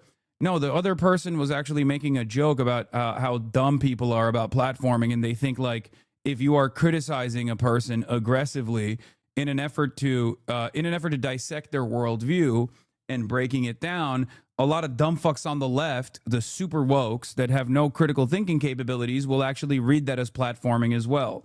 And that's the reason why they think like me shitting on Nick Fuentes' odious worldview is the same as Asmongold celebrating Nick Fuentes' odious worldview. So just so you understand, that previous chatter was making a point against the hyper woke, I guess. Isn't it good that they're out in the open now so we can publicly denounce and push against the ridiculous narratives? If you're talking about racism, I don't necessarily think it's good. And the reason why I don't necessarily think it's good is because social stigma has been able to, at the very least, combat some newer people joining the cause and feeling more comfortable about saying racist shit. So there is that version of events that's taking place right now. And I hope you understand why I'm saying that Asmongold agrees with Nick Fuentes, because he has time and time again said as much. Saying we didn't push the Overton window, we burnt the house down, indicates that Asman is on Nick's side and sees this as a positive. Exactly. The whole idea that critique equals platforming is anti-intellectual, yes. There is a difference, however, okay? Because there are certain viewpoints that are so fucking outside of the norm, like Nick Fuentes' worldview, like Nick Fuentes' ideology, that until he reached a level of prominence, I just refused to cover him at all, because all matter of coverage to him basically expanded on his popularity no matter what. I have a fairly large platform, so I was careful about refusing to offer any, like even as a critique, refused to offer him any sort of coverage whatsoever. Now, obviously, that time is long gone at this point. There's nothing we can do about it. And that Nick Fuentes has risen to prominence at this point. He's more popular than you now at this point is really scary. I wouldn't go that far about Nick Fuentes, especially because of his worldview. Regardless of Red Scare propaganda, I think many Americans are more comfortable with identifying, collaborating, or talking to socialists as opposed to like a straight up fucking neo-Nazi. And I don't think that he is at that level of popularity yet. Having said that, however, he has definitely risen through the ranks quite a bit. And part of that was because of what Destiny did. Destiny openly talked about how he gave Nick Fuentes a lifeline, and that how Nick Fuentes should be more grateful to him, and that he had given Nick Fuentes' phone number to all these other podcasters so he could go on the podcast orbit. And this is something that he openly admitted. I know he is very humiliated and very frustrated by it, but yeah, Destiny revived Nick Fuentes' career and banned a large portion of his community that argued back against him when he asserted that Fuentes wasn't a Nazi. There were people in his community that straight up were like, Nick Fuentes is a fucking white supremacist, a white nationalist. Why don't you call him a Nazi? And he actually actively defended Nick Fuentes not being a white supremacist and neo-Nazi, and banned a bunch of people in his community. Here's the video that, of course, I was referencing. And Fuentes' treatment of me is so bad. I don't understand. That's something he'll have to learn and grow. Not to sound like not to be too self-aggrandizing, but like Fuentes should be worshiping me, because I am literally I was the only lifeline that he had to like being able to breach like mainstream political conversations. Like I represented a huge potential opportunity to him, and he just was so bad faith in the way that he treats me. It's unbelievable. I don't know why the fuck you would do that. Like he should have been so conciliatory towards me. And I'm not looking for that. I'm not asking him to be my bitch or anything. But for him to be like relentlessly bad faith against me all the time, like, bro, who the fuck are you? Like I can put you on a stream in front of 14,000 people. Like I'm giving you your phone number to like Adam22 so you can go to a show. Why the fuck would you like burn my shit so hard? Like you're. Yeah, this is true. And at that point in time, there was a reason why I didn't even cover him when he was, doing embarrassing shit like, I don't know, being outed for going on a date with like a cat boy, a femboy, or whatever the fuck, right? And the reason why I didn't do that is because, and that was contrary to what Ethan Klein wanted to do when we were doing the Leftovers podcast, was because I thought there was no reason to give this person any additional prominence, because Nazis don't care about coming across as correct until the time is right for that kind of argumentation. The reason why you don't debate Nazis for the most part is because any conversation that they're having is an opportunity for them to just like troll, right? Because their politics doesn't revolve around like sincerely held beliefs. They can just like make it seem as though they're just simply memeing. Okay, it's a clout first strategy. Exactly. Like they know that they're lying. Nazis know that they're lying all the time. They celebrate it. They cherish it. It's more so like, oh, you just are getting rage baited by me. That means I'm winning. And he's kind of doing that with Piers Morgan as well. But at this point, I think he also wants to build a real movement, so he has to be a little bit more careful. He can't be as much of a troll as he normally is. A snapshot of his Reddit. It didn't take long. Hasan's anti-Semitism visualized. This website looks at someone with a degree in statistics and graphics design. The interactivity is insane. The head of the ADL on CNN claiming Hasan's extremist rhetoric. This is all Asmongold's subreddit 7 months ago. The head of the ADL on CNN is claiming Hasan's extremist rhetoric radicalized a DC shooter. The ADL can be ridiculous at times, but in this case, he's 200% right. Hamas Diddy Piker is openly propagandizing terror organizations and recruiting people to become terrorists themselves. He's no different than your garden variety extremist imam strapping bomb vests to brainwash guys. If Hasan's not done after this and they find links to Hasan, I don't know what can stop that man. And Twitch wonders what they will do about this. They can't be idle anymore. It's getting worse every day. At some point, Amazon's just going to liquidate Twitch to start up a new streaming service. This is the era the leftists call for genocide against the Jews, but at the same time call everyone else a Nazi. The ADL is putting pressure on Twitch again. Another highly upvoted pro-ADL tweet. Okay, these were the people that were putting pressure on Amazon and putting pressure on Twitch in collaboration with the Apartheid Defense League, also known as the Anti-Defamation League, and mass emailing advertisers with false claims to try and shut off monetization on the platform in its entirety. Okay, this is Dan Saltman, and he's the one who's leading the charge against Twitch's double standards on anti-Semitism culture. Literally, Dan versus Dan. That exact same community is currently praising Nick Fuentes for saying Hitler was based or whatever the fuck he said. At a certain point, you have to understand, like, a lot of these guys don't actually have any real convictions beyond chaos. Many of them don't care. They just want to troll. A lot of them are white supremacists, white nationalists, neo-Nazis of different varieties. They're right-wingers. Ultimately, though, anytime they talk about anti-Semitism, just know that they're actually cynically talking about it because they think they can weaponize it against someone who actively combats anti-Semitism. in many instances, the reasons as to why they're collaborating with the ADL is because, well, one, they're trolling. It's fantastic. And two, they get to eliminate a major community and a major target, and they get to make their enemies do it for them. Do you understand?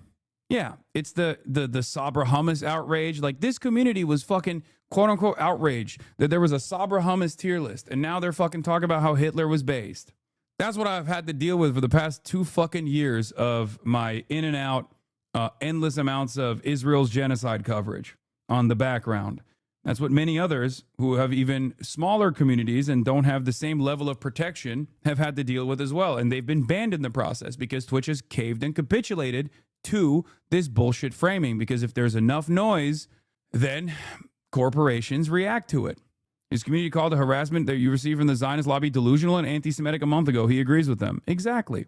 Why can't we write Destiny in the chat? Great. So what he said, please clarify.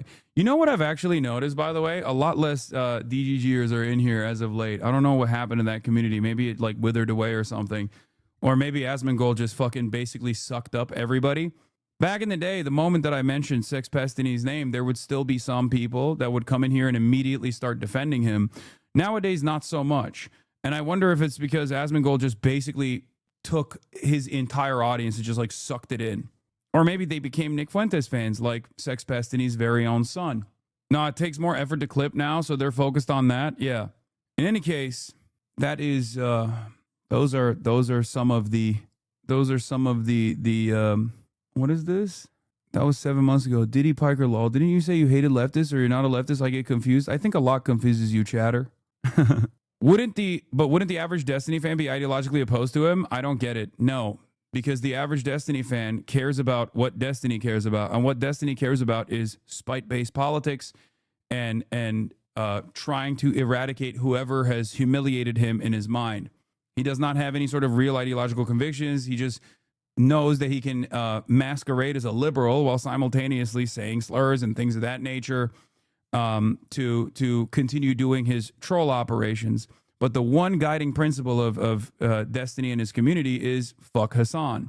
And if that's the name of the game, he will collaborate with anyone and everyone in an effort to consistently attack me.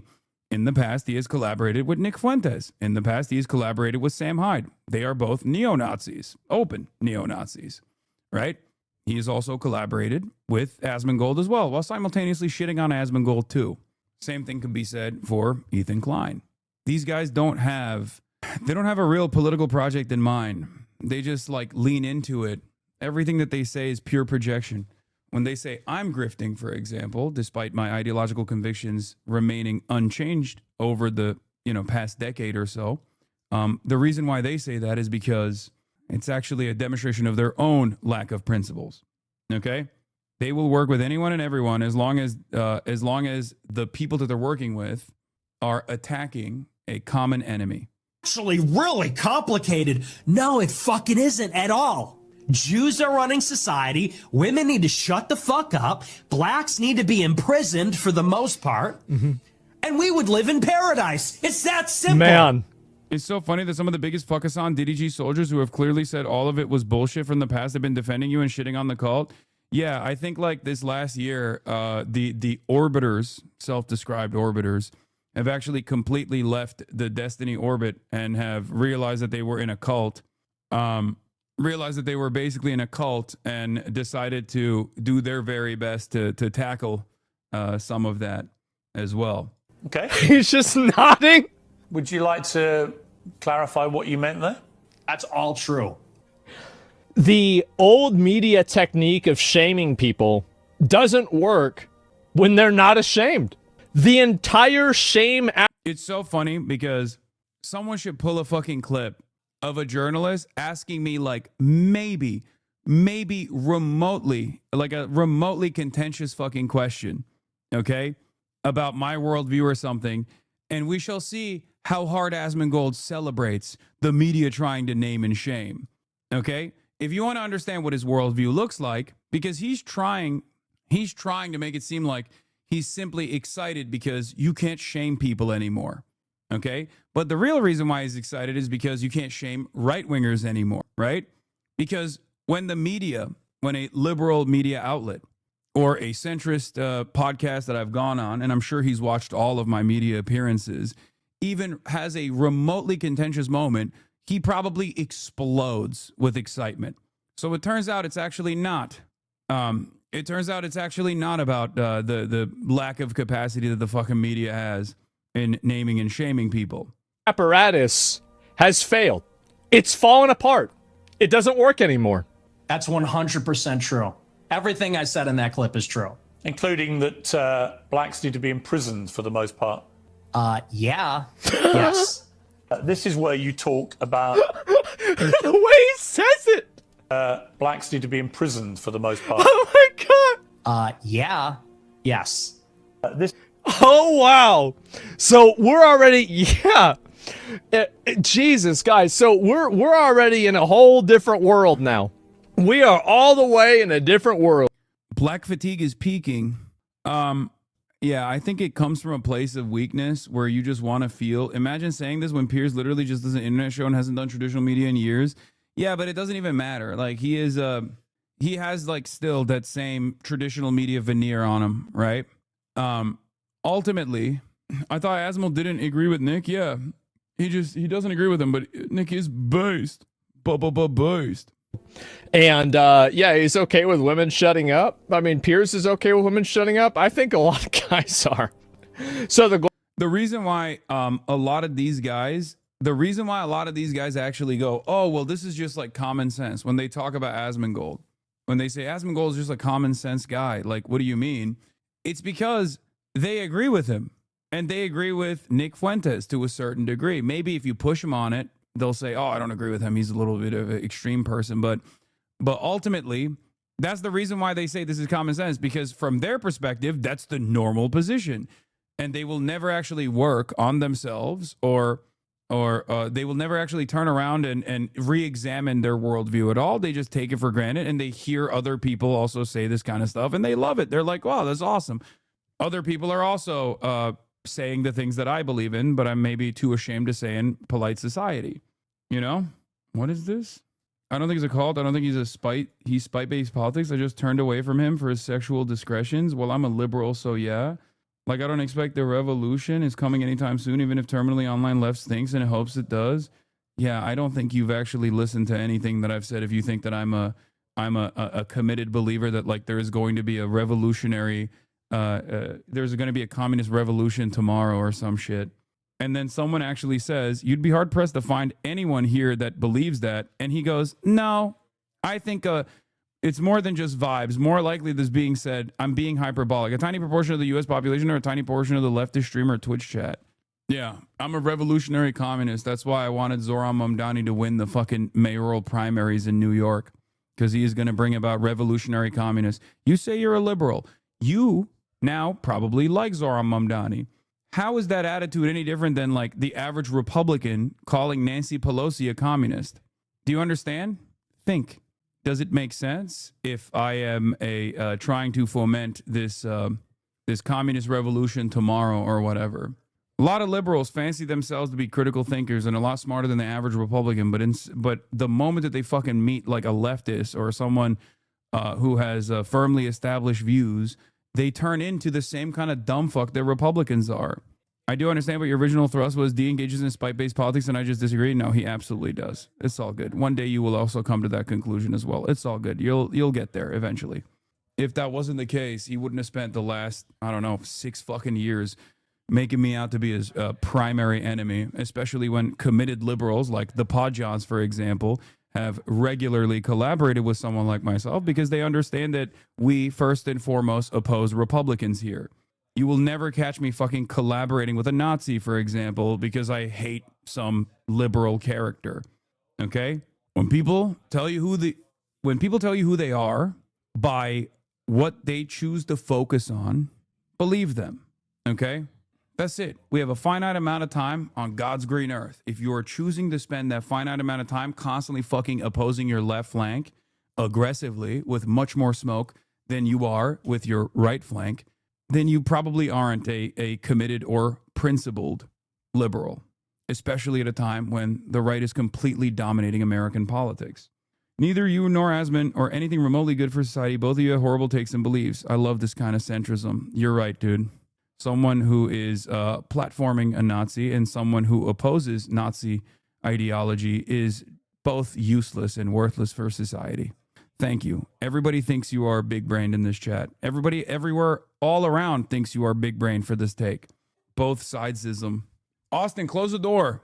A high IQ individual gracing us in this. A high IQ individual gracing us with his presence.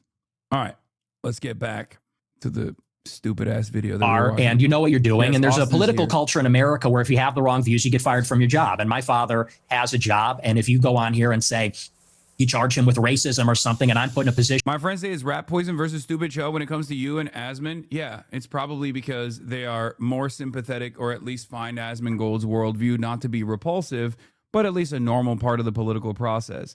You should ask them why they think my politics is rat poison. Is it perhaps because I'm anti-Israel and they have been primed into thinking that my kind of anti-Israel position is actually dangerous and scary? That's the point. A lot of these people, all you got to do is ask them why. Bro, you want to know how fucking stupid commentary on TikTok is? I saw an Israel GPT meme. I don't know. I guess that's the new way of saying chat GPT or something. Israel GPT, find me the perfect streamer. And literally people in the comments were saying HasanAbi Piker. How can you fucking hate Israel so much that you're like watching Israel GPT memes or something, but then you literally think that I would be the perfect streamer that Israel would design?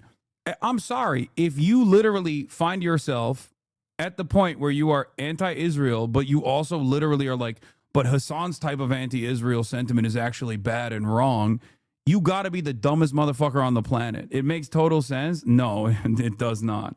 What is this? Black Boy Max X Hassan. I show him music, introduce him to this world, and he teaches me about politics. And then we debate who says no. They're saying Black Boy Mexican. Woke Boy Max as Hassan. They're saying Black Boy Mex. Who says no, nigga? Who says no, nigga? Who says no, nigga? Who says no, nigga? Who says no, nigga? Who says no, nigga? Lost Your me brain- in politics. No, I mean I'm down to collab with Max. Yes, we're working out something. In any case, let's get back to this video now. Where I don't look like I'm sticking to my guns if I don't say my father's a racist. You're putting him in jeopardy, and he's not here to defend himself or explain his views. And it's very low, and I think you know exactly what you're doing, and people can see what you're doing. I'll defend my views, and I think that, so let's leave him out of it. Let's just not talk about my father because my father isn't here. I'm here. Okay, well, then do you accept that you shouldn't talk? Okay, listen, that's fine. But then do you accept you shouldn't talk about your father on your show? And you shouldn't tell... Absolutely not. Absolutely so not. So it's fine for you to put a story out there which would make most people who listened to that story or watched it at the time on your show conclude that he was racist. It's fine for you to do that. But if I then ask you about it, I'm the one who's being unfair and I've crossed a line. Is that what you're saying? Yes. Okay, yes, you're that's being fine. malicious. Okay, that's fine. That's fine. Listen, people are watching this live. They can draw their own conclusions about whether what I just did. And they will. Yeah, and I'm sure afterwards, by the way, you'll say, he ambushed me with your own words. With your own words. That's a little presumptuous. I'm not going to say it's an ambush, but I think that's a low blow. And I think you know what you're doing, and that's fine. You're a tabloid journalist. I expected that. I don't think it's an ambush because I knew it would be like this. And people will see what you're doing, and I think they'll say it's low. But as far as you want to talk about racism, I do. Let's talk about racism. Okay, let's leave my dad out of it. Look, you've admitted you're a racist, correct? Yes, 100%. Okay. Own it. Okay, that's fine. You're perfectly entitled. Oh my God, based, based. Oh, dude, it's fucking sick, dude. Can he say that? Can he say that? Oh my God, bro. Can he say that, bro? That's crazy. In a free democratic society, to stare down the barrel of his camera and tell me you're a racist. People can judge you accordingly. Many people who have assumed that you're racist will now have heard it from your own lips. That's fine. There you go. That's the point. The point of this interview is to go over the things you said, which have led people to reach conclusions about you, and to ascertain whether those conclusions are fair and reasonable or not. That's it. So I want to play you another clip. This is what you talk about why white people are justified in being racist. Let's take a listen to this. First, white people are every single bit justified in being racist. Every single bit justified, to the extent that that means going out of your way to avoid black people when you see them. You stand by that? Absolutely. So white people should go out of their way to avoid black people when they see them? Absolutely. They would be wise. Why? You just realized how Christmas our background is? Yeah, my background is more Christmas than Nick Fuentes' background. Who's the real lover of Christ, bitch? That's right. That's right. A Muslim motherfucker by the name of Hasan out Christing your bitch ass, dude. Turns out, yo, who's the real ethnic and who's the real white man here, okay? That's right. W Christianity. W Christmas. Hello. Hello. Hello. Hi. What's happening? What's happening? Uh-oh. No. You can't get up here. Lady, you're too big. She wants you to play dispatch? No. Okay. What are you doing? Both of you have, but you have more colored lights, sus. You don't love Christ? What do you mean, dude? I'm loving Christ so hard. Look at my fucking Christ mass. Because it's a lose-lose proposition. If you're Irina Zarutska and you don't walk the other way, you get stabbed to death and you die. If you're somebody else and you walk on the subway and you stand here a black person or something, maybe it's fine. It's a lose-lose proposition. So no, I think that white people have been beaten into submission, that we're afraid to tell the truth about it. And the truth is that when you go into these major cities like New York or Chicago, I believe she was in North Carolina, there is a menace, which is young, black, adolescent men. They're extremely violent. And we have been told that we have to pretend like they are every other person. We have to be colorblind to that. And we're supposed to go and be in the midst of all this danger. And I think that at this point, it's gotten out of control. You look at the BLM movement, they said that the reason that black people... Dude, what's going on? Are like black teenagers constantly bullying Nick Fuentes wherever he goes? Like, what the fuck? What the fuck is he saying, bro? He's like, yo, you don't understand. Everywhere I go, there are black teenagers that are making fun of me. What's going on? We need to stop this. What the fuck? Did he get bullied? Like, what the fuck is happening? We found the new meta. I feel like this is the new meta. White people are most victimized by other white people. So by his logic, white people should avoid each other at all costs. Yeah. No, but you see, it's different when a black person does it, especially a black teenager. Yes, don't give me your bullshit woke statistics about how whites are victimized by other whites at a much higher rate, okay? It's a different kind when it's a black teenager that's making fun of me. I don't like that extra hard. No way he believes that himself, right? I don't know. Nick was never allowed on the rec courts. Yeah, that's what I like. I'm gonna accidentally step on you. You can't be. Oh no. Did you see the Cartier boys reacting to Fuentes video? No. What is that? He was class president in high school. He was openly anti-Civil Rights Act even then. What a fucking repulsive little nerd he was. Watch out. Are violent, or the reason there's crime is because of police brutality or redlining or all these other things. They said we need to get rid of the police. We need to defund them. Yeah. Why is there a high rate of crime in poor neighborhoods, regardless of color, by the way? Why is there a higher rate of crime in poorer neighborhoods as opposed to wealthier neighborhoods? I wonder. Yeah, it's got to be when black people do it is different though. That's what it is. Okay? It's just you see black crime is different than white crime, even if it's the same crime actually. It's totally different. And a lot of cities did. A lot of cities like Chicago, for example, the police changed the rules of engagement. They don't chase them. It's not a felony if you steal a certain amount of merchandise. They won't chase them on foot. And now the city's totally up for grabs. And now whether you're in the Gold Coast or whether you're on the Mag Mile or you're in the worst neighborhoods in the city, you might get shot. You might get mugged. Someone might run up on you. And I tell my followers. Yeah. Did he say black people always come up to him and shake his hand, but now he says to avoid black people? Yeah. He can't shake he says black people are always coming up to him to shake his hand because they're like, yo, we agree with you so much. But he always avoids them, so he never actually ends up shaking their hands. He didn't say he's shaking their hands back. Also, he said high five. He's like all the unks are coming up to him like, hey, high five, man, Nick Fuentes, you're my favorite political commentator. And he's like, no. And then he runs away. It is better to be perceived as racist or racist and walk the other way and maybe keep your life than to say, I'm a good anti-racist. I don't mind that this person's making me uncomfortable. Maybe he's... Dog, you're an insane person. I'm sorry. You're a fucking insane person. If you see like a random ass black person walking down the street and your automatic assumption is, oh my God, this random ass black person is going to kill me. I have to run away.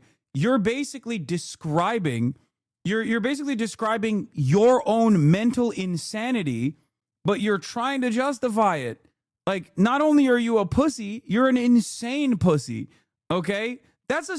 You should be embarrassed to admit this. Not because, like, oh, people are going to call you racist. Like, you should just be embarrassed to admit such an insane thing. Okay? What the fuck? Like, how can you anchor your worldview around this fundamental first principle of insanity? Okay? You don't understand. I see a black person walking down the street, I immediately run away. What the fuck? Even if that was a fear that you had, you probably shouldn't say that out loud. That's such a psychotic thing to say. It's such a cowardly thing to say. And then these guys will go, oh, it's suicidal empathy. What is suicidal empathy? That I just like don't automatically assume that every person with fucking melanin is going to murder me? Like I'm constantly on the verge of death. Every day that I exist. It's looking a little froggy. I'm going to sit down because I'm a good person and get stabbed, mugged, whatever. And by the way, this is a strategy. They call it the friendly stranger. There's a crew of them. They do this in Chicago. They stand outside bars, black people. They approach strangers. It's a robbery crew. And they pretend to be a friendly stranger. And then they mug them. And stupid white people say, oh. Dude, what you're describing is not exclusive to black people. Okay? What you're describing is someone doing a crime. Like, does Nick Fuentes think white people don't do this stuff? Like, what is going on here? Yes, dude, stranger danger is not just stranger danger against black people, okay? Like, it can come from every angle, okay? What the fuck is this? What is this conversation? Like, what is happening? Does he think that, like, white people don't mug other white people or black people? You know what I mean? Like, no, white people do that shit too. It doesn't make any sense. Like, he's just hyper focusing on, like, well, black people do this. And the reason why white people get duped by it is because they're too nice to black people. What the fuck? This is before we even get to much larger, much more consequential versions of crime. Oftentimes also conducted by white people, but that's, that's legalized usually because they're robbing the poor, but they're also doing it at the corporate level. So, that's not perceived as a crime in the same way. Hi, yeah, nice to meet you. They grin, they laugh, they put up with the nonsense, and then they get mugged, or worse. Sometimes they get executed. And so as a white person, how do you feel about mass shootings at school? I think they're bad. Who do you think commits the vast majority of the mass shootings? I'm sure it's white people. Right. So how do you feel about that? I think that white people do more antisocial violence. I think black people participate in more gang violence. I think that's the difference. What's the difference to the victim? Wait, no, dude, he's capable of crafting systemic analysis when it comes to white people doing crime. That's crazy. Okay. But I guess even in that situation, it's not systemic analysis because he's just saying like, oh, they're doing antisocial personality disordered forms of violence, like, someone having like a psychotic outbreak. But what's really interesting is peers shouldn't say, oh, but what's the difference to the victims? While that is true, the real question he needs to ask here is, what's the difference between like antisocial crimes versus what you factor in as like gang crimes, like gang violence? Okay? Because ultimately, both of those versions of violence are still very much clearly coming from material conditions, or at least material conditions play a formative role in not addressing the mental health complications that take place, for example, right? Or especially when it comes to gang violence, right? Gang violence is directly born out of being born into an area where you have no other options. You have no other alternatives. What does Kirk laugh? What the fuck? That's great. Okay, guys. School shootings come from material conditions? Yes, of course. What the fuck do you mean? Everything still goes back to that same analysis, at least for me. One, mass availability of guns, because the gun manufacturing industry is one of the most important domestic industries in this country, and therefore there is no fucking reasonable gun control because gun manufacturers pump a shit ton of money into our politicians. What do you think that creates? What kind of dangerous environment does that cultivate? That's number one. Number two, many of the school shooters are actually, experiencing severe mental distress. That severe mental distress can come from a broken house, or can come from the fact that this person is at home, not getting the same parenting that they possibly could get, or the fact that they can't go and get mental health treatment, right? The inaccessibility of mental health treatment still stems from the fact that we privatize healthcare in this fucking country.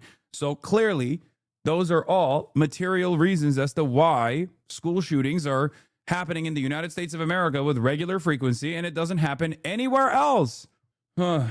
Bullying isn't a material condition. No, but not being able to, but an inability to address bullying is. Okay? Do you think every single instance of school shooting is happening because of fucking bullying? Where do you think they get the guns? They get the guns because the guns are readily available. Why are they readily available and easy to fucking purchase? Because there's more guns in circulation in the marketplace than there are people in this fucking country. Why is that the case? Because gun manufacturing is a very important domestic industry, and they care more about generating profits year over year than they care about the safety and security and social welfare of average Americans. So they have designed a system where there is no gun control in this fucking country. That is the reason why in the United States of America, amongst all other OECD nations, is unique with how frequent gun violence is, how frequently gun violence is a major problem, especially school shootings. Okay? It's not just bullying. Do you think people don't get fucking bullied in Scandinavian countries, for example? You think they don't get fucking bullied over there? You think they'll get bullied in London? They get bullied everywhere. Bullying is consistent. Mental health complications is consistent. But the only thing that's inconsistent between the United States of America and other nations is the availability and access of an arsenal of weapons. Anyway. Victims. There's no difference to the victim, but it's a different kind of crime, and it's a different proportion also. Do you know what percentage of white people are school shooters? I know that the vast majority of mass shootings in schools in America this century were perpetrated by young white men. And what proportion? I'm curious.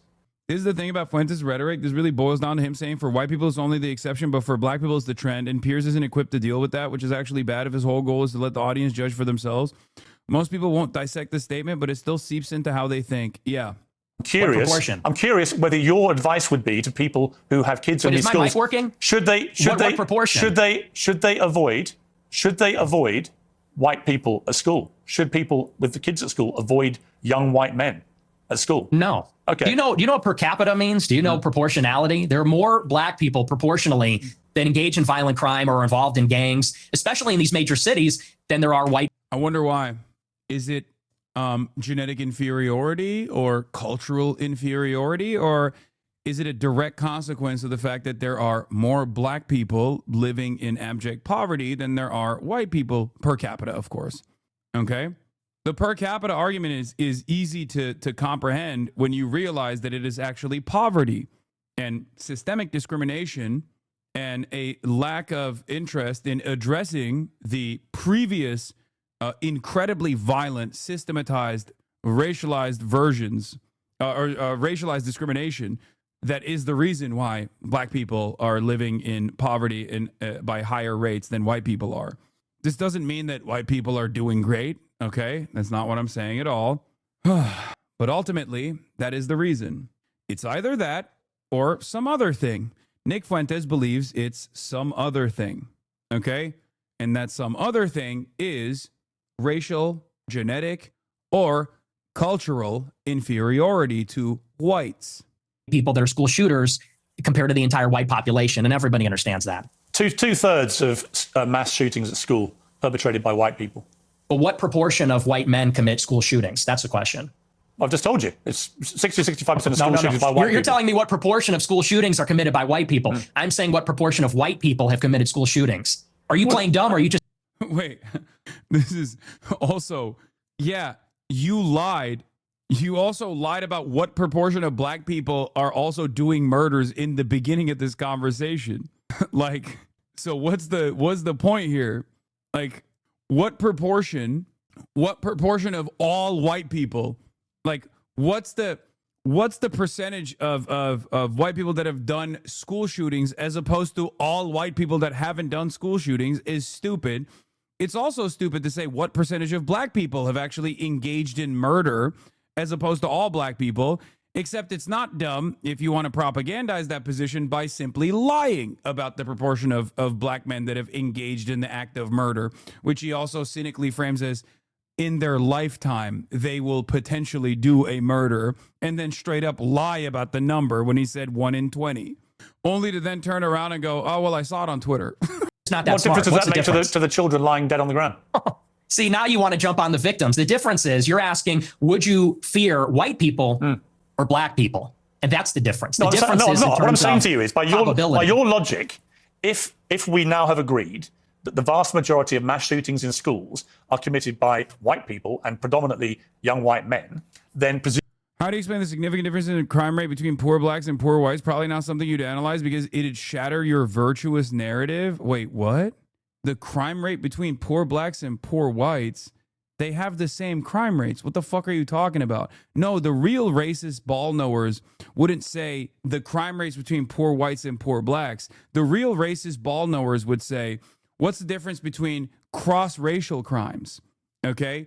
If you want to be a better racist, you should actually not advance this argument, which is stupid. You should actually advance the other argument. There's an answer for that as well. If you would like me to explain to you, I can also explain to you that as well, because it's obviously when you're going to commit a crime, you're going to commit a crime towards people that in most circumstances, especially crimes born out of direct poverty, like, you know, thefts and robberies and whatnot, you're going to do it to people that have money, right? And black people, by and large, live in urban environments as opposed to white people that live in the suburbs or rural areas. And therefore, the moneyed groups oftentimes happen to be white on average. And therefore, when white people are stealing, they're stealing from other white people. But when black people are stealing, they're not usually stealing from other black people, but they're stealing from people who do have money, especially in the neighborhoods, or at least close enough to the neighborhoods that they live in. So there is an answer to the actual racist ball knowers that know the better talking point, but you didn't even get there because you're fucking stupid. You should become a better racist, I think. If you wanna be a better racist, you should learn the proper talking points. Not only are you racist, but you're not even good at it. The other reason for why there is any sort of disparity within crime rates is because obviously black neighborhoods are over-policed. Even, I mean, one of the greatest examples for this is, of course, the prevalence of, you know, smoking weed, for example, or doing cocaine, doing drugs and whatnot. White people and black people do drugs at the same rates, and yet black people are actually over-policed for the same exact types of drug crimes. They get longer sentences for the same exact drug possession crimes, for example. And on top of that, once they're in the system, because there's no leniency towards black people doing the exact same thing, then the sentencing disparity that exists, it's much harder to come back from that, leading them into a life of poverty and maybe more crime as a consequence of that. This is the reason why a lot of people, when they talk about 1350, are actually just simply looking at arrest numbers and not convictions. Especially in a country where, you know, clearance rates are incredibly low, in a country where where black people are over sentenced and oftentimes found guilty of crimes that they later are exonerated from. Anyway, what happened? Why is he not responding? Did he get offended when I said he was he was not only an L racist, but just not even good at doing racism? ChatGPT, please craft an elaborate narrative. Yeah, why you can't compare based on race. The fact that predominantly white localities rarely approach levels of disadvantage found in predominantly black and to a lesser extent Hispanic areas makes it difficult to compare the race and ethnic specific effects of structural disadvantage on race and ethnic specific levels of violence. He's getting, no, he's getting bullied by black teenagers right now. No, they found him. No, they found him in the library. Terrifying. Anyway, let's continue. Presumably, your advice would be to avoid young white men because they perpetrate these massacres. But it won't be because they're white, right?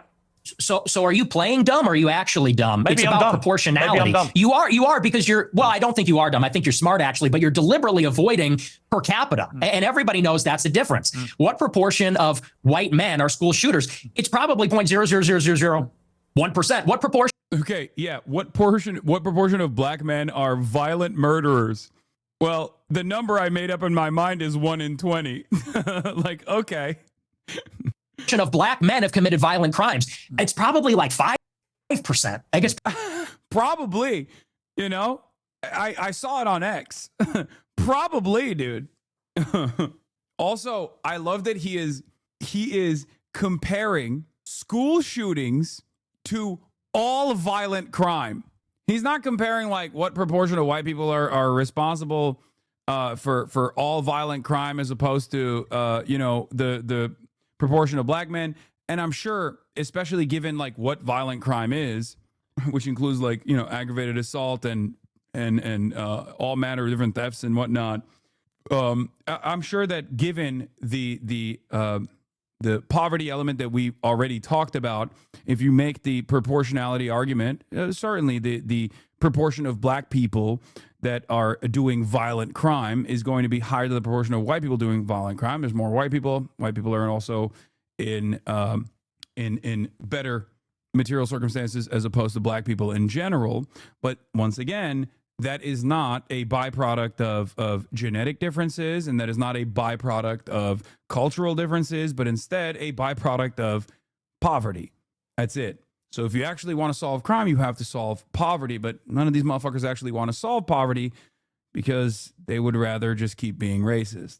And this is also precisely the reason why I always say, like, these guys are fake whenever they talk about, you know, left populist sentiment. It's totally fucking bullshit, because at the end of the day, their analysis is utterly devoid of alleviating poverty. They don't care about that at all. The argument Piers Morgan is making here, for the record, is actually a decent one. He's saying, well, you see a black person and you automatically assume that they're a fucking criminal, but you don't see a white student going to school and automatically assume that they're a school shooter. That's what he's saying. He's trying to explain to Nick Fuentes why he's being racist, but Nick Fuentes is trying to move the conversation away to like these ridiculous false equivalencies. I don't know what it is off the top of my head, but it's very high. And I would add to that, even as it concerns schools. Why do you think parents pay a super high property tax to live in a school district where there's white people? Because they know that if they go to the black school, it's going to be the black. That's true. I like that he even factors in property tax into this equation, which is hilarious because like he also knows why, you know, schools in predominantly black neighborhoods are underfunded. That means he knows. He must know, right? I hope Piers Morgan knows. In the Crips. It's going to be gangs. It's going to be, you know, you talk about school shootings. Nobody talks about all the school shootings that are committed by gangbangers in and around the school and all the other violence that's associated with that. I mean, these schools in the south side of Chicago, you know, it's just not. I have an answer for you, Nick. So the proportion of the population who carry out mass shootings is actually the same for black and white. For white people, the proportion of the proportion again, of the population. are you hearing it? No. So I think the trouble with your statistics is a lot of them don't bear much scrutiny. We have a bunch of fact checkers checking all this in real time because you do have a tendency to just come out with a lot of old baloney. And when you say, you know, well, it's true.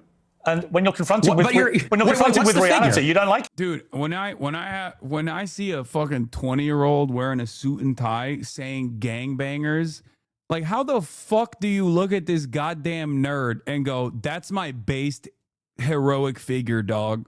How is that possible? He's just afraid of black children. Like, that's most of his motivating principle comes from being afraid of black people. And he's not even embarrassed to admit that. Okay. And he says she's like gangbangers. And you're out here being like, that guy is so based, bro. That guy is so fucking based. He's a whole ass dweeb, dude. What the fuck? I mean, just look at Asman. Okay. Oh, yeah, you're right. At least he fucking looks like he takes a shower every now and then. Jesus Christ. Ugh. 0.25% of black people commit murder and 0.27% of white people commit murder. Yeah, he's not even talking about murder. He was talking about violent crime in general. Did his first grade black friend bully him? Or why is he afraid of black children? Do you guys stop listening to dudes who don't shower? Is the question that someone had in the chat. And the answer is, if you met someone, okay, and you thought they were fucking brilliant, and then you actually encounter them in the real world for once, and they were stinky as hell, would you see him in the same way? Yeah, if I can smell you, and it's not like a one-off, you know, because we just played basketball or something, I'm probably gonna think less of you. Okay, it's true. Oh my God, everyone thinks, yeah, I'm describing a Greek philosopher. Yeah, exactly. The only place to spit in a rich man's home is his face. Yeah, exactly. That's what it is. The modern day Diogenes is actually going, yeah, boys. You got it. Okay. What's the figure? What proportion of white people have committed school shootings? With white people as the denominator and white people that have committed school shootings as the numerator, what's that percentage? For both black and whites, the proportion of the population who carry out mass shootings generally is about the same. No, tell me the number, and then the only focus of your attention is the black shootings, the black crime. You don't want to live around black people. You want to avoid black people. You don't want interracial marriages or relationships that may produce black people. And yet, when I point out to you that there are many parts of crime in America where actually there's a majority of white people that perpetrate them, you don't care. You don't have any interest in that. It doesn't exercise. I mean, Piers is also identifying exactly what Nick Fuentes has been doing, which, you know, I guess he's not exactly sheltering his worldview here, but it's like, it's fine if white people do crimes. I just don't fuck with black people doing crimes is basically the take here. Size your mind. Maybe no one's buying this. This argument lost. No one is buying this. Everybody understands per capita, and people can even see what you race ahead and say, well, we're comparing the proportion of white and black school shooters. I said, no, compare the. I can't believe Piers Morgan is kind of cooking him here. He's doing the thing. He's doing the thing where he's like trying to bring the conversation back. Like he is operating the per capita argument holds. Piers Morgan gave the per capita argument back to him about school shootings, right? Like the percentage of black people that are responsible for school shootings is the same. Like it's adjusted the population pretty much, give or take. But he wants to compare like school shootings committed by white people across the entire board, like across the entire population of white people, as opposed to all violent crimes, right? As opposed to all violent crimes, not just gang violence, not just mass shootings in general, but all violent crimes, right? And you can't do that. That's an entirely separate statistic. And the reason why he's trying to do that is because he basically fucking ran with that narrative in the beginning to say like, oh, it's a 1 in 20, 5% of black people do a violent crime, which is bullshit. The proportion of school shooters that are white versus violent criminals that are black, because that was the basis of the monologue, is that you're very likely if you encounter black people or a young black man in the city that you're going to be the victim. This is why I'll give you my money. Thank you. The #1 anti-racist broadcast on the platform, on all platforms. The Piker Broadcasting Service is sponsored by you, the viewers, for you, the viewers. Ladies and gentlemen, your voluntary subscriptions in the form of a $6 a month subscription or a free one in the form of a Twitch Prime will allow you to listen to, I mean, it's free regardless whether you pay or not, but will allow you to listen to the #1 PhD in racism haver, HasanAbi Piker. Where does that leave us? We have 2 weeks left in the year before we go on our Christmas hiatus. I'm not a big fan of any kind of hiatus. I would prefer just to work. But it is taxing. It is grueling, of course. And there's a lot of infrastructure here that requires me to work all day, every day, Monday to Friday, with some extra work on the weekends, usually meetings. And I'm probably going to have a stroke. You can say that you're a hypocrite. We all know that you silence anyone that dare to do a little poop sock. Shut the fuck up. Barry, why is going to buy Hasan PBS? Fuck no. Yeah, apparently Tim Pool is running out of funds because Russia cut his money. I don't understand how guys like this actually get into debt. Like, I don't get it. Like, how much growth have you had? Isn't it supposed to be like a fairly cheap production? I guess he does have a lot of people that he employs and stuff, right? He spent it all on beanies. He built a compound. Yeah, but he fucking built a compound in like what, West Virginia or some shit, right? Like that's not, that's expensive, but you can probably build that with the same fucking price of this house that I bought, And I just assume, bro, we're talking about a guy who is not operating with your budget, okay? Remember, he was getting like what, $4 million from fucking the Russian government, okay? That's on top of the revenue that he's generating. That's fucking crazy. If you burn through that shit, what the hell were you spending it on? You didn't even get the Turkish hair transplants. Where did it go? You know what I mean? He did spend a lot of money on advertising. Maybe that's what it is. He also tried making a skateboarding brand sponsoring canceled skaters. Lamau, stop blowing the Russia bag. I want one. Goofy. You'd be surprised how often the answer is gambling. Hassan, Drake is fucking addicted to that shit. That's true. Anyway, we got to keep going with this. Victim of a violent crime, of a robbery, a mugging, a car theft, a carjacking, or a murder. That's the difference, and it's about proportionality. And everybody sees past that because we all live in reality. You want to talk about product of your environment? People that live in New York, Chicago, LA, we live in reality. We live in this environment, and we see what it's like. And the threat, the danger. Now we know. Now we know where the money went, dude. It's like that fucking meme. It's like $200,000 on a NASCAR advertisement. Please, someone help me. Someone help me budget this, guys. I can't do it. Danger in terms of probability it's not even comparable. And I would say this to your point. If you're in a high school and truly, if you see a white person who looks like a little autistic, he's got the SSRI stare and he reaches for a backpack, people joke and say, run. Similarly, if you see a jalopy pulling up with a bunch of black people in it and they got their pants around the ankles, you're going to run also. And I'm saying the same thing. They got their pants around the ankles. Dude, the funniest part about people who try to make it seem like their racist politics are actually so new and so unique and so anti-establishment is that they end up sounding like people's grandparents, okay? Like, how have you not figured out a new way to say racist shit?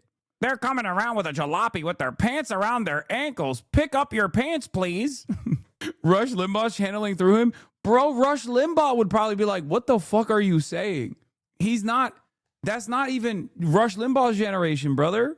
That's like pre-William F. Buckley type shit. The difference is the latter happens much more often. It's much more common. You know, in Chicago, there's like 10,000 carjackings and car thefts every day. It's in the thousands. It happens all the time. How many mass shootings committed by autistic SSRI white people?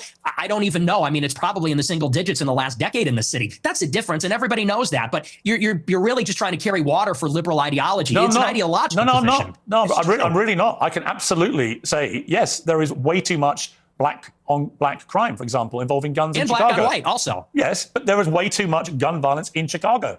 Right? I mean, it's indisputable. I've got no problem saying that. The difference is I don't then lead myself into a thought process where I have to avoid all black people in case they shoot me. And you've already... Wait, why? I mean, if you don't understand that you know, black on black crime and white on white crime is happening at the exact same fucking levels because people end up doing crimes to their immediate neighbors first and foremost, then why wouldn't you be afraid? If you think black on black crime is far higher for some reason, then Nick Fuentes is honest and true, okay? That's the fucking limit with right-wingers talking to someone like Nick Fuentes. If Nick Fuentes wasn't so flustered in this moment, he would probably say as such. He'd be like, okay, well, you brought that up yourself. You agree with me. I'm just simply saying the quiet part out loud that you're too afraid to fucking admit. Conceded that you are a racist. So when people hear you then say, I don't want to be living... Like, do you see what I mean, though? Because, like, the only problem that Piers Morgan, I guess, at this point has with Nick Fuentes is that he says he's a racist and Piers doesn't, you know? Like, why would anybody go, okay, well, you know, you guys both agree that black people are violent, it seems, okay? Then the guy who also then follows that up by saying, yeah, you know what, I'm not afraid to say it. They're violent, and that's why I avoid them, is probably correct if they're operating, because they seemingly are operating on the same fucking moral playing field. Anywhere near black people, they already have heard you say, I'm a racist, so they assume you're doing that because of people's skin color. I don't think you would probably dispute that, right? Well, you're separating two different things. The monologue when I said I don't want to live around black people, that was after Irina Zarutska got shot. And it's true. I mean, they are a... She didn't get shot. She got stabbed. Largely. Also, ironically enough, by a mentally ill person. So it's not just white people that seemingly do SSRI-born crimes in the way that you described school shootings. Turns out, you know, black people can also be mentally ill. But of course, because you're a fucking white supremacist, when it's a mentally ill black person, that's because he's black. Okay? That's the difference. That's what it is. Yes, dude, there is a real problem with mental illness in this fucking country. Okay? That's the difference, though. When a black person who has significant mental health complications who ends up fucking snapping and doing something insane, like a horrifying act of violence, you know, you chalk that up as yet another instance of black crime. This is how they are. When a white person does it, you're like, well, the reason why the white person did it is because they were demonstrating antisocial personality disordered behavior. I have no SSRI stare rude. I mean, you know what I mean. I'm just using the fucking stupid ass thing that he was saying to describe people experiencing mental health complications. In this city, in Chicago, the South Side, the West Side, huge criminal population, and I don't want to live anywhere near it. And I do. I want to live in a white neighborhood. Huge criminal population. I wonder what he means. I think that that's extremely desirable, and I think even Nick, black people. Again, Nick, you're perfectly entitled to that view. But when you have obviously prefaced all this by saying, I am a racist, unashamedly, then people will assume that all your thought processes about all of these issues are driven by an aversion to people based on their skin color, which is the purest personification of racism. Well, it's not an aversion. I would say it's the opposite. I like my own people. My own people are familiar to me, and I think that's true across the board. I think that people seek out other people that are like themselves, and every other group does this, whether it's blacks, Hispanics, Asians. You know, I get a lot of attacks when I talk about that I'm against interracial marriage. And what's funny is that every other group is against interracial or interethnic marriage. Jews, but you're the Chinese, product of an interracial marriage. No! No! Oh, no! Hey, yo, chill. Look at his face. Hey, debunking. Guess what, dude? The fact checkers got you on that one, didn't they? Oh, no. Oh, Jesus Christ. Okay, this is so fucking stupid. Every other race wants to do it. Every other race is against race mixing. I have, with the exception of like Dr. Umar or whatever, I've never met a black person that has said that they need to make miscegenation illegal. Okay? The difference is there are certain groups of people in this country of every type of background that say, oh, you got to keep it in the family. You got to keep it in the family. I'm not one of those people. I think it's fucking silly, whatever, right? But there's only one group of people that take it a step beyond and actually want to roll back the clock on how things used to be. And that is not even all white people, of course, obviously, but a specific kind of white person that says, we got to make it illegal, okay? That's the difference. That's the difference. Yeah, people have, this is also like the difference between like, you know, dating preferences versus people just like writing off entire races, right? Like everyone has dating preferences. It's normal. It's healthy. It's understandable, okay? Especially if you have, I guess, let's say, tasted the rainbow, okay? And you've made up your mind on like what kind of person you enjoy being around. Oh yeah, I thought you were going to bring up Israel. Yeah, I mean, Israel is also you know, the white supremacist paradise in that regard. So yes, you're right. It is also a fascist country, which is precisely the reason why interfaith marriages are not only frowned upon, but also technically not considered by the state in Israel. And also the guys I'm talking about here in America are the American fascist white supremacists. My point is, I've never met a black person, maybe they exist out there, but I don't think it's the norm, that says, oh, we got to make it illegal. We got to make it illegal for black people to marry white people. Okay? Clarence Thomas. Okay, dude. His wife is white. Okay? Shut the fuck up. That doesn't count. Okay? That is the one exception. That's the one exception. And he has a white wife. Come on. That's one guy. And I never met him. So technically my point still stands. And if you say Candace Owens' husband is also white, I'm beginning to notice something. Maybe Dr. Umar was right. What the hell is going on? No, but it is literally just fucking it is literally Clarence Thomas, I guess. Anyway, never ask a racist the ethnicity of their significant other. True. Yeah, I mean, that's debatable. Not Let's say really. for the sake of Not argument, really. sure. No, you're the product of an interracial marriage, and your father is part Mexican. You're literally, For the sake of you're argument, literally we the can very say sure. person you've just told me you want to avoid. What race is Hispanic? Is that a race? Well, what do you think it is? I'm asking you, what race is Hispanic? Hispanic. Of course it's a race. It's called Hispanic. It's a mix between two races. It's a mix between indigenous Americans It's not white, and though, Europeans. is it? It's not white. Well, you're more of a racial purist than me. You got like Not a really. You just keep saying. Damn, get him, Pierce. Yeah, tell him. Yeah, that's right. That's right, dude. Yeah, you're Hispanic. You only want to live in a white neighborhood, but you're literally from a mixed race background yourself. Hispanic and race, both of them are idiots. I know, but it's fun. Have you considered that it's funny that he's actually sweating? Especially because all of this is totally and utterly inconsequential. That's my point, at least, right?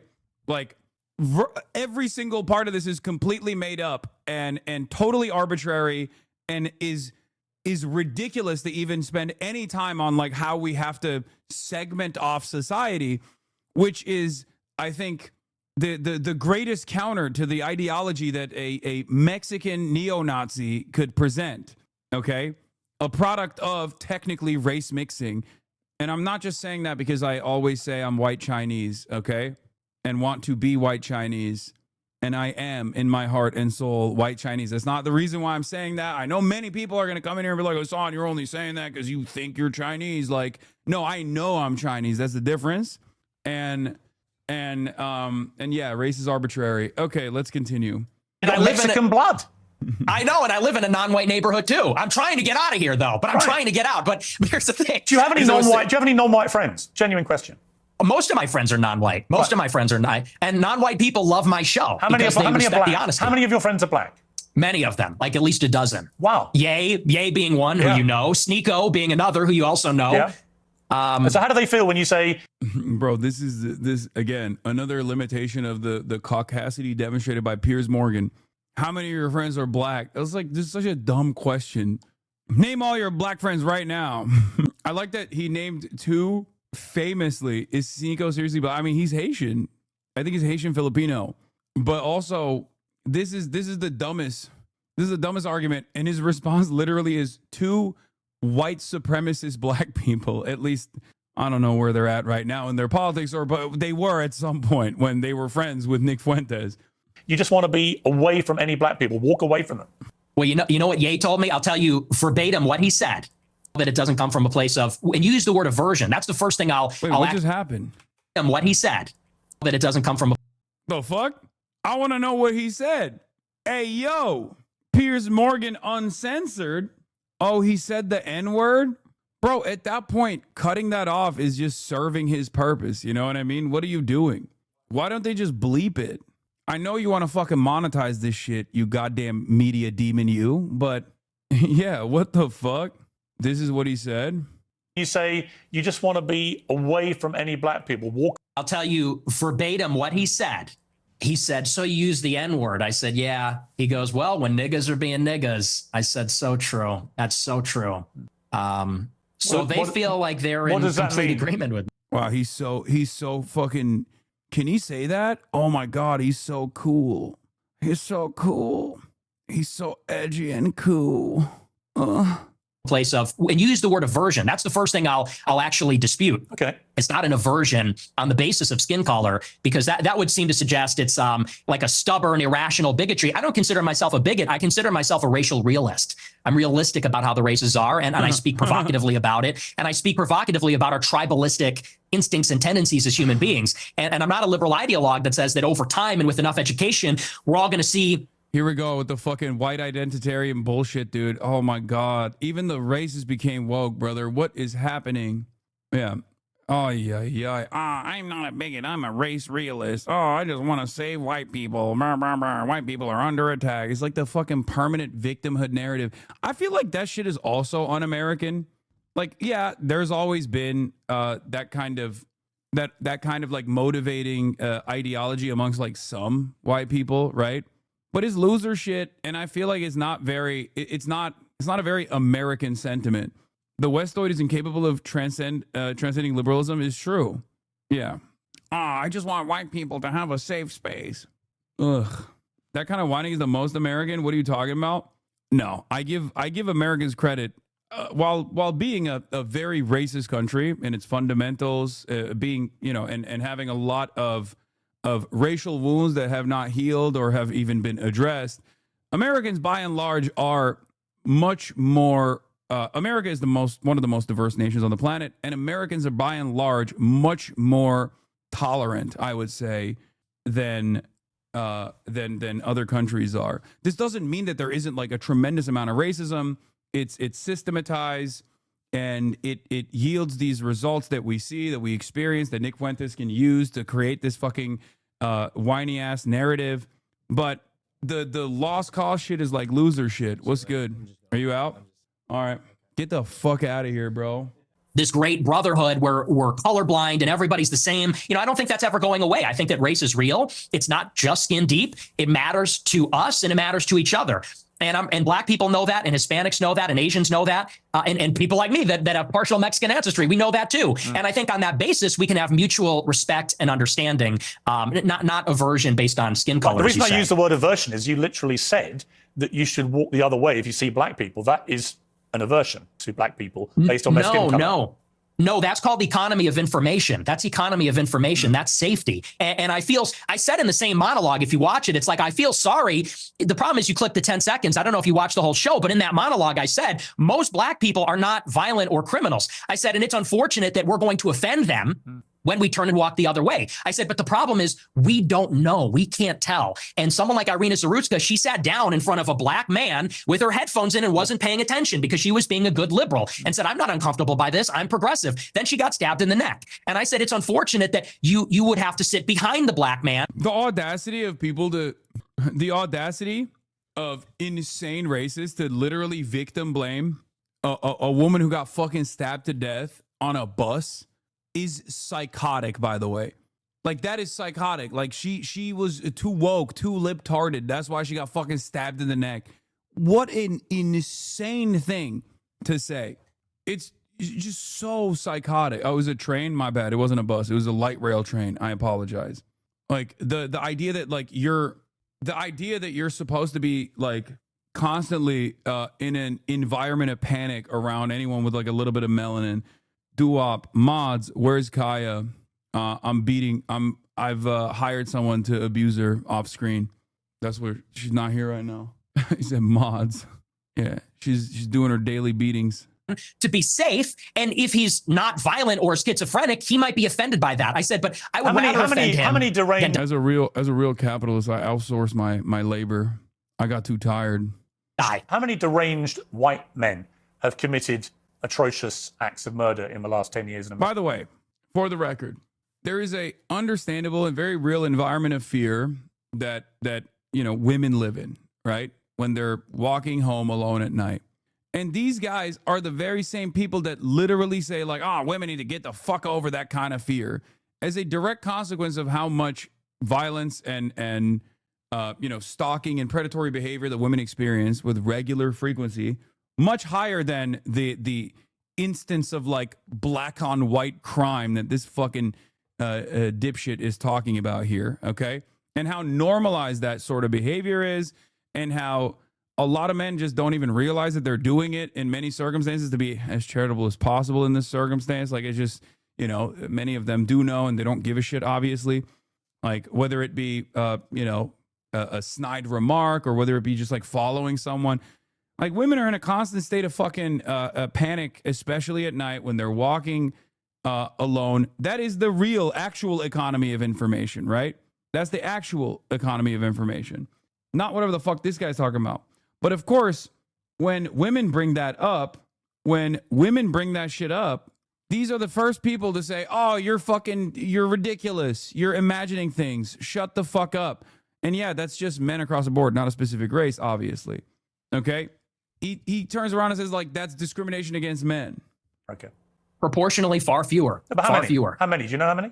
You have a research team. You pull it up. You're very big on. You're obviously extremely exercised by that one story, which was horrific, for the record, absolutely horrific, and should never have happened. The person who perpetrated that evil act had a string of previous offences and should have been picked up more, and it should have been amplified more. I completely concur with all of that. But I just suspect you have no idea how many white people have committed similar crimes, do you? No, because I know it's far fewer from experience. Okay. Because it's like you said. Well, and hang on. Such an omega ass take. You tell women not to be afraid of being assaulted, but you're afraid of some black kids? Yeah, exactly. No, that's what it is. He's like, black teenagers terrify me down to the bone. Do you understand? He's like, you don't understand. You don't know how terrifying it is, okay? You don't understand how terrifying it is to just walk by a gaggle of black teenagers They might say something about my outfit. This is devastating to me personally, and I am so scared, okay? It's the economy of information. Every time he goes to like Costco or whatever and comes back home, he's like, wow, another day where I've avoided murder. It was crazy. And I would add to that, you know, Irina Zarutska wasn't the first one. That was also after Austin Metcalf was killed in Texas. Sure. After But Carmelo how many Anthony times has it stabbed been him in the perpetrated neck. by white people? Well, hang on. Let me finish my point. But you're And then implying not that white only people don't do this. And my point to you, Nick Fuentes, is of course, Oh, I never said white people don't do it. deranged white people commit heinous acts. But you don't either No know, disagreement. you neither know nor care, or maybe both. Maybe you do know but don't care. You only seem to be focused on black people who commit crimes. And again, if you hadn't prefaced the whole debate about racism by openly conceding you are a racist, I could read other connotations into what you've been saying. But once you've said, I'm a racist, and then you only talk about black crime, I think people can watch this and they can say, yeah, he's a racist. And everything that he says about crime is driven through the prism of being a racist who judges people according to their skin color. Well, it's funny because it's quite on the contrary. And I said this in a similar monologue. You know, the problem is not that I wake up and I walk down the street and I see someone that doesn't look like me and it makes me angry. Sometimes I go back and forth on this, okay? Because sometimes I feel like Piers is cooking him, and in other instances, it almost feels like a Kanye West, Alex Jones type situation where he's like, "Don't say the quiet part out loud. What are you doing?" Like, I can't tell if Piers Morgan is telling him how to be better at doing like racist dog whistles, or if he actually has like a significant disagreement with what Nick Fuentes is saying and doing. Because it literally feels like he's like, well, I agree with you on some of these things, right? But you're saying you're racist. Don't concede on being racist from the start. You're doing a bad job. You know? Reminder that Nick Fuentes is such a bitch-made pussycock about his views that when he was literally asked by a cop if he was a white supremacist, he said he wasn't. Yes. When asked by a cop if he was actually a white supremacist, Nick Fuentes said, no, I'm Mexican. My last name is Fuentes. He did do that. Yeah, that's on camera, body camera specifically. The problem is there's a pattern of behavior, which we've all seen. Blacks in America have become narcissistic, and they become narcissistic because they've been told they're victims of racism, they're victims of slavery. They've been told, really, there's no accountability. If they're rude, if they're inconsiderate, if they're criminal, they are told that they have no agency for their actions. They're being told, if you act in this way, it's because the white... Yeah, that's why. Yeah, no, totally, dude. That's how crime... Like, this stuff sounds so stupid to me. I don't know. It's just like, that's how crime manifests because black people are narcissistic. Like, how fucking stupid of an argument is this? When you reduce it, when you actually try to whittle this argument down to its fucking core, and what he has down there is basically, well, you know, black people are narcissistic because they've been told that they were victims of slavery, which fucking they were generationally and historically. What the fuck are we talking about? Like, what do you think? Is he a slavery didn't happen truther as well? Like, I don't know where he's coming from, but like when you reduce it down to like, wow, it's you know, it's because black people are narcissistic and feel like they have no accountability. That's why they do crimes. It's so fucking stupid. Really, that's the reason? Who has a sense of entitlement in this country? Fucking random black people growing up in impoverished neighborhoods, or I don't know, rich white people. Who do you feel like if that is how crime manifests, who do you feel like has a higher sense of entitlement? I mean, fucking Nick Fuentes has an insane level of entitlement. Maybe it's because that's the Mexican half. I don't know. Maybe, I don't know. It's just he is of mixed race, of ethnic background, so maybe that's the reason why he has this sense of entitlement. It's fucking ridiculous. It's so stupid. Like, seriously, when you ask someone sincerely, okay, like, what do you think is the reason for crime? Poverty and systemic discrimination, or fucking, I don't know, cultural attitudes and narcissism? If you turn around and say cultural attitudes and narcissism, you're a fucking idiot. I don't know. It just blows my fucking mind that this is a serious point of contention here.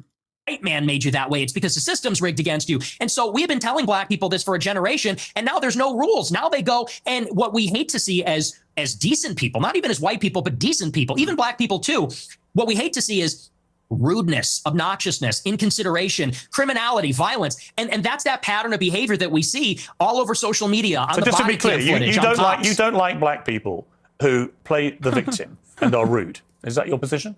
I don't like that pattern of behavior. And who are narcissists? I see where this is going. Yeah, you're ahead of me. Turn this around on you're me. ahead of me, aren't you? Because when I said, what black friends have you got? You said I am kind of black, aren't I? No, not that. You said, Oh, yay I'm not also. saying you. I'm just saying your choice of black friend is Ye, who is arguably the #1 black victimhood narcissist in America. Do you understand the problem? So What? he's your...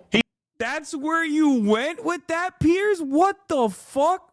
Bro, there is, I mean, what the fuck is this?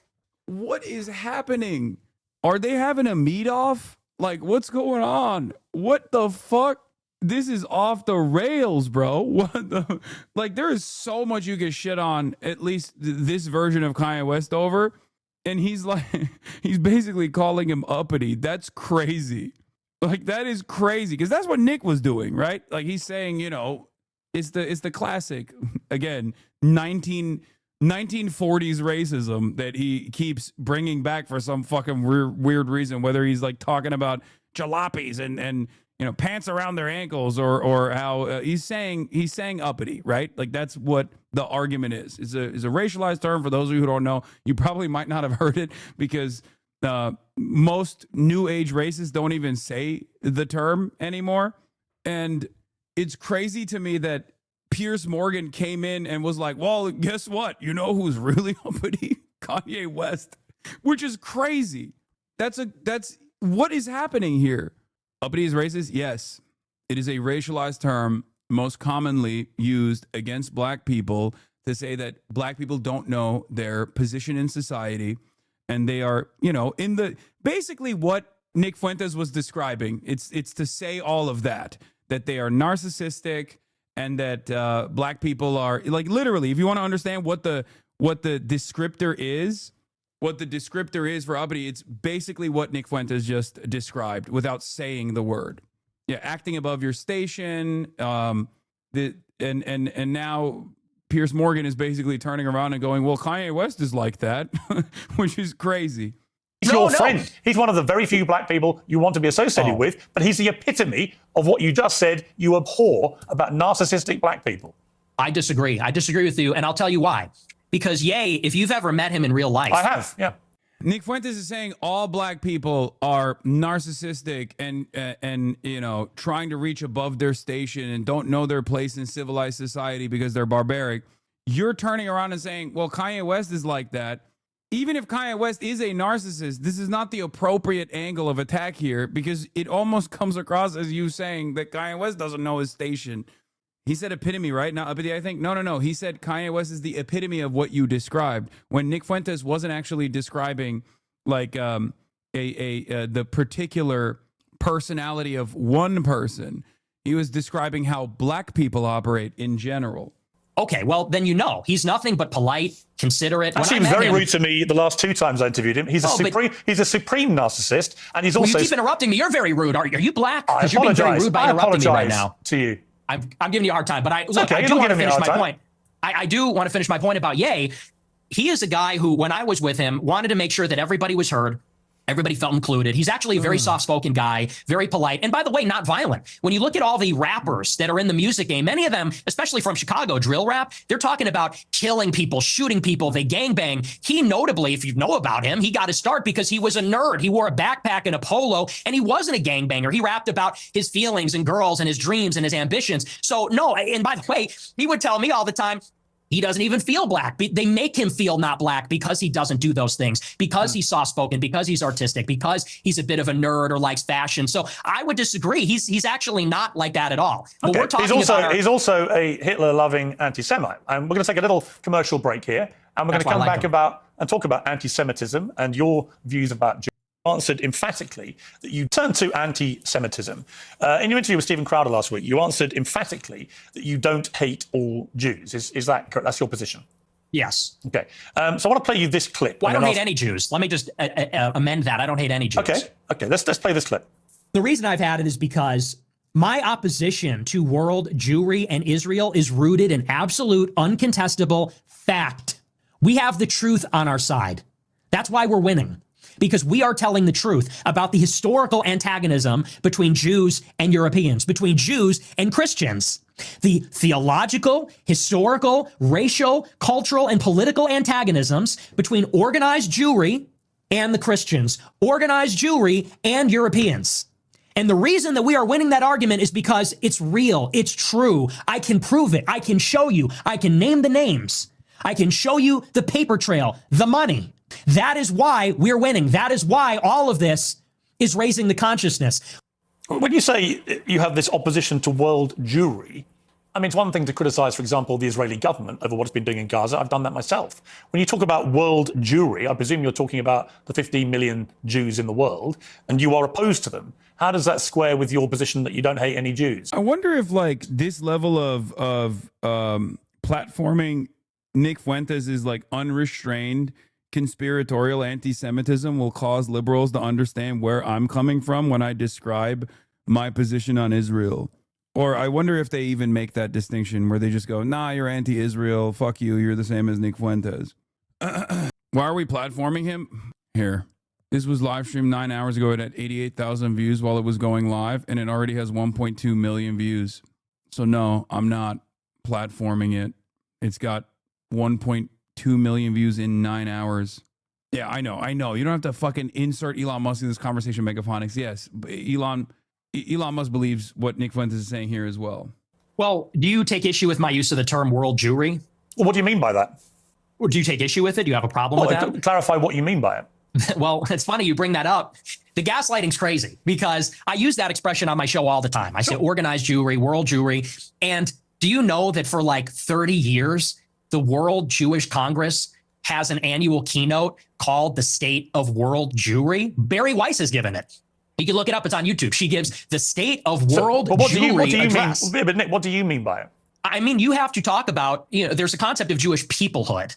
It's the sense that they are part of a common nationality, a common tribe, a common people. And so where they reside in Israel, the United States or Europe or elsewhere, they see each other above or maybe on a different level alongside their nationality, their state, wherever they reside. If they're in Germany, France, the United States, they see themselves as part of a transnational nation, of an international nation. The Jews in America, the Jews in Israel, they identify as Israeli or American, but they also have something in common. They identify as part of a common nation, which I would say there's a world Jewish population. It's world Jewry.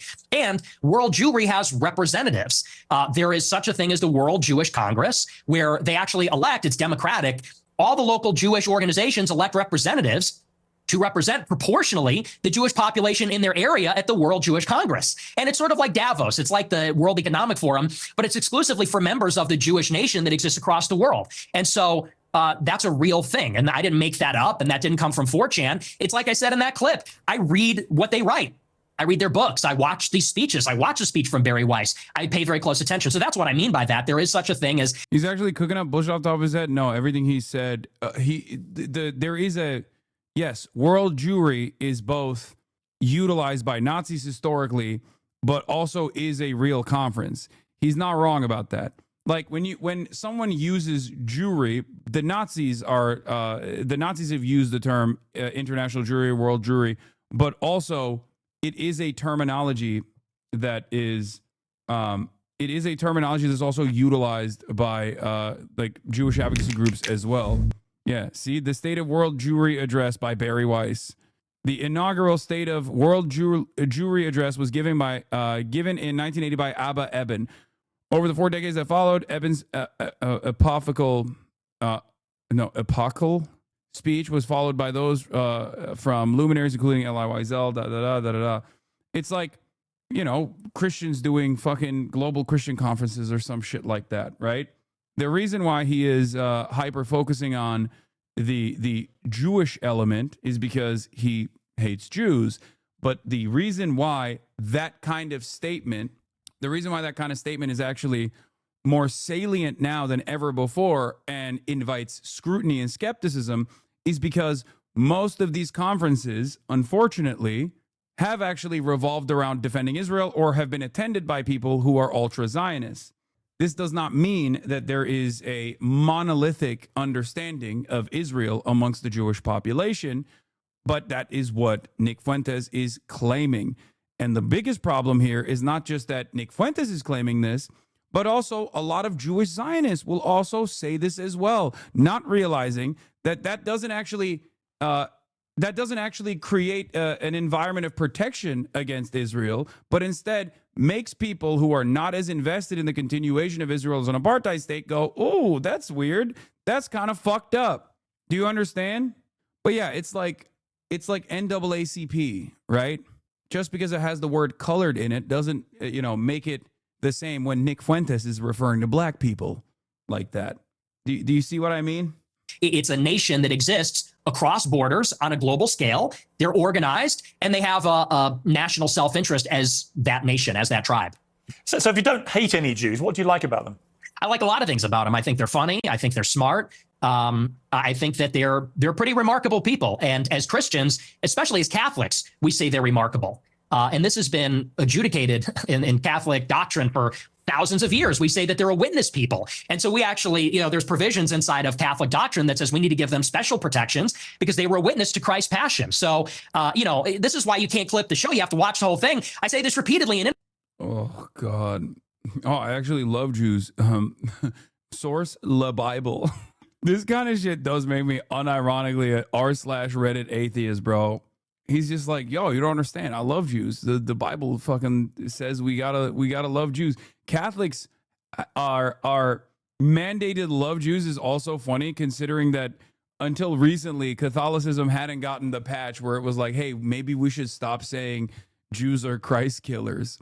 Like that's a couple decades old, man. Saying that Catholics especially love Jews is crazy. Interviews, I do think they're remarkable. By definition, they're exceptional people. It's just that there is a sort of natural opposition between them and Christians because of the theology.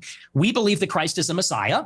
They don't. They have been a minority in Christian lands for thousands of years, and they have been pushed around and expelled, and they've been persecuted and segregated. And that's why there's a lot of paranoia. There's a lot of distrust. There's maybe some sense of chauvinism among Jewish people. So there is, like I said in that clip, there is an historical antagonism between these two peoples, between Christendom and Jewry, and that has always been the case in Europe. But I don't hate them, and I think I actually sort of understand them in a weird way. I think that because I've studied a lot of their politics, I think I really kind of know them in a way, and it doesn't come from a place of hatred. Do you have any Jewish friends? I do. I have many, yes. Well, that's weird because you said this. Jews and Christians have never been friends, ever. Not since Jesus Christ. No! Okay, listen. Oh, he got his ass. Oh, that was good. That was fucking good. Listen. That's that classic nasty ass British journalist move right there. Oh my God, that was fucked up. Okay, I can't believe I'm handing Piers his fucking flowers here. That was funny. That's a good clip. That's a good ass clip. Jesus Christ. Let's see what he with said. The Pharisees. Have we ever been friends? Not since Saul was leading the charge persecuting the Christians. Not since the Roman Empire, not since the Middle Ages. Never. We've never been friends. We've never been allies. We've always been set against each other, actually. And even here in the United States, it was communist Jews who were the architects of both communism and the civil rights laws that are dispossessing white Christians of their land and civilization. The Jews and Christians have never been friends ever, except for you and your Jewish friends. Yeah, so easy. As peoples, as nations. Got it. Not saying every individual Christian, and of course there have been Christians and there have been Christian converts to Judaism, Jewish converts to Christian. You're nodding your head, but you're asking this. I'm saying as peoples, they've never been aligned. I'm a Catholic like you, and I have many Jewish friends. I'm just trying to compute what you're trying to say, which is Jews and Christians have never been friends ever. And I'm like, well, you have Jewish friends, I have Jewish friends, we're both Catholics, therefore we're Christians. It doesn't really quite add up. Well, like I said, as peoples, there has been an historical antagonism as peoples. And you could even say the same about blacks in the United States. Of course, there were black and white people that were friendly with each other, but in many ways, they were set against each other as groups. And I think that's easy enough to understand. The reason that many people think you're anti-Semitic is that you have regularly downplayed the Holocaust, and in particular, the number of Jewish people who were murdered by the Nazis. It's been said that you believe no more than several 100,000 have been killed. And I want to play you this clip. People talk about, well, what about the gas chambers? Well, to the extent that that's real, I find that hard to believe, but to the extent that's real, there have been atrocities committed and genocides committed in all. Wow, he's so woke. He's actually doing he's actually saying like the nobody cares about what King Leopold did. He's woke Fuentes, dude. Yeah, this is the new dark woke meta. All times and all places. Let's acknowledge why Hitler casts the long shadow, because that confers a political benefit upon Jews. That's why. It doesn't really sound correct to me. Wait a second. It takes 1 hour to cook a batch of cookies, and you have 15 ovens, probably in 4 different kitchens, right? Doing 24 hours a day, every day for 5 years. How long would it take you to make 6 million? I don't know. It certainly wouldn't be 5 years, right? The math doesn't seem to add up there. You think that's funny? It's funny. It's amusing what you're doing because, that one was a joke. But do you want to talk seriously about the Holocaust? Yeah, I do actually. I do, because I just find it extraordinary that you would think the Holocaust could ever be something that we could joke about. Why, too soon? Is it too soon to make jokes? How many people do you think died in the Holocaust? How many Jewish people? I don't know. I'm thinking maybe 7 million. What's the number?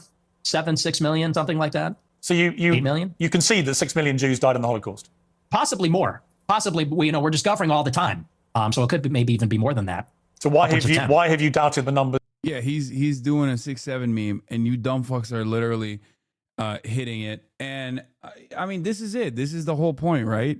You can't when you argue and debate with fascists like and Holocaust revisionists and shit, like they're going to have an entirely separate set of bullshit facts that they will draw from, and it's a deep well because there have been years and years, just like the Lost Cause, just like the Daughters of the Confederacy. They took that L and then they never let go of it. And for years and years and years, they concocted whatever narrative they could in an effort to downplay it. And also simultaneously, like it's not as serious, because if you're a Jewish person that's been taught about this, mechanized version of death that Jews experienced, like it's and you have immediate relatives in your family that were around when that shit was happening still, right? It's going to obviously invoke a sense of emotion. But if you're a fucking Nazi, you could just like joke around about it. It doesn't matter. And the moment that you can joke around about it and the other side can't because they take it, seriously, then you lost the argument technically because you got emotional. In the past. I'll tell you why. I really think that every death is a tragedy, however many Jewish people died in the Holocaust. And I'm not a World War II historian, so I'm actually open to believing the official narrative, and I've read some of the conspiracy theories. And to tell you the truth, it's a rigorous debate. But what's interesting about this is in many countries, it's not even legal to talk about it. And that's really where my interest in the Holocaust begins and sort of ends, to tell you the truth, is that if you wanted to question the number, you would be put in jail in about, 17 or 18 European countries. And I think that's really the more interesting conversation, which is that this is almost like a religious dogma in the West. Yeah, he starts off with the debate, and then it's not a disputed fact, and then he brings it to an environment of censorship. And the reason why there is an environment of censorship around this sort of thing is because it was a telltale marker of fascism for the longest time, especially in countries that were destroyed by fascist movements. It's just a great way to figure out the canary in the coal mine. Although many of these previous ways of trying to suppress or cast aside growing fascist movements, many of the methods that were adopted were then also greatly abused to actively go after any kind of critic of Israel. And at this point, you arrive at someone like Nick Fuentes, who is now seen as like a sincere defender of Palestinians for this reason. You gave too much room for fascists to grow with no alternatives, with no room to grow for all of the anti-fascist movements. And it took less than 100 years for society to basically snap back in that direction. No other genocide, no other atrocity is treated like this. Could you imagine if in the United States they said the number of Palestinians killed in Gaza is 100? How is Nick wrong about this? See, he's going to cynically tie this back to Palestine, right? He's right about this. I'm not. What the fuck? How is Nick wrong about questioning the numbers in the Holocaust? What the fuck are you talking about? This is not a subject matter that is in dispute. It's one of the most chronicled atrocities of all time. You can talk about why it's one of the most chronicled atrocities of all time. You can even go so far as to write an entire book about how the Holocaust played a formative role in justifying the creation of a fascist settler colonial state, and how the reminder is cynically weaponized to justify the continued atrocities that Palestinian people are subjected to. Okay, that part is true. You know who wrote about it? Norm Finkelstein did, as a matter of fact, the son of 2 Holocaust survivors, as a matter of fact. So that part is not in dispute, but the numbers are they're not questioned for good reason, not because of like an environment of fear surrounding it. But the reason why there was censorship around this sort of stuff is the same reason why there's censorship around wearing the fucking banner of the Nazis, right? Because these are telltale, or used to be telltale markers, and still are telltale markers of fascism. And even in liberal societies in Europe, telltale markers of fascism were banned for understandable fucking reasons. Okay? Do you not understand? It's no different. Holocaust denial or Holocaust revisionism is banned in this for the same exact reasons why wearing a swastika is banned in European society. Because it's a clear-cut marker that you are a fascist, you are a Nazi. This guy said, wait, hold on. Not as bad as communism in USSR and China, but yeah, Nazism is the worst regime in recent history. So you say there are no differences in crime, but then justify the difference? Not sure I'm following the reasoning. I don't think you're following any of the reasoning here. Can't the same exact arguments be applied to you and your audience? I love, brother, let me tell you something, okay? I fucking love these kinds of like, I'm actually a centrist type right-wingers, okay? Because they're so fucking stupid. So there are no broken houses in Canada and Switzerland because they definitely have guns. Do they have the same fucking level of guns? Let's apply Canadian or Swiss levels of gun control in the United States of America then, okay? And let's see those fucking gun violence rates drop, dumbass. Deleted, really? What's with the useless hypocritical suppression? Wait, what? First of all, suck my dick. Take a fucking day off. Actually, you know what? Take a week off. We ban whoever the fuck we want to ban. I unbanned that fucking pet. But the reason why he got banned is because he's very clearly trying to be like, trying to needle and derail in the conversation when it's a fucking 2-hour video that I'm trying to watch. Okay? Now you're more banned than this fucking dipshit is. Okay? What is this? You get more grace in this chat than any other fucking Twitch streamer's chat. I don't do any like restrictions beyond a follow limitation. Okay? There is no like subscriber only chat or anything like that. So if we're going to use that endless amount of charity and also my willingness to talk to you like a human being to derail the conversation over and over again, of course some of the mods are going to fucking clap them. I like that, like, very insincere, I'm just genuinely curious ass fucking takes are immediately met with like a line of defense from other chatters.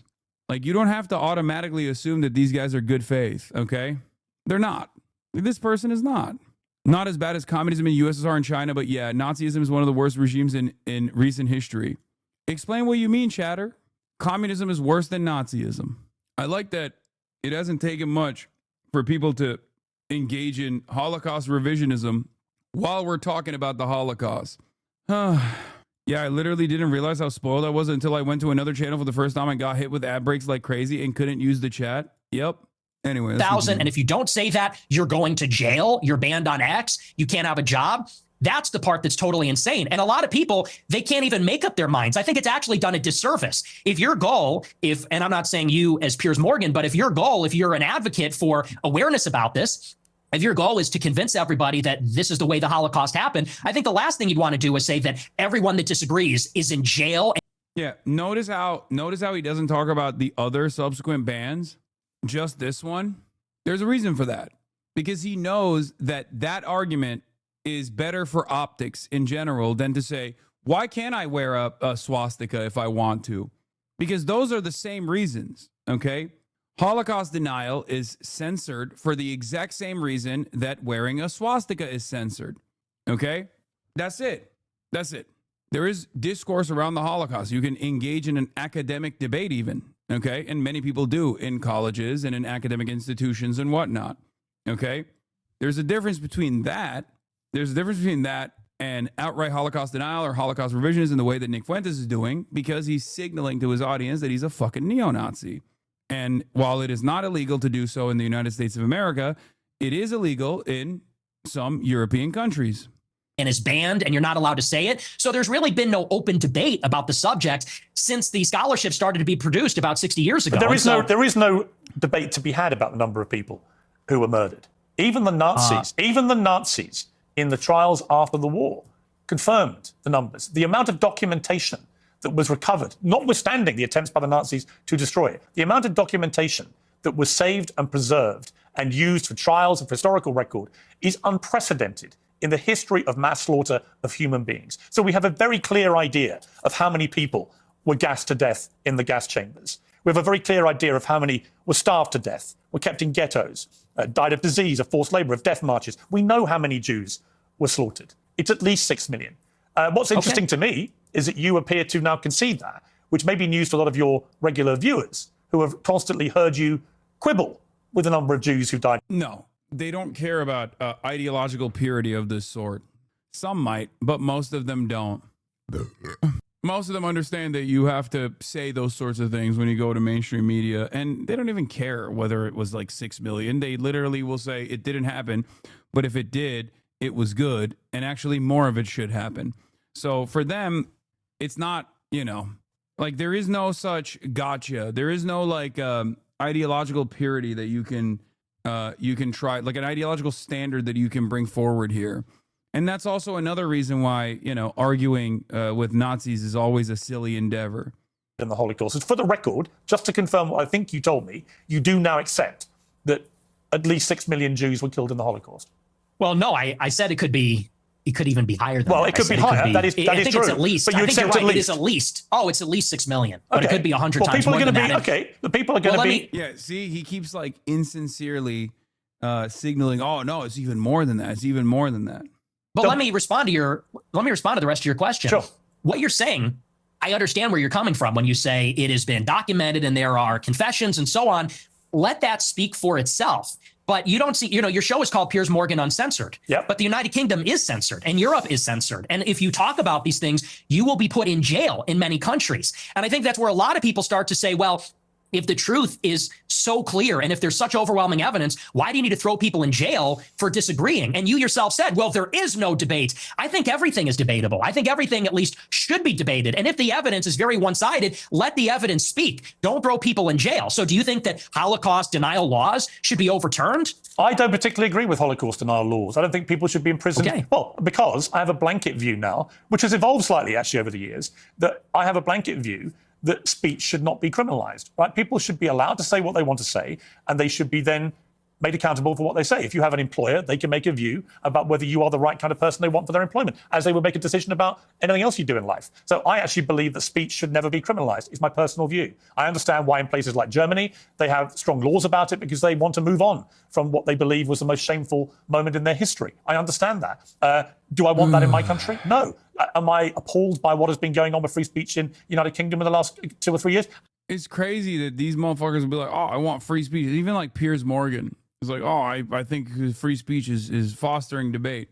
When in fact, it's the very same people that were like, doing everything in their power to deplatform people who were pro-Palestine. I guess with respect to Piers, at least he did offer a platform to pro-Palestinian sentiment. But Matt Walsh asked Ben Shapiro if he could watch this video. Too soon killed me. Piers playing Nick's greatest hits and Nick sitting back like Kobe watching his own highlights. Lol.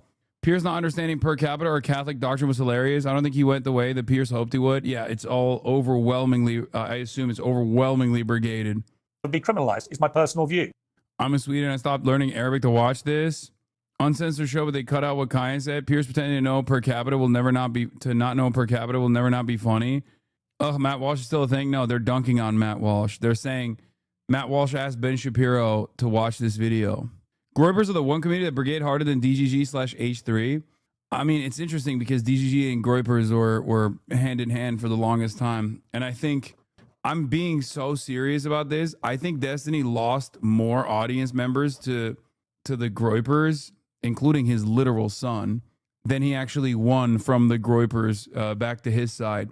It's the obvious limitations of having a liberal worldview. It's still the same equation of like, why have diet soda when you can have the full strength soda? What do you think would be a good counter argument towards let the evidence speak for itself. What do you mean? The evidence does speak for itself. I already explained it to you. The reason why Holocaust denial is banned is the same reason why wearing a fucking swastika is banned, okay? Saying Heil Hitler is banned or Sig Heilig in public is banned in some of these places. They don't have the same extent of free speech, the same expansive definition of free speech that we do here in the United States of America. And but it's the same principle, okay? There are limitations to free speech in every society, including in the United States of America. You can't yell fire in a crowded theater. You can't threaten someone with violence. You can't defame people without punishments. Obviously, it's not a criminal punishment for defamation, but basically, there are limitations to speech everywhere, including in the United States of America, including on places like 4chan Poll. So that already exists. It's just about whether or not you think the current limitations are appropriate or not. And if your argument is, why is this limitation there? I'm explaining it to you. It's because these societies that were wrecked by Nazi ideology and fascist ideology do not want to offer any fucking daylight or any sunlight to said Nazi ideology. There's no question Destiny lost more than he gained. Dude was profoundly narcissistic moron thinking he could own Fuentes. Worse off, he rocket shipped this dude single-handedly back in the mainstream internet commentary sphere. Oh, 100%. I agree with that, yes. I mean, he admitted to doing so personally. And I think it's one of the things that he's the most embarrassed by. In any case, the reason why it exists is the same reason why you can't wear a swastika, but obviously Nick can't defend wearing a swastika in public as an act of free speech because most people will go, oh, that's gross. But at least this part, arguing over the numbers of dead Jewish people in the Holocaust, is more permissible. It's more like the average person can hear that and go, yeah, that doesn't make any sense, huh? Okay? Ultimately, this is the problem with dealing with Nazis who engage in Nazi propaganda. Their goal is to basically act as though they're opening your conscience to the real truth, the secret truths that you've been sheltered from.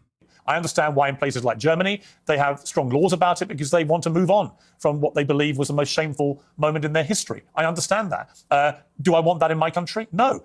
Am I appalled by what has been going on with free speech in the United Kingdom in the last 2 or 3 years? Absolutely. It is ridiculous that people have been frog marched to prison cells for stuff they put on social media. Right? So, yeah, I do. I think what is more interesting to me about our exchange is I was not expecting you to go the opposite way. I was not expecting you to be so emphatic that at least 6 million Jews died in the Holocaust. And there'll be people watching this who I think will be very surprised by that because you have built a reputation for being, if not a Holocaust denier, then somebody constantly questioning in a downward way the number of Jews who were murdered. That doesn't appear to be what your position is now. No, and here's what I would like to see for my entire career. When I started my show, it started with a good faith inquiry where I was questioning a lot of these narratives and I said, what is the answer on the other side? But what I found is that the answer was criminalized. So when you would talk about anything regarding Jews, Israel, the Holocaust, you could be in favor of the official narrative on those things. If you went against, you were banned, censored, and in some countries jailed. And so I actually haven't made up my mind on that because that's not really a matter of interest to me. And there's a lot of analysis and scholarship on both sides of the issue. And I've read both sides of the issue. And honestly, unfortunately, it's hard to judge because there has never been a debate on it. And there's never been a debate because of the stigma, because of the censorship. And I think that leads a lot of people to say, well, what do they have to hide? Because you can say on your show, well, I'm personally against how. Yeah, again, we've moved 18 fucking goalposts away from like the real reason, the real ambition behind this. Oh, dude, he really cares about everybody learning about the number of Jews that were killed in the Holocaust. That's why he's like, we shouldn't have an environment of censorship because otherwise people start questioning it. Like, we need to learn the nuance of Nazism. We need to learn the both sides in this. Yeah, I mean, I guess there is like at least some environment of fear still that he chooses to do this kind of thing instead of just like saying it with his whole ass chest. Holocaust denial laws, yet they still persist and the social consequences still persist. And I think that is the anomaly. And people have to wonder, okay, Why is it that way? And what I said in that clip is the reason the Holocaust casts a long shadow is because it confers a political benefit upon organized Jewry. That is what they always fall back on. They cannot be criticized. They cannot be named. They cannot be talked about lest there be another Holocaust. And no other tragedy is treated that way. And no other ethnic group has a get out of jail free card. Just play that. Anti-Semitism and Holocaust. You can do whatever you want and defend all your actions. That's the part that people are getting upset with. That's the problem. I don't know any right-minded person who believes that Jewish people weaponized the Holocaust for their own personal get out of jail free or whatever you called it. You don't know anyone that does that? That believes I'm that? sure there are some people that do that, but it's such a ridiculous generalization. You know, the truth is that most Jewish people have lost relatives in the Holocaust. Bro, Israel being tied to Judaism is it was a ticking time bomb, okay? It was a ticking time bomb. Such arrogance to assume that this would not inevitably blow up in everybody's fucking faces. What a gift to neo-Nazis like Nick Fuentes. It's fucking crazy. It's like eventually people were going to go, hey, this stuff is kind of crazy. You're doing like 17th century style sieges over here. We don't do this kind of stuff, especially not in broad daylight and especially not with like the full purview and legal protection of the beautiful liberal Western world and Western society. We're supposed to be advanced. People were taught that this kind of stuff is unacceptable. And for the longest fucking time, and people still do it, people still lean into it, it was, oh, it's just anti-Semitism if you fucking speak out against this. So now, people like Nick Fuentes, who despise Jewish people and you know, want to kill Jewish people and do whatever the fuck Hitler did, can turn around and act as though they're simply talking about this from the point of view of criticizing Israel. Of course. In fact, I want to play you two clips. One is where you talk about Adolf Hitler. Hitler was a pedophile and kind of a pagan. It's like, well, he was also really fucking cool. So, you know, time to grow up. We're not children anymore. Am I right? Am I right? Am I right, boys? Am I right? Let's go. He was also really fucking cool. Do you regret saying that? Saying a fact? No, that's absolutely true. You think Hitler was very fucking cool? Then we should treat conflating Judaism with Zionism within leftist circles with the same full-chested, unambiguous stigma that we treat advocating for Zionism because it is advocating for Zionism. There should be no moral leeway given in this matter. What the fuck are you talking about? Yes, I shit on people who tie Judaism and Zionism together with regular fucking frequency. Yeah, I do it all the time. What do you mean? What? Within leftist circles? I don't know what you mean by that. Yes, I do. And I'm tired of pretending he's not. Well, to be honest, this is the problem, you see. It's a bit like when you just say, I'm a racist. You're a racist who thinks Hitler's cool, but you're not anti-Semitic. If you're a Jewish person watching this, what are they thinking? I'll tell you what they're thinking, because I've got a friend of mine called Danny Finkelstein, who, when he heard I was into... Brother, do not read the comments on that wrong post you put up on your story. Yeah, I don't give a shit. Yeah, people are still spamming the fucking memes. Who cares? Interviewing you. He's a Times journalist in the UK, very eminent journalist here, and author, who wrote a book about his own family's experiences at the hands of Hitler and Stalin, because he also told Tucker Carlson that you admire Stalin. But let's just take what Danny said here. Hi Piers, it's Danny Finkelstein here. As you're interviewing Nick Fuentes, you might try suggesting to him that he reads my book, Hitler, Stalin, Mum and Dad. It's called Two Roads Home in the United States. Since he says he's on Team Hitler, you might like to ask him about the fact that Hitler arrested my mum, tried to starve my mum to death, did starve my grandmother to death, sent my great aunt to the gas chamber, my great uncle, my cousin. Yeah, I don't think he's going to give a shit. I'm going to be honest. He is anti-Semitic, so he's going to be like... My grandmother on my father's side ended up being one out of 7 children, the only one that survived the war. So you might ask him whether he wouldn't rather be on Team Mum rather than Team Hitler. And as for celebrating Stalin's birthday, well, Stalin took my father, sent him to a state collective farm, sent my grandmother and to a state collective farm, sent my grandfather to the Gulag. You might try asking him why he doesn't celebrate Dad's birthday rather than Stalin's. It may all be a big joke to him, but he complains that he was 18 when someone tried to cancel him. Well, Stalin and Hitler arrested my mum and my dad when they were 10 years old. So perhaps he might like to reconsider his joke. See, that's the reality of... Oh, God. It's crazy to assume that a fucking straight-up neo-Nazi is going to turn around and be like, oh, my God, your feelings are hurt? That's crazy. He likes it, man. The fuck? Why the fuck would he care about your mom? Like, that's insane. That's an insane thing to be like, oh, but you don't, yeah, say it to my face. Yeah, he will probably. What the fuck? This is quite literally the worst angle of attack here, okay? Your jokes, although I haven't ascertained yet whether you are joking when you say that Hitler was very fucking cool.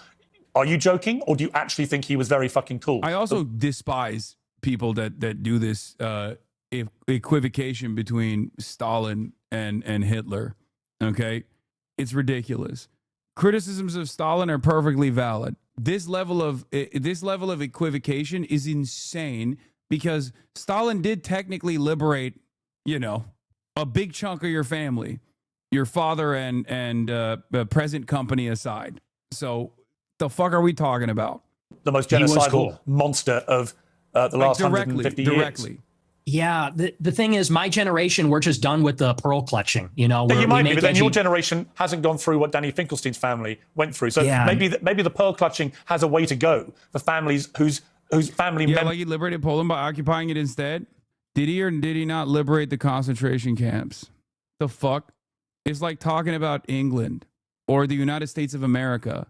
Okay, I do not allow revisionism and hatred when it comes to what Easy Company did. So I think it's fucking ridiculous to do the same thing to a group of people that lost more people liberating the concentration camps than the United States of America did, okay? Get the fuck out of here. Ridiculous. Meanwhile, we're talking about occupation. America still occupies South Korea and Japan. And we nuked Japan. Oh my gosh, yeah, we got all that. That was not Stalin, Lamau, just millions and millions of Soviet people sacrificed. Yeah, no, that's what I'm saying. What do you mean? It's gross to fucking turn around and be like, oh, these guys are all okay. It's like it's saying the same about FDR. Okay, what the fuck are you talking about? Are you talking shit about Easy Company? Please say this ain't so. No, of course not, and I never will. Me mom, like I don't even know who this person is. Why is this person talking to me? This old British guy is saying me mom got killed by Hitler. Because he doesn't find it funny when you say Hitler's very fucking cool. I don't care. I don't care. I know you don't care. That's fine. You don't have to care. But he does care. Does that guy care about America? Does that guy care about me and my country and my family? No. He cares what you, a prominent conservative in America, has to say about Adolf Hitler. And what do you mean by Hitler is very fucking cool? Because I think he's very fucking a monster. Okay. And that's a clip. I think he's very fucking a monster. Do you hear yourself? Yeah, I mean, can we all grow up? I do. Can we all grow up? He murdered 12 million childish. people. He murdered 12 million people. What is very fucking cool about that? Tell me. The edits, it's just cool. The uniforms, the parades, it's cool as a guy. You look at World War II and it's fascinating and it's interesting and it's compelling and it's cool. And, we're just tired of saying these kinds of things. We want to talk like real people and give our honest opinions. And then we literally get. I think saying, ha ha ha, that's a clip is way more cringe than him saying accidentally, he's very fucking a monster. Ha ha ha, that's a clip. Oh my God, dude. An old Jewish guy from England who's going to say, oh, that's not very funny, mate. Me mom. And it's like, shut up. Like, no one is in favor of genocide. So let's just get that out of the way. We're not in favor of a Holocaust or genocide. Do you think if half your family had been wiped out by very fucking cool Hitler, you'd still think he was very fucking cool? Or would you think that actually he was a despicable monster who murdered 12 million people, who targeted people because they were disabled or Jewish or Romani Gypsy or whatever it may be? And that he systematically destroyed people, incinerated them in gas chambers. Do you think that you would find it very fucking cool if your family had been through that? Or do you think you would find it very fucking disgusting? And perhaps moderate the number of times you laugh about it, or want to joke about it, or want to abuse someone like Danny Finkelstein, who's written incredibly powerful books about what happened to his extended family at the hands of the Nazis and your other hero, Stalin. See, my point to you, Nick Fuentes, is that in parts of this interview, you try to come across as moderate, but every now and again, the mask slips. And it slipped again here with what you say about Hitler. There's nothing very fucking cool about Hitler. We know that from history now. We know what. I mean, what is the productivity of this conversation? You got him to like openly say he thinks Hitler is based and cool. You got him to do Holocaust revisionism. You got him to say that he's a racist. Like, it's just, I don't know. It's just confusing. You could have just like played his greatest hits on your own and just been like, this guy fucking sucks. Am I right? And be done with it. He's just fucking sitting there and mocking you. It's great for his audience, I don't know. I just think it is very, very dangerous stuff that we're entertaining. But I do have to go right now because I have to do a photo shoot for an article that's coming out. And unfortunately, I have to leave you on that note. We didn't even get to finish this thing. There's another 40 minutes on this, but I probably won't go through it tomorrow. But there is quite a bit that I didn't get to today, including gaming. Yes, including gaming. Hey. But I will do all of that tomorrow and more. Get it? You'll get in tomorrow. Love you all. And I'll see you tomorrow. Another half day in the books. Almost 8 hours. PP. Peace. Bye-bye. Sunny Los Angeles, California, says Hasan. The stun lock to the topic's just begun. There he is again. Hasan is streaming. Hasan is streaming. There he is again. Hasan is streaming. Hasan is streaming. Reviewing the P.O. box, Uncle Euger's face. Sudden discord agitprop, gray names take on race. Tiny Bernie Sanders, LGBTQ Air Force. The whole left at your fingertips, and Anya out your door. The H3 Crowder debate, the Young Turks online show. 3 full fucking years of this, and plenty more to go. 90-day fiance talks of champagne bourgeoisie. A Trump rally live reaction, a mass riot in DC. There he is again. Hasan is streaming. Hasan is streaming.